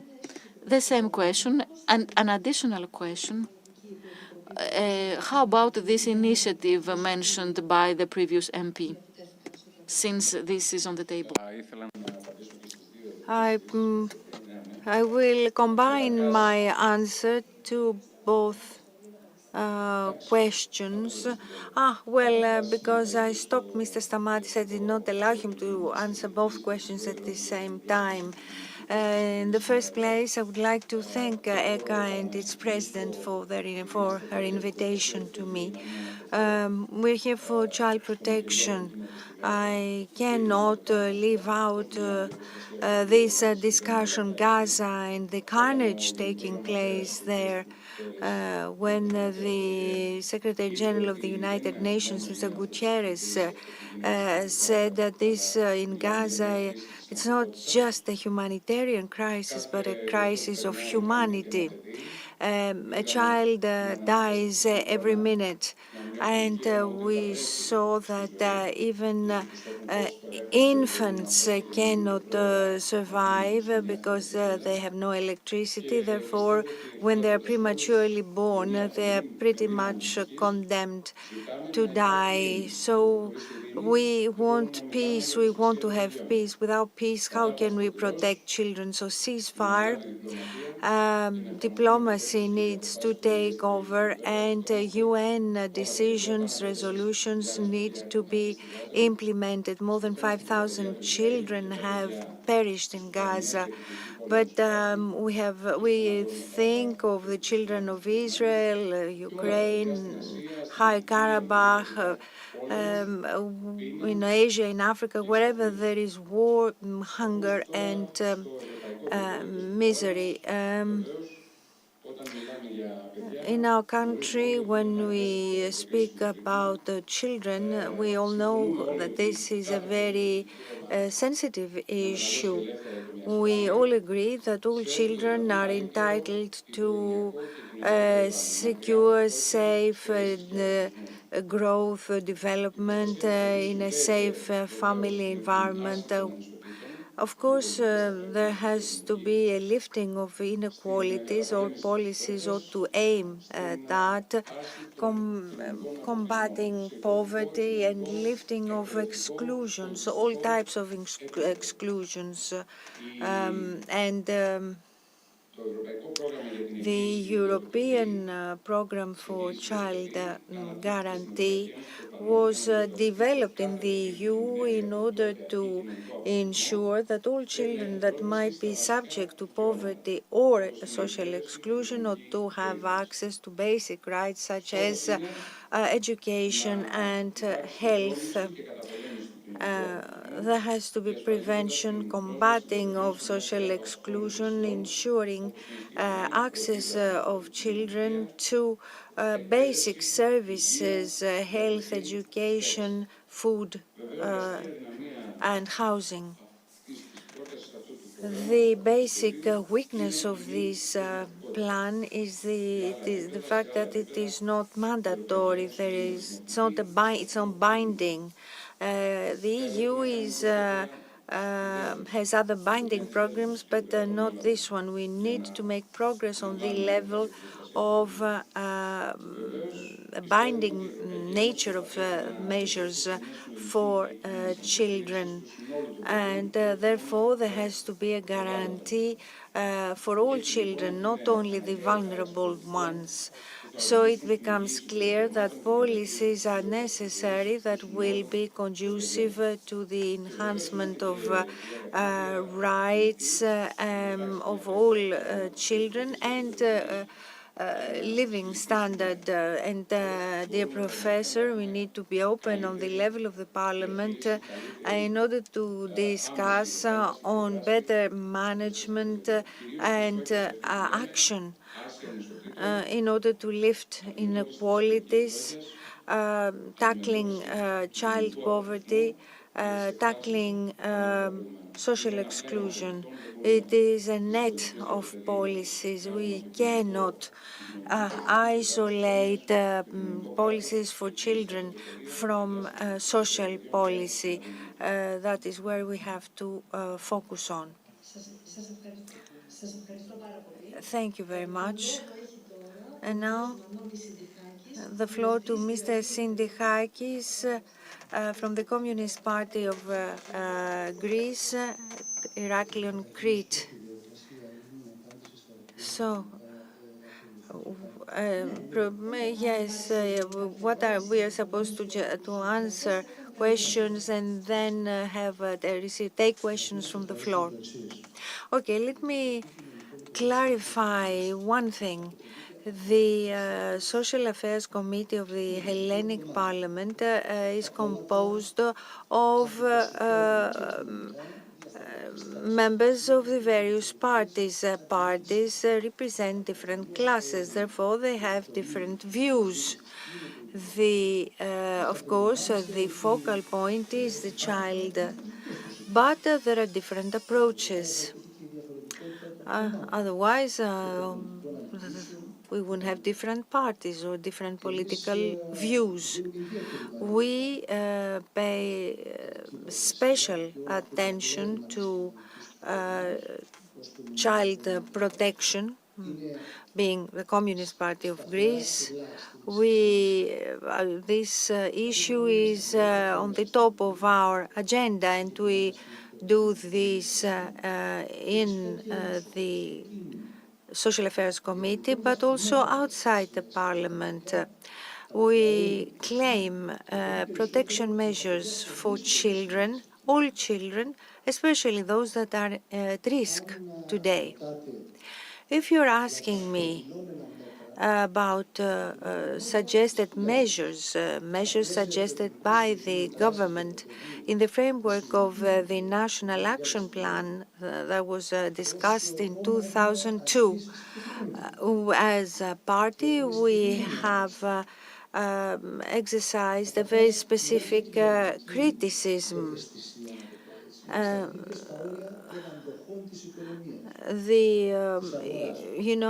All the sensitivities end where the interests of the market begin.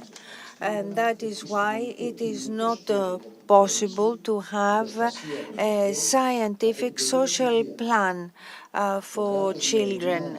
The state caters for vulnerable children to the extent that its social cohesion is not touched. And the state is not something impersonal. It is governed by social structures, by very specific policies.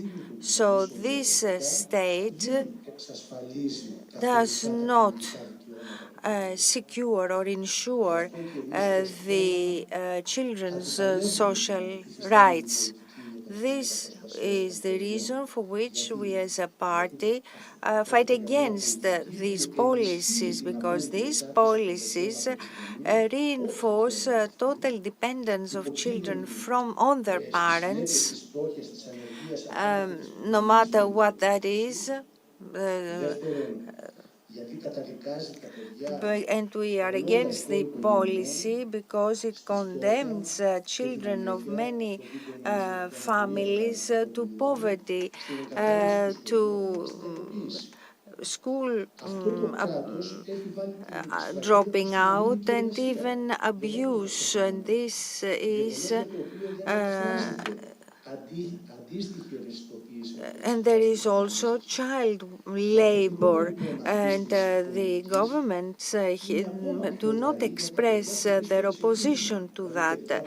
And all of these dangers become more pronounced for vulnerable children when they have disability, orphaned, Roma or refugee children.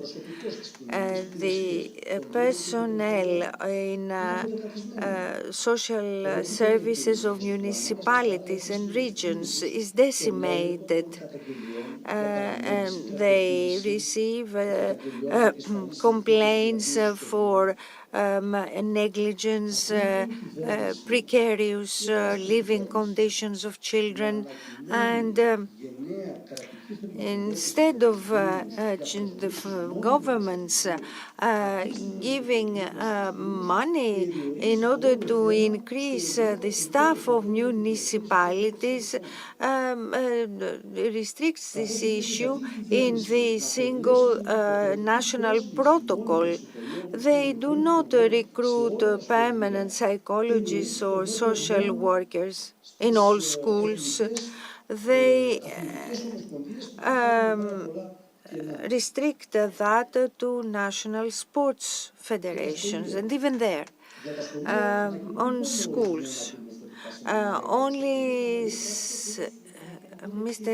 E.K.K.A, allow me to answer the question I raised, and then I will give you the time to comment on what you want. But right now the question is very precise, and everybody needs to be able to have a say.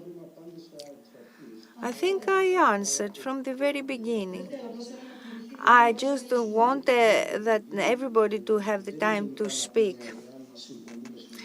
Because, you know, it's not the idea to say that we're all in agreement in our Social Affairs Committee, Parliamentary Social Affairs Committee. The idea is to see how different parties approach these questions. Okay, so I will stop here. Yes, and then you can come back. Thank you. Mrs. Kouroupaki, I will ask her to ask the first question, child guarantee, and how much it affects the operation of your committee. Hello. It's a great honor for me, a new MP, to today's event about combating social exclusion.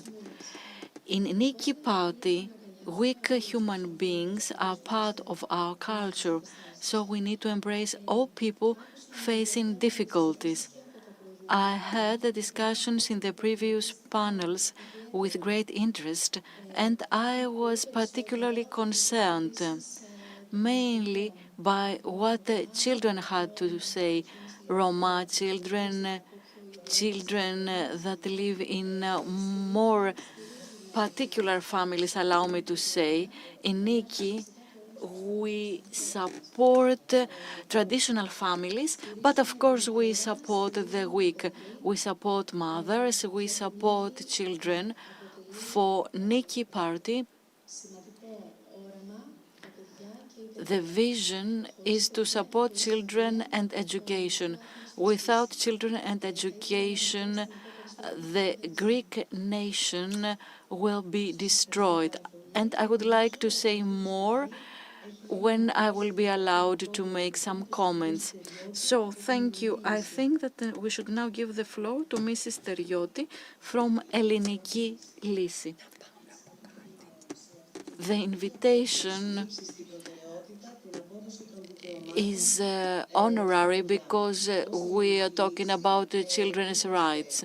In Ελληνική Λύση, we always support everything that could improve the situation and ensure the rights of children under the condition that there will be a detailed planning to ensure their rights and the continuity of any national plan. Thank you. Σας ευχαριστώ πάρα πολύ για το σύντομο της απάντησης και το περιεκτικό. Τώρα έρχομαι στο δεύτερο. Now, coming back to the second question I raised before, Έτσι λίγο πιο συγκεκριμένο, γιατί αναφέρεται σε επιμέρους... and it is more concrete. It has to do with measures, alternatives, and thoughts. Maybe we could agree in principle. That's okay, we need to protect children, but indeed the way we think of protection could be different.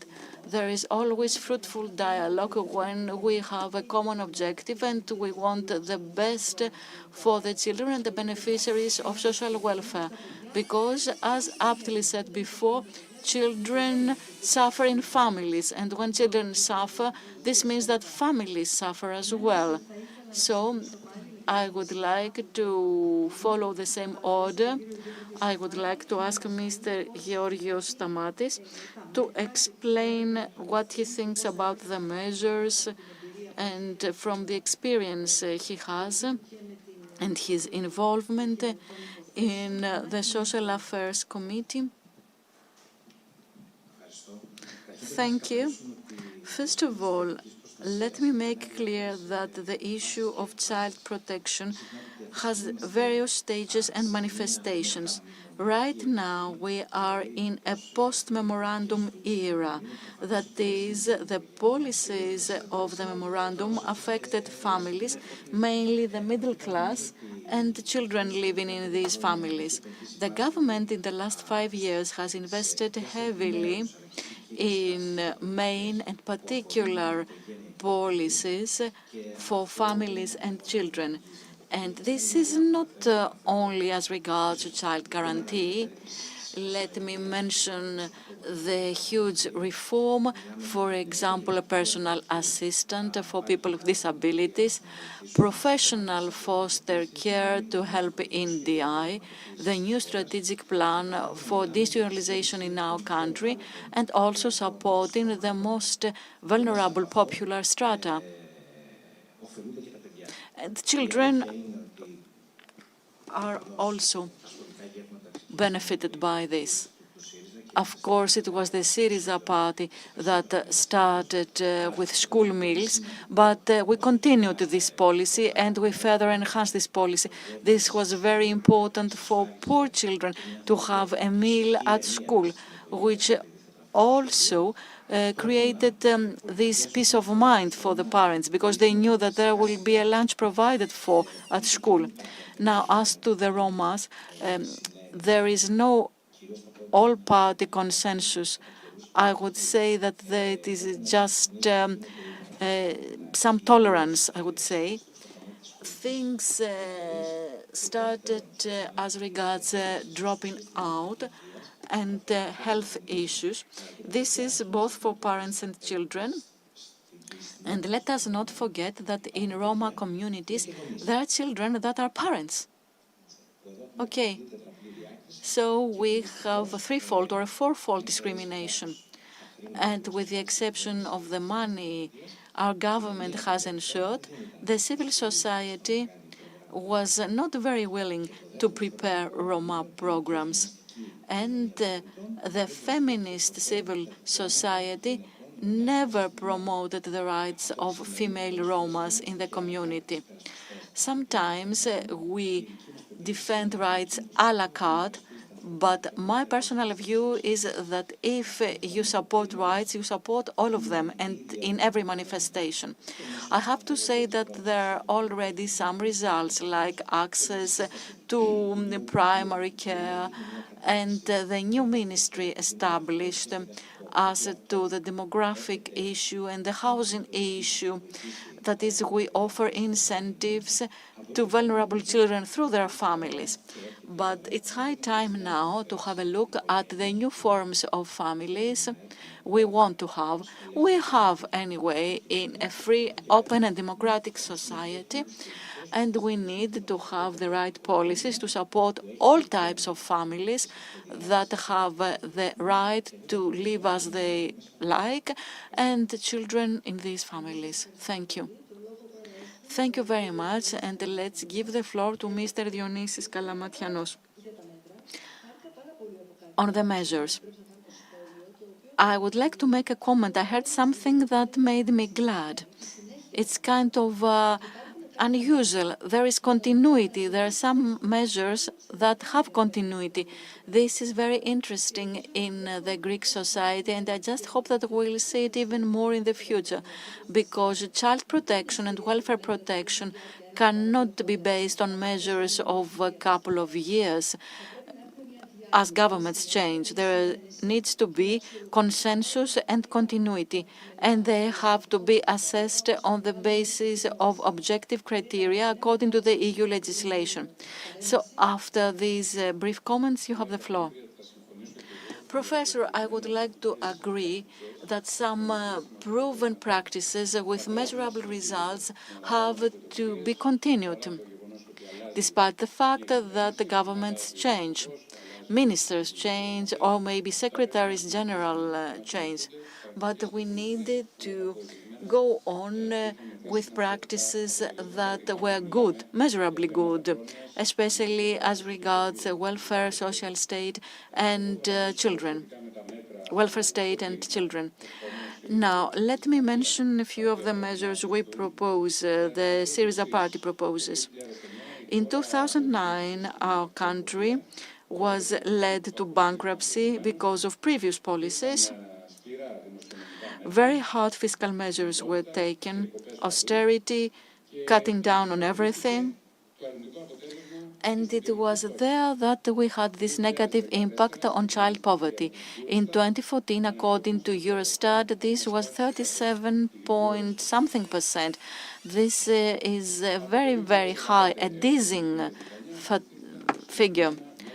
Then there were specific measures taken to reduce this percentage down to 31 point something percent. Today it's 28.1%. There is this slowing down of the reduction, but we hope that things will be better in the future. I have to say so because we need to see the measures taken back then that helped in reducing child poverty, and we all agree that this is an important, maybe the most important factor for the other risks of a child. So, in the period 2015-2019, there was access of all children to the public health system, irrespective of the status of their parents. All children had access. We doubled various allowances, and there were vouchers, an increase in vouchers for early childhood care.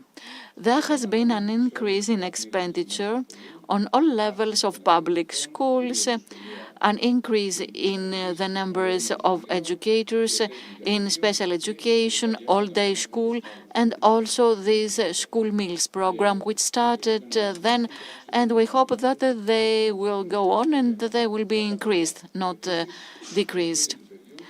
We also have the Children's Home in 2017. It started in 2018 to protect victims for further victimization. These are just some actions that help us in dealing with child poverty. Today, we believe that we need to have new policies to guarantee the rights and improve the quality of lives of all children. In 2021, we proposed a National Action Plan for Children with three basic axes. First, health and welfare. So, free medical care for pregnant women, electronic health file for all children, free access to public health for all children, having at least 2 doctors per municipality, and also dental care.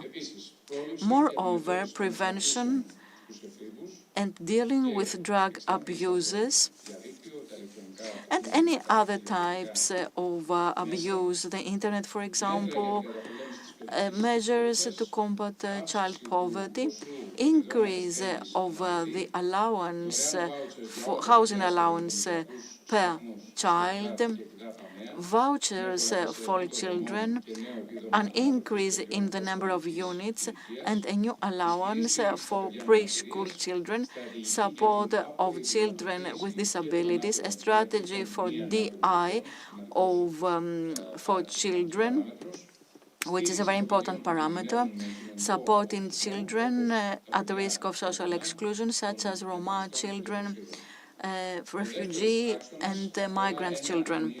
Second axis, a single free educational system with equal access.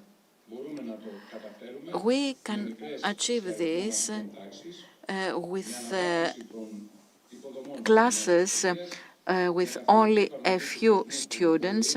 We want a universal implementation of the whole day school, meals, preschool education for 2 years, compulsory schooling for 12 years, and upgrading vocational training, and of course, free access of students to sports and culture. Third axis, protection of children from violence and prevention and dealing with juvenile delinquency. We can achieve this with the child's home, new units, and modernization of the various existing services. Thank you very much. Mr. Stichakis, you have the floor. Sorry I had to interrupt you before, but I think you can go on and you can proceed about the measures and the way you approach these issues. Two questions that are indivisible, actually, because the stance of parties in the Parliamentary Social Affairs Committee is nothing other than the reflection of its political ideology. It's expressed in all documents, and because reality is persistent, all political forces are in agreement for a curtailing of expenses for social protection in the framework of the various memoranda. And I would say that sub-financing in regions, municipalities are obvious, and they are essential for the psychosocial rehabilitation of children.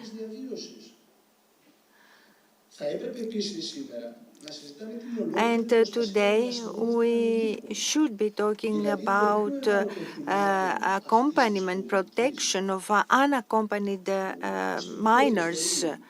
They're at a very tender age, and they are faced with the most hideous face of war, refugee and persecution.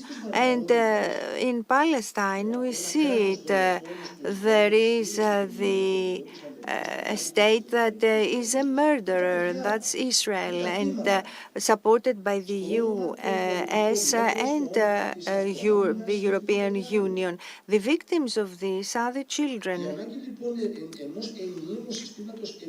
So we need a single system for accompaniment of minors, and this needs to belong to the exclusive responsibility of the state. However, the state today takes on the role of a coordinator of NGOs for the unaccompanied minors and the structures that they are put up in. According to our party, there should be a public, free of charge network of social services, prevention in each and every neighborhood, with permanent personnel of psychologists and social workers. In our opinion, it is the early childhood and childhood that need to be at the focus of the efforts in order to follow up, to monitor the psychomental development of children, in order to see problems and diagnose problems and intervene in a timely manner. Also for refugee children that are alone, we need hospitality structures.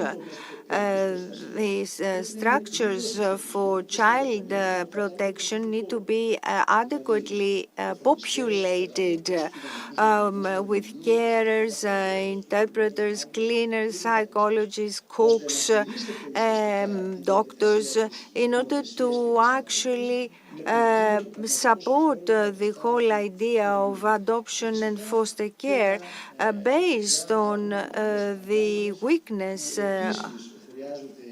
of these children. Finally, the social child protection must be focused on the real interest of the unprotected child, and state care needs to be even more substantial. And I'm closing by saying that we cannot accept as a normalcy a child that goes hungry, that doesn't go to school, that is abused. Because today's society leaves children unprotected. Mrs. Kouroupaki.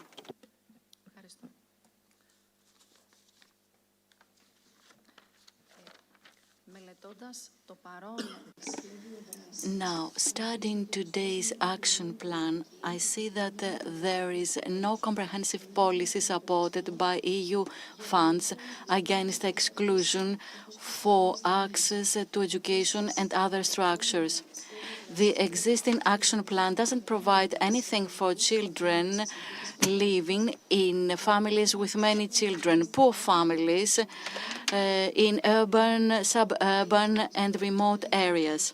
In this year, in Central Macedonia, 117 schools closed down. Now, measures against poverty and social exclusion under discussion today. Unfortunately, I haven't heard anything about why there is poverty and social exclusion. It's as if we take something for the fever without wanting to deal with the disease itself. Are we going to solve the issue of poverty with school meals? No, I don't think so. We need to identify the reasons of poverty. There is a deficit of social policy and welfare. The state shouldn't be based on finances. It should be based on what is needed by human beings, focusing on human dignity. This is the only way to embrace all Greek children, but also Roma children, refugee children, and immigrant children as well. Thank you very much. And now we come back to the last intervention. Yes, please. There are no timeless values, no moral values in our society. People have been eliminated, and therefore they infringe even the children's rights. In my party, we think that we need to provide all facilities to families with children in an era like the one we live in. The conditions of life have drastically changed, which means that the daily lives of children become more and more difficult, and the children are faced with insecurity, poverty, lack of housing, inequalities, and social exclusion. Children's rights are not observed, and children cannot do anything about it. They cannot assert their rights, and they are exploited. Moreover, ignorance and passivity of citizens when they see infringements encourage their disrespect. So we see some sad events, family violence, child abuse, even rapes of children, and we all wonder what could have happened to avoid these events. So we think that the contribution of municipalities is decisive in preventing child abuse and other issues.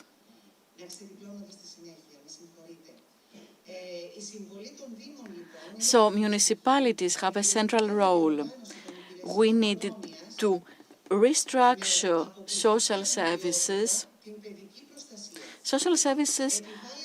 that are there for child protection. We need to do something about children. They shouldn't live in poverty. It's poverty that leads to social exclusion. The lack of housing is a destabilizing factor in the lives of children that feeds in the vicious circle of social exclusion. So we could make full use of existing spaces and turn these spaces into housing facilities for families that cannot pay for their own house. We also need jobs for the parents. We need to facilitate all traditional Greek families and families with 3 or more children that have actively contributed in dealing with our demographic problem. We also think that it is a high priority to have a full operation of public primary schools right from the first day of the school year. I have to focus on primary schools because with the all-day programs they have, they also facilitate families and family plans.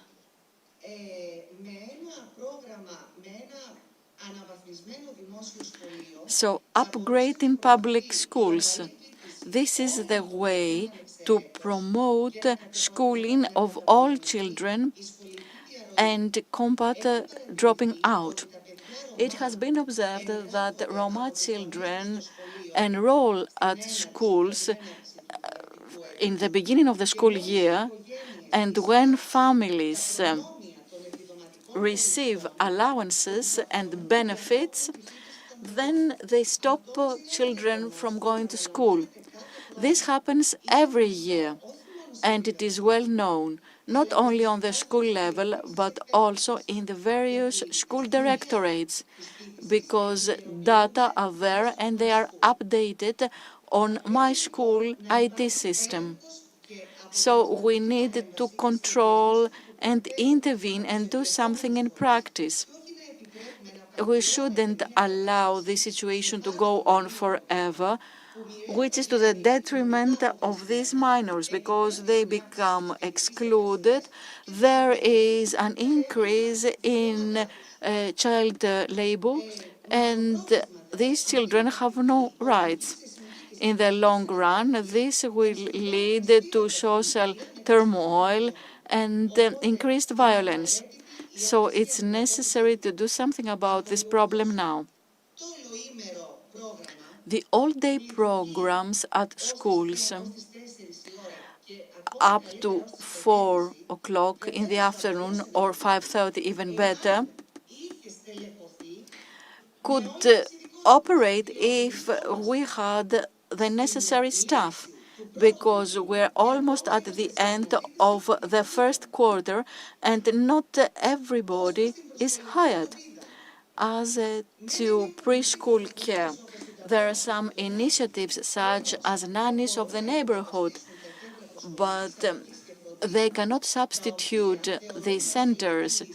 We in our party think that these preschool centers should be there in all municipalities. They shouldn't just be encouraged to do so according to the national plan for child guarantee, because these public centers would have to be staffed with specialists, thus offering trust to working mothers. They will know that they would leave their babies or children to the best care. And there are other children that suffer and live in difficult conditions. Children with disabilities, and in our party we are very, very sensitive as to this group of children. And Mrs. Athanasiou, our member in the parliamentary committee, has shown how sensitive she is as regards this matter from her personal experience. So as to special education for these children, these schools are understaffed. They don't have psychologists, social workers, special educators, occupational therapists, speech therapists, nurses, and they don't even have the necessary buildings. They don't have occupational therapy room, the necessary room to be quiet, for example, for autistic children. So these children cannot have a room to calm down. This should be self-evident, and we shouldn't wait for the private sector to provide for this. As to the existing measures and extracurricular activities, especially for the centers for children with disabilities, maybe it could be better. We do not have a lot of time. They will lock us in. Okay. So we need to support families and extend the working hours to include Saturdays and Sundays. Thank you very much. I would like to thank you all. This was very, very interesting. And I would just like to point out something. Η νομοθεσία προβλέπει ότι για τους Ρωμά, για να πάρουν το επίδομα, πια συνδέεται με την παρακολούθηση των παιδιών στο σχολείο. Αν κοπούν από απουσίες, κόβεται η επιδότηση ή αν έχουν πολλές απουσίες. Αυτό προβλέπεται νομοθετικά. Ναι. Ακριβώς. Έχει αλλάξει αυτό το πράγμα. Αυτό πρέπει να το έχουμε υπόψη μας. Είναι σημαντικό, διότι πια...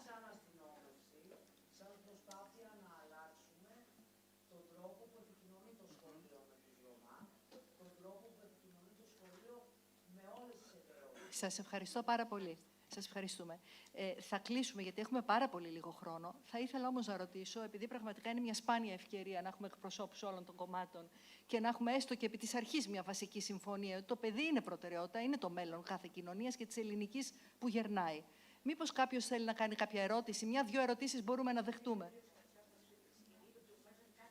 Θέλετε μήπως να τοποθετήσετε κάτι πολύ σύντομο, παρακαλώ. Ελάτε στο βήμα, όποιος θέλει. Να ζητήσει το λόγο και θα του τον δώσουμε. Είμαι. Συγχαρητήρια για την εφημερίδα. Καταρχάς, σε λίγα χρόνια θα αναρωτιόμαστε αν θα υπάρχουν παιδιά. Σε 13-14 χρόνια 576.000 λιγότεροι Έλληνες. Φέτος 140.000 θάνατοι, 70.000 νέες γεννήσεις. Ήμουν στο σχολείο 35 χρόνια στο Κλικής, μέχρι πέρυσι στην πρώτη δημοτικού γράφονταν 50 μαθητές, φέτος 30 μαθητές. Στον δρόμο που ερχόμουν διάβασα μια είδηση. Τρία κορίτσια 13, 14 και 16 ετών ξυλοκόπησαν μια συμμαθήτριά τους, παρουσία άλλων 15 μαθητών, οι οποίοι σχεδόν επικροτούσαν. Είναι ένα τεράστιο πρόβλημα, γιατί και αυτό εντάσσεται σε αυτά που συζητούμε, αγαπητοί μου. Δηλαδή, γιατί αγρίεψαν τα παιδιά μας. Είναι πολλοί οι παράγοντες. Είναι η οικογένεια η οποία έχει χάσει την αποστολή της. Οι γονείς προσφέρουν την αγάπη, ενστικτωδώς θα έλεγα, αλλά δεν προσφέρουν τα πρότυπα. Το αφήνω γιατί θέλει μεγάλη συζήτηση. Το σχολείο, το οποίο πλέον δεν παρέχει παιδεία, είναι πολύ σπουδαία η παιδεία. Έλεγε ο Πλούταρχος, παιδεία εστίου την ιδρύαν πληρώσε, αλλά ανάψε αυτήν στο περιπέδον αγωγής, είναι άναμα ψυχής η παιδεία. Και βέβαια δύο παράγοντες μόνο θα πω. Τα παιδιά μας σήμερα δεν έχουν γλώσσα να εκφραστούν. Η γλωσσική τους φαρέτρα είναι κενή. Και όταν ο άνθρωπος, ιδίως στις νεαρές αυτές ηλικίες, δεν μπορεί να συνεννοηθεί, φτάνει στην εξαλωσύνη και στο θυμό, με αποτέλεσμα, αντί να λύνει τις διαφορές του με το λόγο, λύνει τις διαφορές του με τη βία. Και θυμάμαι αυτό που έλεγε ο μεγάλος εμπειρίκος, πάρε τις λέξεις μου, δώσ' μου το χέρι σου. Τι περνάει από χέρι σε χέρι, αγαπητοί μου, μα η ανθρωπιά. Και ο δεύτερος παράγοντας, είχα βάλει μία ερώτηση στα παιδιά, εμπνεόμενος από κάτι που συνέβη πριν από 100 χρόνια, ποια είναι η ωραία λέξη του ελληνικού λεξιλογίου. Και θυμάμαι τα παιδιά, μεταξύ των άλλων λέξεων, απάντησαν η λέξη παιχνίδι, τα περισσότερα. Γιατί τους λείπει το παιχνίδι, που είναι λέξεις ταυτόσιμες, θα έλεγα, με τη λέξη παιδί. Και κλείνω με ένα επεισόδιο έτσι, με συγχωρείτε, το οποίο το είχα αναφέρει στα παιδιά. Οι αρχαίοι Αθηναίοι είχαν εξορίσει τον Αναξαγόρα, τον λεγόμενο Κενού, ο οποίος κατέφυγε στη Λάμψαχο, η οποία ήταν απικία του Φωκαέων. Τον τίμησαν οι Λαμψακινοί και όταν ήταν να πεθάνει, του ζήτησαν ποια είναι η τελευταία του επιθυμία. Και είπε ο Αναξαγόρας, ενώ αναποθάνω μηνύ κατέτος τους πέδας παίζει ξυγχωρήν. Δηλαδή, όταν πεθάνω, προς τιμήν μου, να αφήνετε ένα μήνα το χρόνο τα παιδιά να παίζουν για μένα, έτσι, στην μνήμη μου θα έλεγα. Και το έθος, η συνήθεια δηλαδή, βρέθηκε και μια επιγραφή, τηρήθηκε και 600 χρόνια μετά το θάνατο του Αναξαγόρα. Το παιδί, όταν είναι παιδί, πρέπει να παίζει και να παιδιαρίζει, διότι όταν αρχίσει το ορίμασμά του και παιδιαρίζει, θα έχουμε πολύ, πολύ κακές συνέπειες, αγαπητοί μου. Τα παιδιά τους λείπει χώρος για παιχνίδι κυρίως. Και βέβαια και οι γονείς. Όχι μόνο μία καλημέρα το πρωί και ένα φιλί και το βράδυ λίγο πριν κοιμηθούν, σ' αγαπώ και καλό ξημέρωμα. Τους λείπει περισσότερο το παιχνίδι και οι γονείς. Σας ευχαριστώ πολύ. Σας ευχαριστούμε πολύ. Υπάρχει κάποιος ακόμη ή όχι? Νομίζω ότι εδώ μπορούμε να ολοκληρώσουμε. Σας ευχαριστούμε πάρα πολύ. Θα γίνουν συμπεράσματα, κυρία Δεδούλη. Ναι, ωραία. Ευχαριστούμε πάρα πολύ. Εμείς μπορούμε... Δεν θα πούμε τα συμπεράσματα για να μην σας κουράσουμε άλλο. Θα τελειώσουμε τώρα εδώ, αφού ευχαριστήσουμε όλους. Ευχαριστούμε πάρα πολύ τους εκπροσώπους των κομμάτων που ήταν σήμερα κοντά μας. Ήταν και τον κύριο Νατσιό, που είναι και πρόεδρος του κόμματος. Σας ευχαριστούμε πάρα πολύ. Ήταν μεγάλη μας τιμή, αλλά δεν θέλω να σταματήσουμε μόνο σε αυτό. Στο ήταν μεγάλη μας τιμή. Θέλω να έχουμε και μια ουσιαστικότερη συνεργασία και να μας βοηθήσετε λίγο στο να επιτύχουμε τον ρόλο μας. Φαντάζομαι ότι αυτή τη συνεργασία θα την έχουμε. Έτσι δεν είναι? Τέλος, θα ευχαριστήσω πάρα πολύ ξανά όλους όσους συνετέλεσαν σε αυτή την ημερίδα και για να διορθώσω και μια παράληψη, γιατί μου κάνανε παρατήρηση ο συνάδελφος ο Στέλιος Πούντος. Ναι, να πω συγχαρητήρια και ευχαριστώ πάρα πολύ προσωπικά στη Γενική Διευθύντρια, στη Διευθύντρια, στη Λουλουδία με τα μικρά τους ονόματα, τη Βίκη, τη Λουλουδία, την Ολυμπία, την Μελίνα, τη Γιούλη και όλους τους υπόλοιπους και όλους εσάς. Σας ευχαριστώ θερμά όλους σας. Καλό βράδυ, καλή ξεκούραση. Θα βγάλουμε δελτίο τύπου, δεν ξέρω αν θα θέλετε να το δείτε κτλ. Και θα έχουμε προτιθέμεθα να βγάλουμε και ένα βιβλίο, οπότε θα περάσουμε και τις ομιλίες σας. Τέλος.